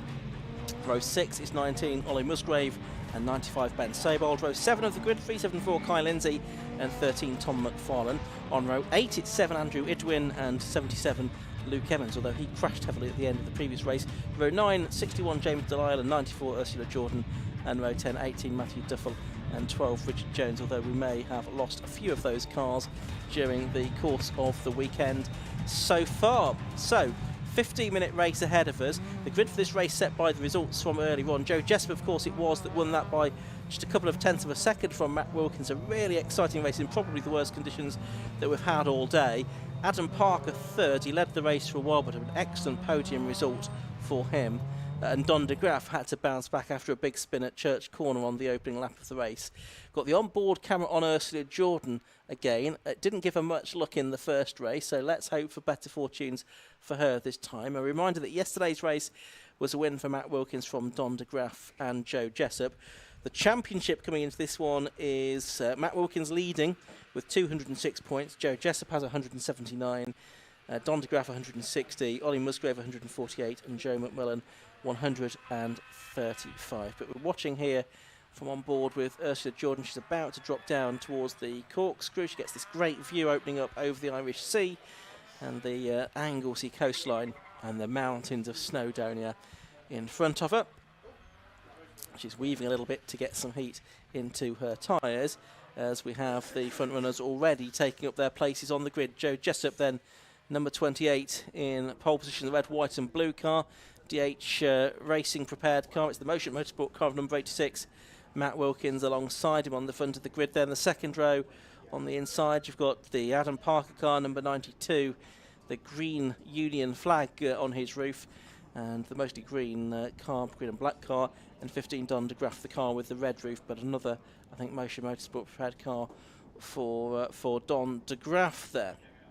So 15 minutes of racing ahead of us. 5-second board is shown. We're about to go racing for the penultimate time this race weekend, this time at Anglesey. Lights go out, the race gets underway, and it is Joe Jessup who doesn't get the best of the starts there. It is the man from the outside of the front row, Matt Wilkins, the championship leader, that sweeps into the lead. That's one or two cars going very wide over to the dust and dirt on the right-hand side of the circuit. I think Adam Parker might have been amongst those.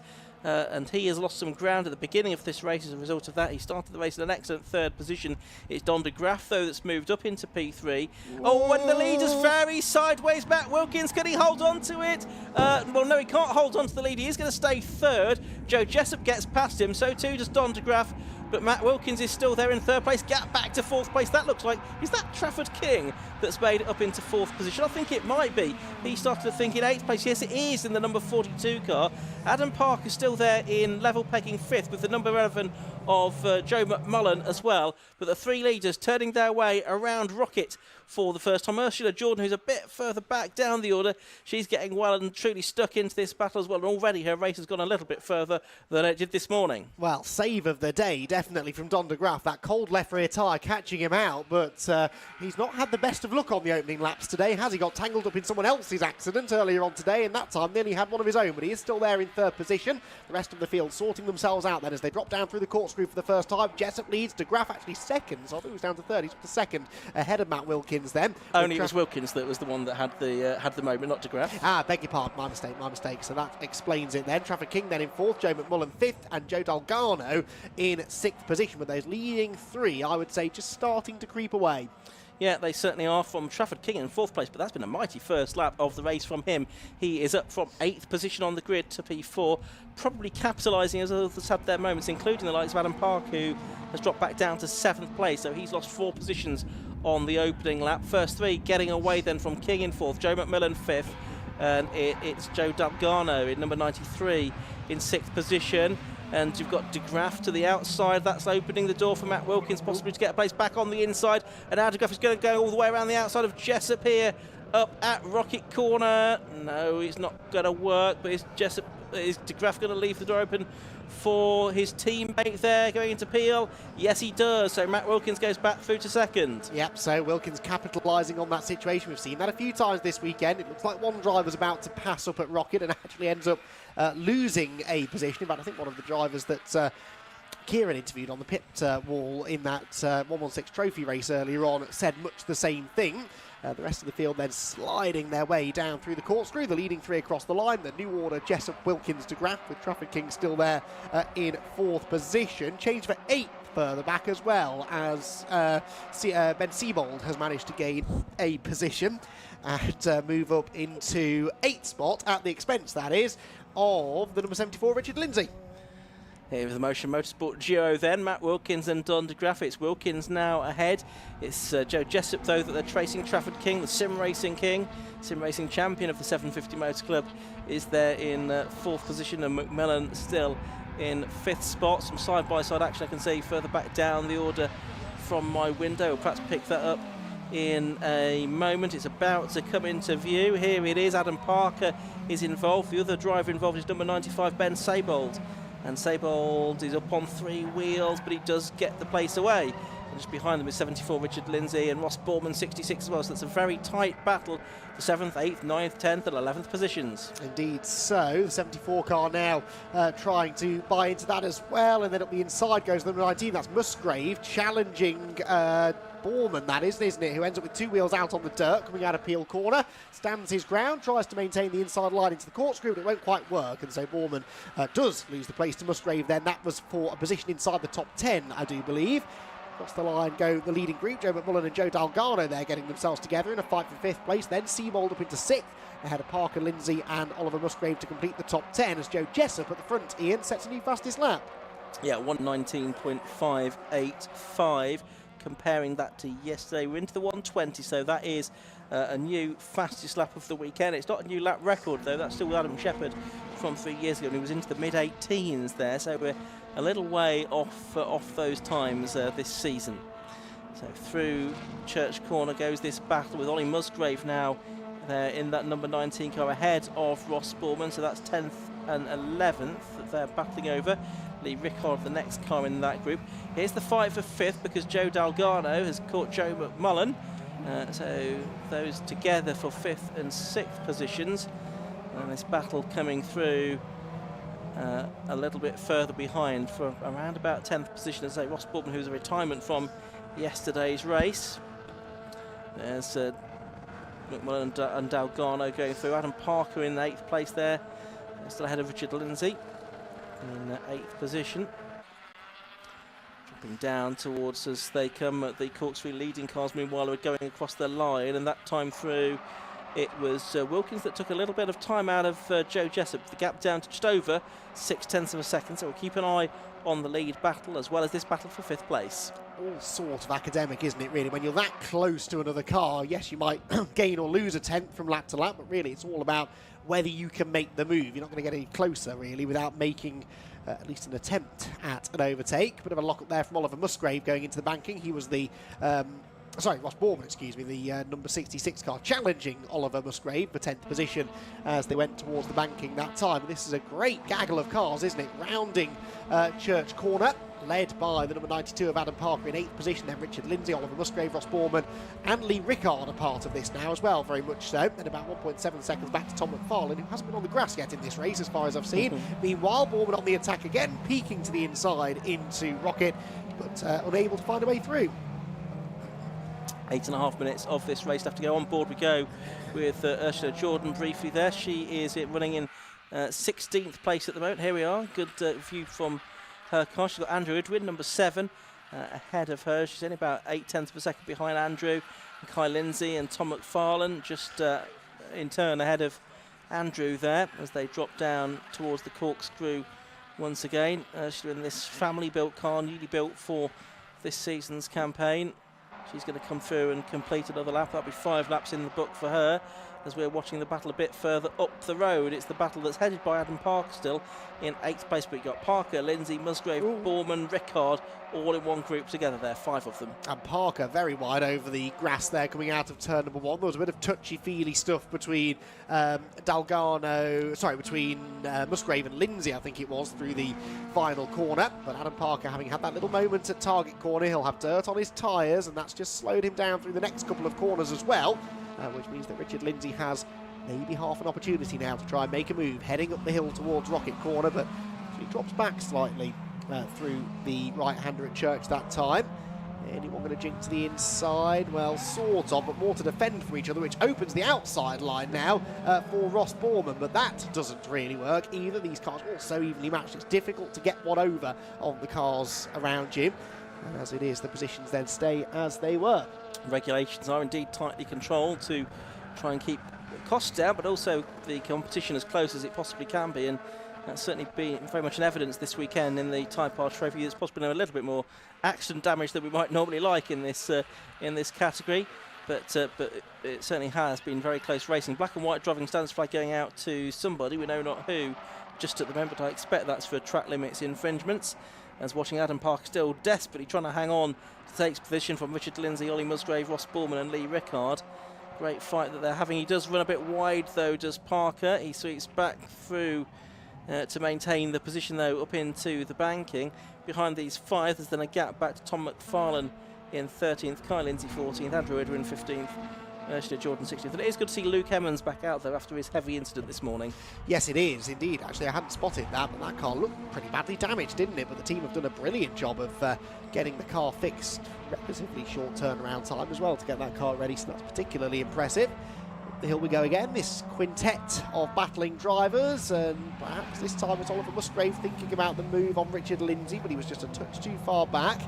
For the first time, Adam Parker at the front of the queue, just out braking himself, and this time maybe leaving an opportunity for Lindsay. That doesn't work, but Lindsay is slow all of a sudden. Lindsay is suddenly off the pace. I don't know if that was because of a touch or whether something just broke on the car coincidentally, but anyway, that stacked everybody up, and he appears to be out of the race. Yeah, and that's given Adam Parker some breathing space, hasn't it? Because there's now a gap back to Ollie Musgrave, who's now into 9th position as a result of all of that. 5.5 minutes of this race left to go. Leaders have just gone through to complete their 7th lap, 0.7 of a second between Joe Jessup and Matt Wilkins. The two leaders in Don de Graaf now a little bit further behind those two, 2 seconds behind Wilkins in third place. But here's Musgrave now in ninth place, with Borman in eighth place. No, he's ninth place. Borman in 10th, Rickard 11th, and Richard Lindsay having dropped to the back of the pack and stopped indeed up on the side of the circuit at Rocket Corner. Here are the two leaders though, Joe Jessup and Matt Wilkins, and they have been sharing the wins all season long. This is the 7th round of the championship. They've got 3 wins apiece during the course of the season so far. Who is it going to be that leaves Anglesey with an advantage? There's double waved yellow flags there, of course, while Richard Lindsay's car is parked at the side of the circuit. So who is it going to be that leaves Anglesey with bragging rights of most wins during the course of the season? As I say, in the points, it's Wilkins fairly comfortably ahead by 27. So I think he probably is going to leave Anglesey leading the championship unless disaster strikes in the remaining 4 minutes. And might that factor into how he approaches this race then? Is it really worth taking a big risk just to get that extra victory over Joe Jessup when in the points he's doing all right anyway? I'm sure the racer in him wants to try and stand on the top step of the podium again, but second place would be good points for his championship campaign. So Jessup with the lead, Wilkins second. They've really dropped Don de Graaf now, haven't they, in third position. Don having a bit of a lonely run now to the bottom step of the podium. Then Trafford King likewise all on his own in fourth place really. Joe McMullen fifth, Joe Dalgarno still sixth, Ben Seibold seventh. Seibold's caught those two over recent laps, so that could be a battle worth watching, as Joe Jessup has been given a 5-second time penalty for exceeding track limits, and that means that Matt Wilkins may not have to overtake him on the road in order to gain the race victory. So it's him that was getting the black and white driving standards flag a few moments ago. Then we saw the 5-second penalty board being prepared in the pit lane. That is who it's gone out to then, the race leader Joe Jessup, and that does change the complexion of the race. Confirmation of that now on the screen for those of you watching on the live stream. Meanwhile, Musgrave has got himself ahead of Adam Parker, who might lose another place here to Ross Borman up at Rocket Corner, but he manages to hold on for the moment. Leaders coming across the line. The gap between Joe Jessup and Matt Wilkins, 0.4 of a second it was. It's now 0.5 of a second, but crucially, it's 4.5 seconds to Wilkins' favour once you add the 5-second penalty to Joe Jessup. 2 minutes and 45 seconds to go, so they are probably going to get 3 more laps out of this. Yeah, I think you're probably right. Round the banking, there you go, there's Dalgarno, still in 6th position. This is that battle that I was just referring to, though, and Ben Seibold has reeled these two in. He was a couple of seconds back at one point, but right there with them again now as they head through the banking at turn 2, head towards Church once again. And Seibold flashing the lights, I think there, wasn't he, at the drivers ahead. I don't think Joe Dalgarno is going to simply move out of the way, but nice try anyway.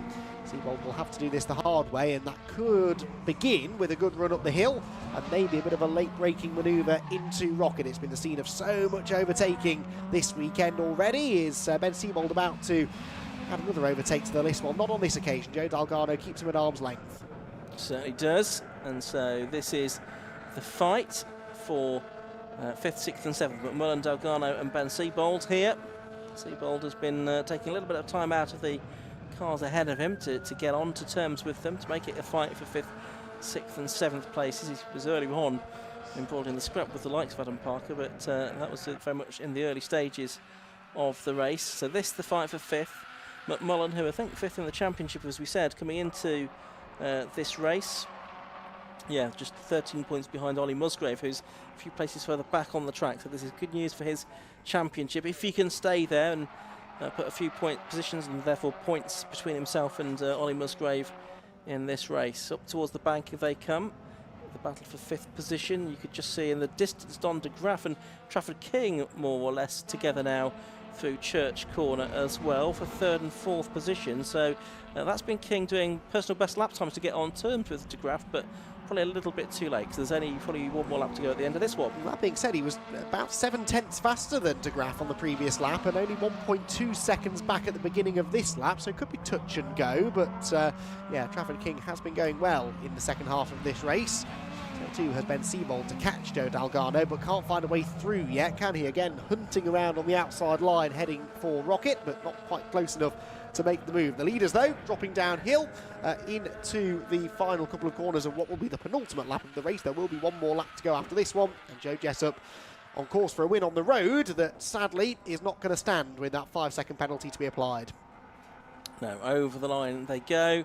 Last lap board is shown. 0.6 of a second the gap between them, but that now is pretty academic. We're on board with who are we on board with here? It's the 66 car that we're on board with of Ross Borman, and he has got a car absolutely alongside him. Adam Parker. You can see that of Adam Parker, so this for 9th position. Is that going to result in a change? Yes, it has done. Ross Borman's going to come through out of the corkscrew and to complete another lap up to 9th place. Adam Parker now back to the rear end of the top 10 with just behind him Lee Rickard looking menacing. Yeah, so that was a good move there by Borman then. Ross Borman to move into 9th position. Adam Parker was at the front of this group, wasn't he, a couple of laps ago in 8th position, so it's really started to slip away from him slightly in the second half of the race. The leading two are up at Rocket, though, for the final time, and Matt Wilkins looks as though he is going to break that deadlock in the wins rankings anyway, and certainly put himself in an even better position in the points. A bit wide there for Joe McMullen, but Joe Dalgarno, although he gets alongside, is presented only really with the outside line through Rocket out. It's not the best place to be in these dry conditions, and so it should be Joe McMullen that stays in front. Yeah, absolutely right. So heading down to the final corner they come then. The checkered flag is about to be waved to Joe Jessup. Kai Lindsay has a spin, but Joe Jessup takes the checkered flag. Matt Wilkins, though, is the one flashing his headlights because perhaps he knows that it's a 5-second penalty for Joe Jessup. So Matt Wilkins credited with the win by just under 4 seconds. Don de Graaf takes 3rd, Trafford King 4th. Here's the fight for 5th coming over the line now. 3 of them together. Joe McMullen, Joe Dalgarno and Ben Saybold finishing in that order. And then it's going to be Ollie Musgrave pretty much on his own now in 8th place. Ross Borman 9th and clinging on to the final place in the top 10. The man who was 3rd earlier on, Adam Parker. Yeah, that race really deteriorated, didn't it, for Adam as it went by? But he's had some starring moments. That drive in the race earlier on today in very difficult conditions was a particular highlight of his season so far, I'm sure. And Adam will be satisfied, if nothing else, with a top 10 finish here this afternoon. But Matt Wilkins picks up another race victory. And we'll be very grateful for that, I think, given how his race started with that close shave on the opening lap. But he managed to pick his way through to claim the win on corrected times anyway, having been over a second adrift in the end of Joe Jessup on the road at the time of the checkered flag. Yeah, so one non-finish there. Richard Lindsay, he retired up at the top of the circuit. There was late dramas with that spin for Kai Lindsay, but he did bring the car home over the line. Let's have a look at the results then at the end of 12 laps of racing. Number 86, Matt Wilkins, it was that took the victory over Joe Jessup, although not on the road. 28, Joe Jessup in second with that penalty 3.967 seconds behind. Third to number 15, Don de Graaf. Fourth to number 42, Trafford King. Fifth to number 11, Joe McMullen. Sixth was 93, Joe Dalgarno. And then seventh was number 95, Ben Saybold. Then there was a gap of about 10 seconds back to number 19, Ollie Musgrave, who was 8th. Number 66, Ross Borman, took 9th. Adam Parker completed the top 10 ahead of Lee Rickard, Tom McFarlane, Ursula Jordan and Luke Emmons, with Andrew Idwin and Kai Lindsay 15th and 16th, and Richard Lindsay a non-finisher at the end of that one. So just one more race to go here at Anglesey this weekend. It's going to be for the K-Tech Racing Clio Sport Championship. We've got the Type R trophy cars heading in. We've got a range of vehicles heading out to recover cars and just check it all is well before the start of that final race of the weekend. Very shortly we'll no doubt be able to head down to Parc Fermé to hear from race winner. No doubt again we're going to have a disappointed driver down there in the form of Joe Jessup, who have received news of that 5-second penalty. We'll see if we hear from him as well. But just one race to go here this afternoon. That's the Clios of this annual trip of the 750 Motor Club to the fantastic Anglesey circuit. Always made very welcome here. We always have great racing as well. Next 750 Motor Club after meeting, after this by the way, is 2 weeks' time at an equally attractive circuit, Cadwell Park in Lincolnshire. Another great test of drivability, a very technical circuit. So we look forward to racing at Cadwell Park. That's not live streamed, but do get along if you can to that one. But for now, we're going to head down to Parc Fermé and see who Kieran Mock has got to talk to. Thanks, guys. Yeah, what an amazing race from the Civics. They never fail to deliver, do they? And we can see that Matt Wilkins and Don de Graaf are just having a bit of a chat over there. But if we just we can grab Matt for a second. Matt, you had a proper battle, but then obviously with the penalty, you just backed off, just maintain the gap. Yeah, there's no point making any silly moves, but I was struggling to find somewhere to make a move. He had good pace in that race. Overdriving a little bit maybe, but yeah, we brought it home, so that's good. And Yeah, definitely. P2 again. It's a shame for Joe, 'cause he drove well. Yeah, definitely. I mean, obviously, it's an improvement, obviously, on your race this morning as well. Giving you confidence in the next round? Yeah, it's looking good. Yeah, it's a good points haul, so. Absolutely. Well, congratulations on your win, and what a way to end off the weekend. Very good. Thanks very much. Thank you very much. So we'll just chat with Don de Graaf. So, Don, obviously a few seconds behind these guys. What was it? Didn't quite have the pace of them? Yeah, I mean, it felt good for the first few laps, and I was, having a good battle with them. But then from sort of lap 4 onwards, I don't know if I cooked the front tyres or what I did, but I just couldn't hang on to those guys. And then even King was coming behind, putting a lot of pressure on me at the end. I just kept locking the fronts and just had a ton of understeer, so I'm not sure what that's all about. But no, good race, a bit of a gift there, getting P2. I don't feel like I deserved it, but I'll take it. Yeah, no, absolutely. Just one thing, my nephew Grayson, one of my biggest supporters, is watching, so all right, G. Absolutely. Well, yeah, great way to end off the weekend then, with a special message there for. Thank you very much. Thank you very much. Right. So, last race of the day, we've got one more, and it's going to be a good one because it is the Clios Don't Go Anywhere.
So the cars on the grid then for the final race of the weekend here at Anglesey. It's the K-Tech Racing Clio Sport Championship. Green flag waved at the back. They're about to go off onto their green flag warming up lap.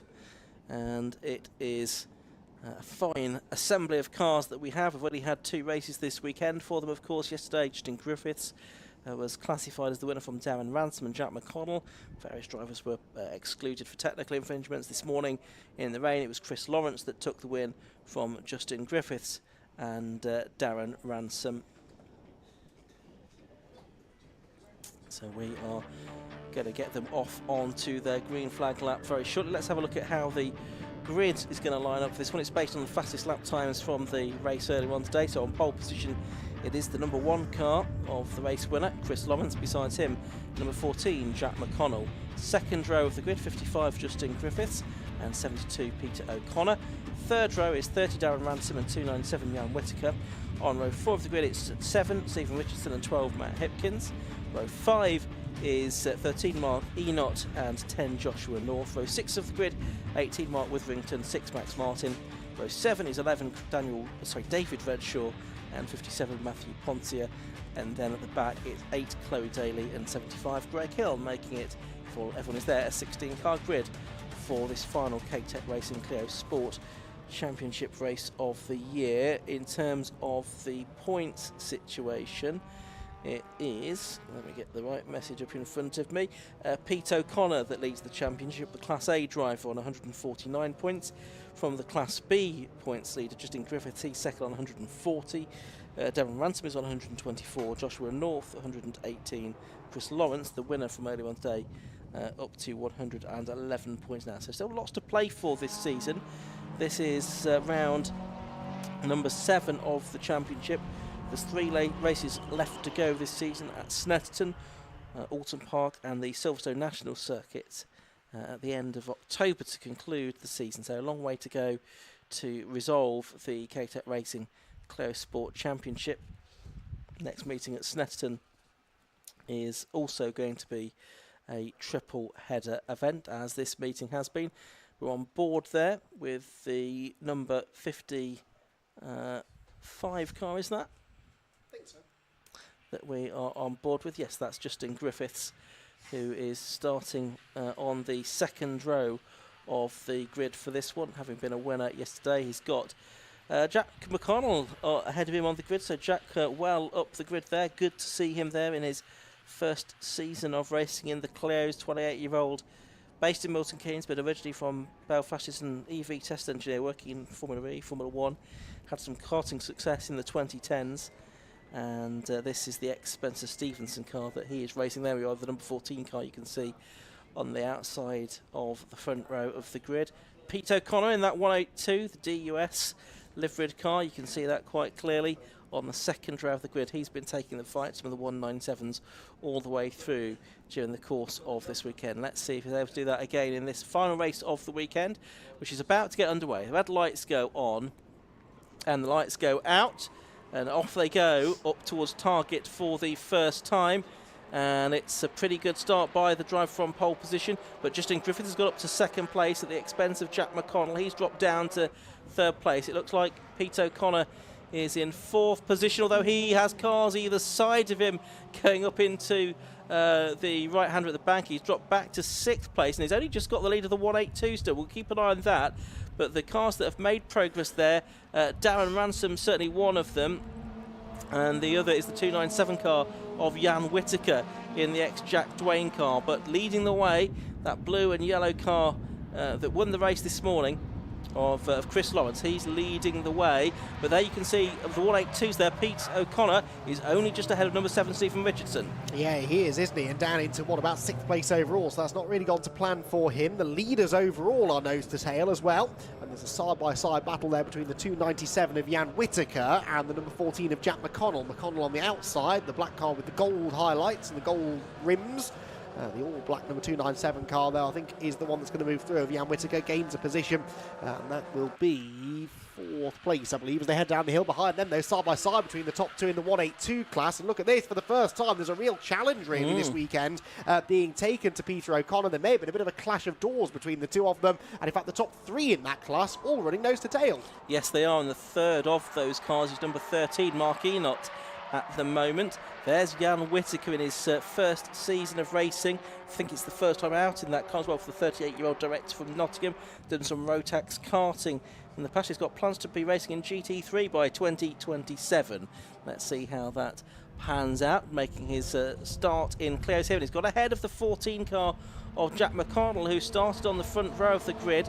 He's up to 4th place now behind Lawrence, Griffiths and Ransom. Those 3 having made a break. Then you've got the 2 black cars together, and then desperately trying to go with them is Pete O'Connor, and also try and put some daylight between himself and Stephen Richardson, who's second within that class. They're up towards Rocket Corner for the 2nd time now in this race. There you can see the number 12 car as well, Matt Hipkins. He's got Joshua North behind him, who's 4th within the 182 class. Yep, over towards the top end of the circuit they go, the highest point of the track up at Peel Corner before they start the very rapid but very steep descent back down to the lowest point on the track here on the start-finish straight. It all happens really within the space of 3 corners, and those 3 corners are coming up now through the left at the top of the corkscrew, the right at the middle of the corkscrew, and the left at the bottom of the corkscrew, otherwise known as the bus stop. And Chris Lawrence, unlike this morning in the very, very, very wet conditions, where I suspect that he had a very, very, very good wet setup on the car, he's not getting away, is he? Only half a second the gap back to Justin Griffiths, with Darren Ransom very much going with them. So I do suspect that Chris Lawrence, whether it was set up or whether he's just a bit of a wet weather expert, I don't know, but that may have played into that dominance earlier on today. In race 3, though, not having things all his own way. Certainly not, but the first 3 are getting away from the rest of them. It's Lawrence leading by just under half a second at the start of this lap from Griffiths. Ransom another half second back in 3rd place. Then it's about 3 seconds back to Jan Whittaker. We'll go on board with Griffiths, who's in 2nd place here, chasing after the race leader, Chris Lawrence. Through school they go, continue to sort of curve right, and then on the brakes and change of direction into the left-hander at Rocket, where it's really a blind crest, isn't it, as they come over there. Then you've got Ransom there in 3rd position, number 30. You've got Stephen Richardson, right behind Pete O'Connor among the 182s, just behind these 2 cars that are battling for 4th and 5th positions overall. Jan Whittaker and Jack McConnell, we'll see them in shot there. Yeah, look, they're absolutely together, those 2 182s. Yeah, this is a much more competitive race across both classes, really, isn't it? Peter O'Connor then with some defending to do if he's going to keep Stephen Richardson at bay. Richardson's had 2 second place finishes, hasn't he, this week? No, sorry, a 2nd and a 4th place in class. He was 4th only yesterday, and that would have been in dry conditions, quite similar to these as well. So he's clearly made some changes to the car overnight and looks a lot more competitive now, although Peter O'Connor just stretches the margin to 8/10 as they cross the line this time. They're dropping Mark Enoch now in 3rd place in the class. And as they head to Church Corner, that looked like it was getting very close all of a sudden between Chris Lawrence and Justin Griffiths. Justin Griffiths is right behind the race leader now as they head through Church Corner and in prime slipstreaming range heading up the hill. Certainly is. He's got the race leader in vision, and literally only about a car length between the 2 of them as they climb now through that right-hand king, then onto the brakes, into the left-hander for Rocket Corner. Nose to tail, no move being made yet there by Justin Griffiths. Has a look up the inside into the 2nd element of Rocket, but there's not really a gap there for him to do anything about it.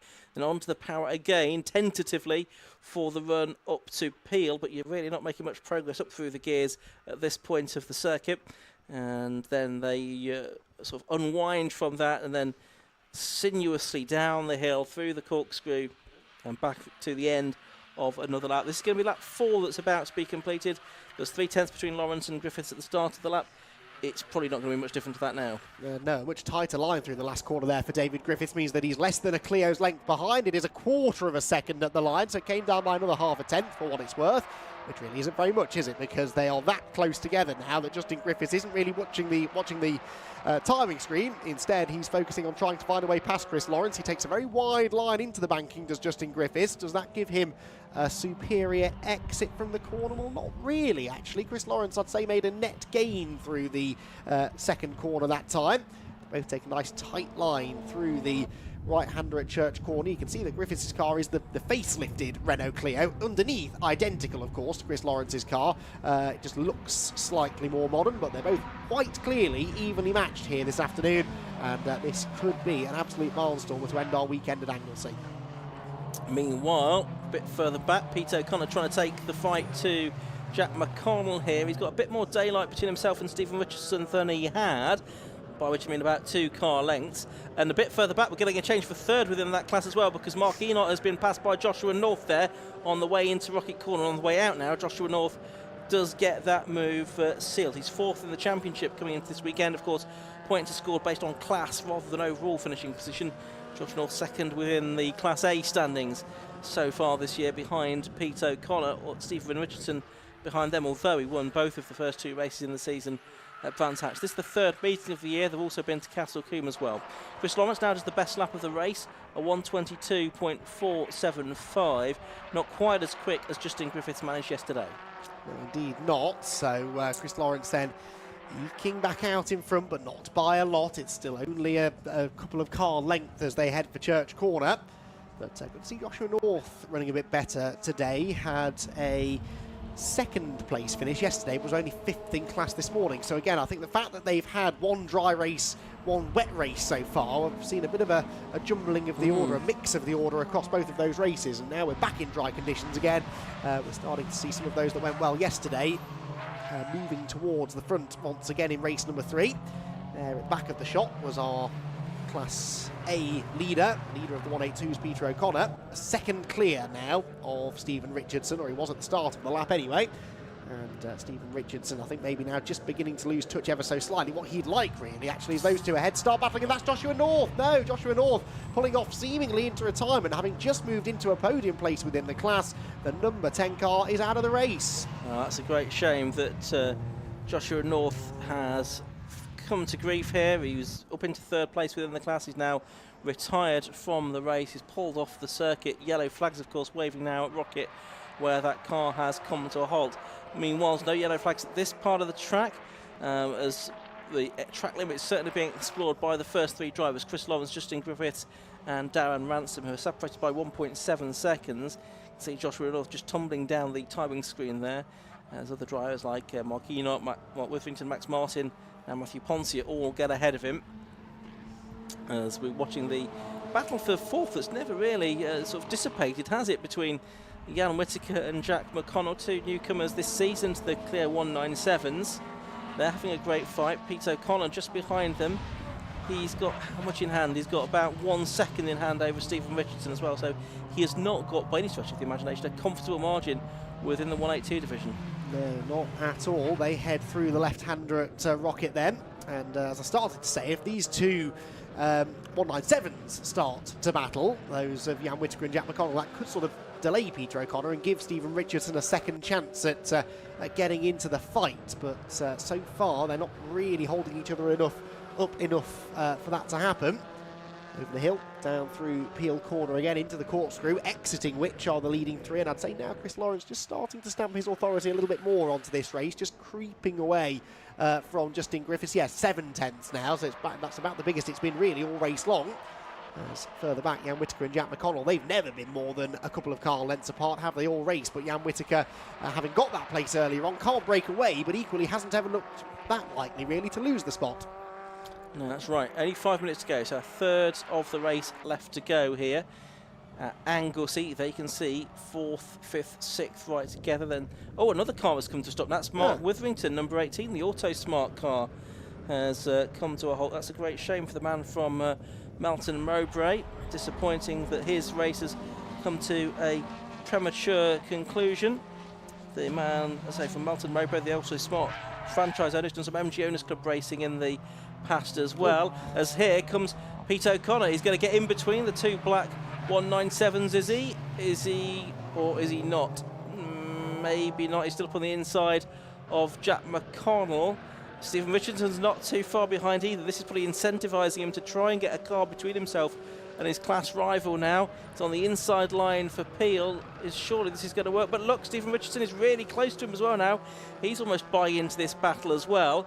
Down towards the corkscrew, yeah, we have now got Pete O'Connor up to 5th place, ahead of Jack McConnell. So McConnell now the filling in a 182 sandwich. The 182 is the bread, and McConnell the filling, just to explain that in a little bit of unnecessary detail. I follow that, I think.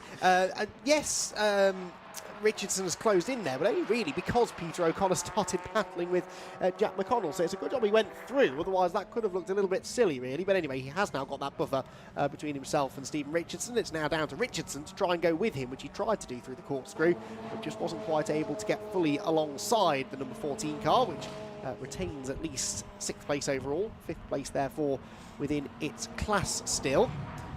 The hill come the leading two. Gap came down by a 10th that time around, so Justin Griffiths is certainly keeping Chris Lawrence honest, but I just haven't at any point seen him really looking all that likely to attack. I mean, he could be saving something up for the closing stages, I suppose, but yeah, he can get close, but not quite close enough at the right parts of the track. So right, back on board with Griffiths we go now, and still it's that similar view, isn't it, with Lawrence, that similar gap, only a car length or two ahead. Over the curbs goes Lawrence at the exit of Peel there, peering through the windscreen, down through the corkscrew, and that right-hand apex, and then this left-hander past the pit lane entrance to complete the lap. They're probably going to have 2 more laps to go. Someone's getting a driving standards flag, I can see. Let's hope it's not the race leader, and you might get a 5-second penalty by the end of the race again, but we'll keep an eye on who might be getting that black and white driving standards flag if we possibly can. 7/10 of a second, the lead there for Chris Lawrence as he now works his way around this penultimate lap of the race. Yeah, I'm trying to spot the number on the board. It was number 13 being Mark given the Enoch. warning. Yes, it is. Down in, well, 9th overall, but still running in a class podium position, isn't he? 3rd place in Class A, so he won't want to throw that away with a 5-second penalty. Up the hill we go then, with time for this and 1 more lap, I would imagine. So a lap and a half of racing to go. The leader's heading up the hill anyway. There is Peter O'Connor, the Class A leader, still clear of Jack McConnell. In fact, getting away from Jack McConnell now, I would say, and therefore getting further away from Stephen Richardson, his nearest Class A rival. As they climb the hill then up towards the braking zone at Rocket, O'Connor's car moving around a little bit under braking, but hooks up the apex quite nicely. Goes past his teammate car of Joshua North that's parked off to the side of the road, and we jump back on board with Justin Griffiths giving us perhaps our last on-board view around the Anglesey Coastal Circuit, looking splendid in the afternoon summer sunshine, but he's not really worried about that right now. What he wants to do is get a little bit closer to Chris Lawrence's car ahead. He's got 1 more lap to try and get through and steal the win away. Yeah, he won yesterday, did Justin Griffiths. Chris Lawrence won this morning. They turn their way through the target first left-hander of the lap for the final time.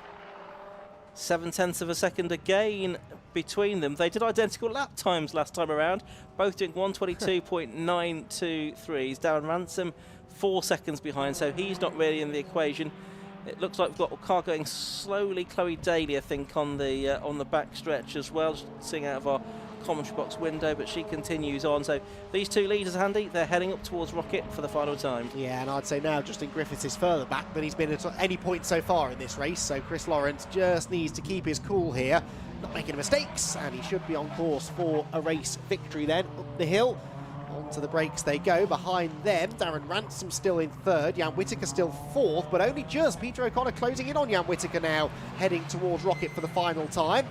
He might have been tempted to go up the inside line, but again, it's a risk not really worth taking. No, absolutely not. So down through the corkscrew for the final time comes Chris Lawrence, and having scored his first win earlier on today, looks like he is going to add that tally in this second race. 1 in the wet, a 1 in the beautiful sunshine of Anglesey Circuit. Final race of the day. He's got the back marking Chloe Daly just ahead. She just about managed to get out of the way, and Chris Lawrence takes the checkered flag to win the 3rd race of the weekend for the K-Tech Racing Clay Sport Championship, the 7th round of the season. Justin Griffiths takes 2nd place, Darren Ransom 3rd. Gap back then to Jan Whittaker, a fine 4th. Peter O'Connor wins the 182s in 5th. Jack McConnell 6th, then 2nd of the 182s is Stephen Richardson. Matt Hipkins is 8th. And here is the final podium finisher in the 182s, and that is Mark Enoch, number 13. Yeah, Mark Enoch then did not, by the looks of it, pick up a 5-second penalty for track limits. That's good news, so that warning was enough to persuade him to stay within track limits and not pick up a penalty. So, yeah, takes home 3rd place in the class, but Peter O'Connor, another brilliant drive to win the 182 class in that race. There goes the 57 car across the line, one of the last remaining cars home, Matthew Poncia, followed by David Redshaw. Both of those running within Class A. Poncia coming home 5th in class, David Redshaw 6th, and Chloe Daly, as we saw. Well, did she go a lap down? No, I don't think she did quite go a lap down by the line, so actually she's got to complete another lap, but appears to have slowed down and dropped in behind the leaders. So anyway, the race essentially is over, and Chris Lawrence is our race winner. Indeed he is. Final race of the weekend completed here at Anglesey Circuit. The Clios will head to Snetton 4 weeks from now to have another triple header in their season. We've had some great racing at Anglesey during the course of this weekend. Let's have a look at the results for the final time. It was a win for number 1, Chris Lawrence, by 0.8 of a second from Justin Griffiths. 3 seconds behind him was Darren Ransom, then it was Jan Whittaker 4th. Peter O'Connor winning the 182s in 5th.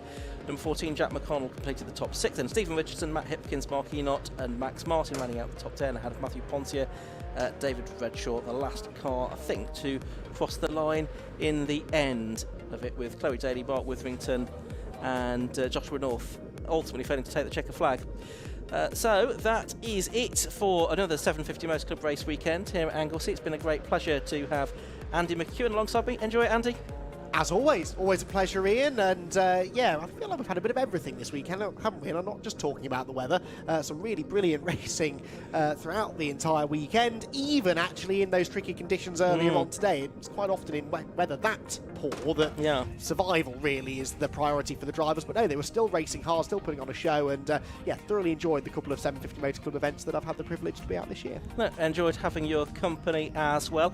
Quick thanks to all of the marshals that have helped to make this weekend's race meeting possible. It's been great to have your support as ever. Thanks to all of the other officials of the 750 Motor Club who've made this possible. The competitors have put on a great show.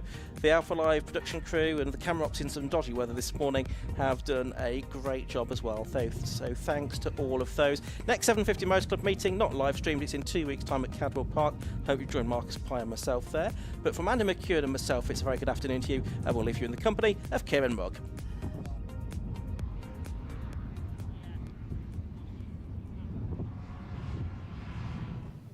Well, what a race to round out an amazing weekend. And we're going to chat with the race winner, Chris Lawrence. Chris, you had to work for that one.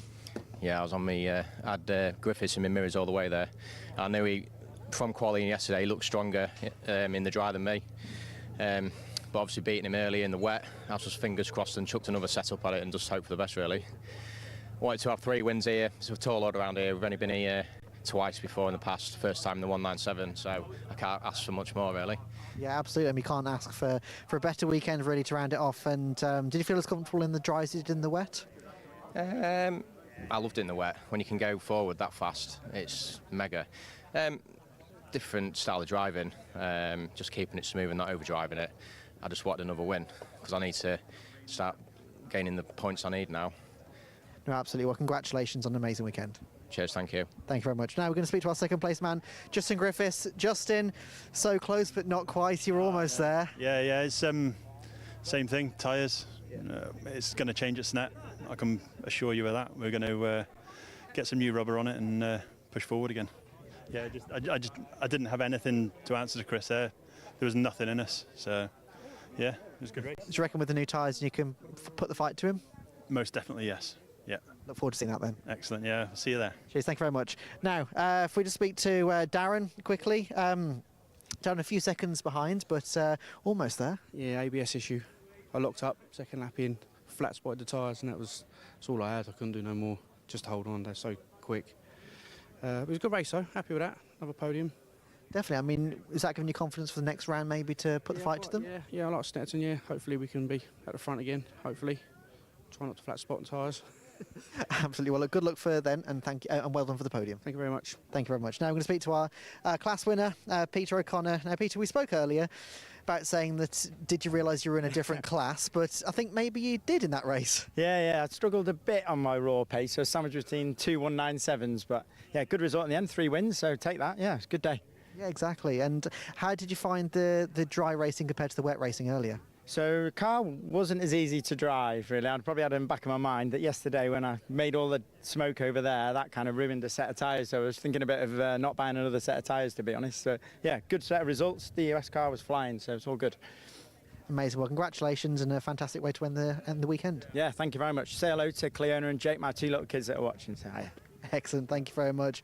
Right, well, that rounds out an amazing weekend of racing we've had here at Anglesey. It's been a fantastic couple of days, and we just want to say thank you very much to all of you for watching. We want to say thank you also to the marshals. We couldn't go racing without them. So from myself, from Ian, from Andy, from Alpha Live and from 750, thank you very much for watching, and we'll see you next time.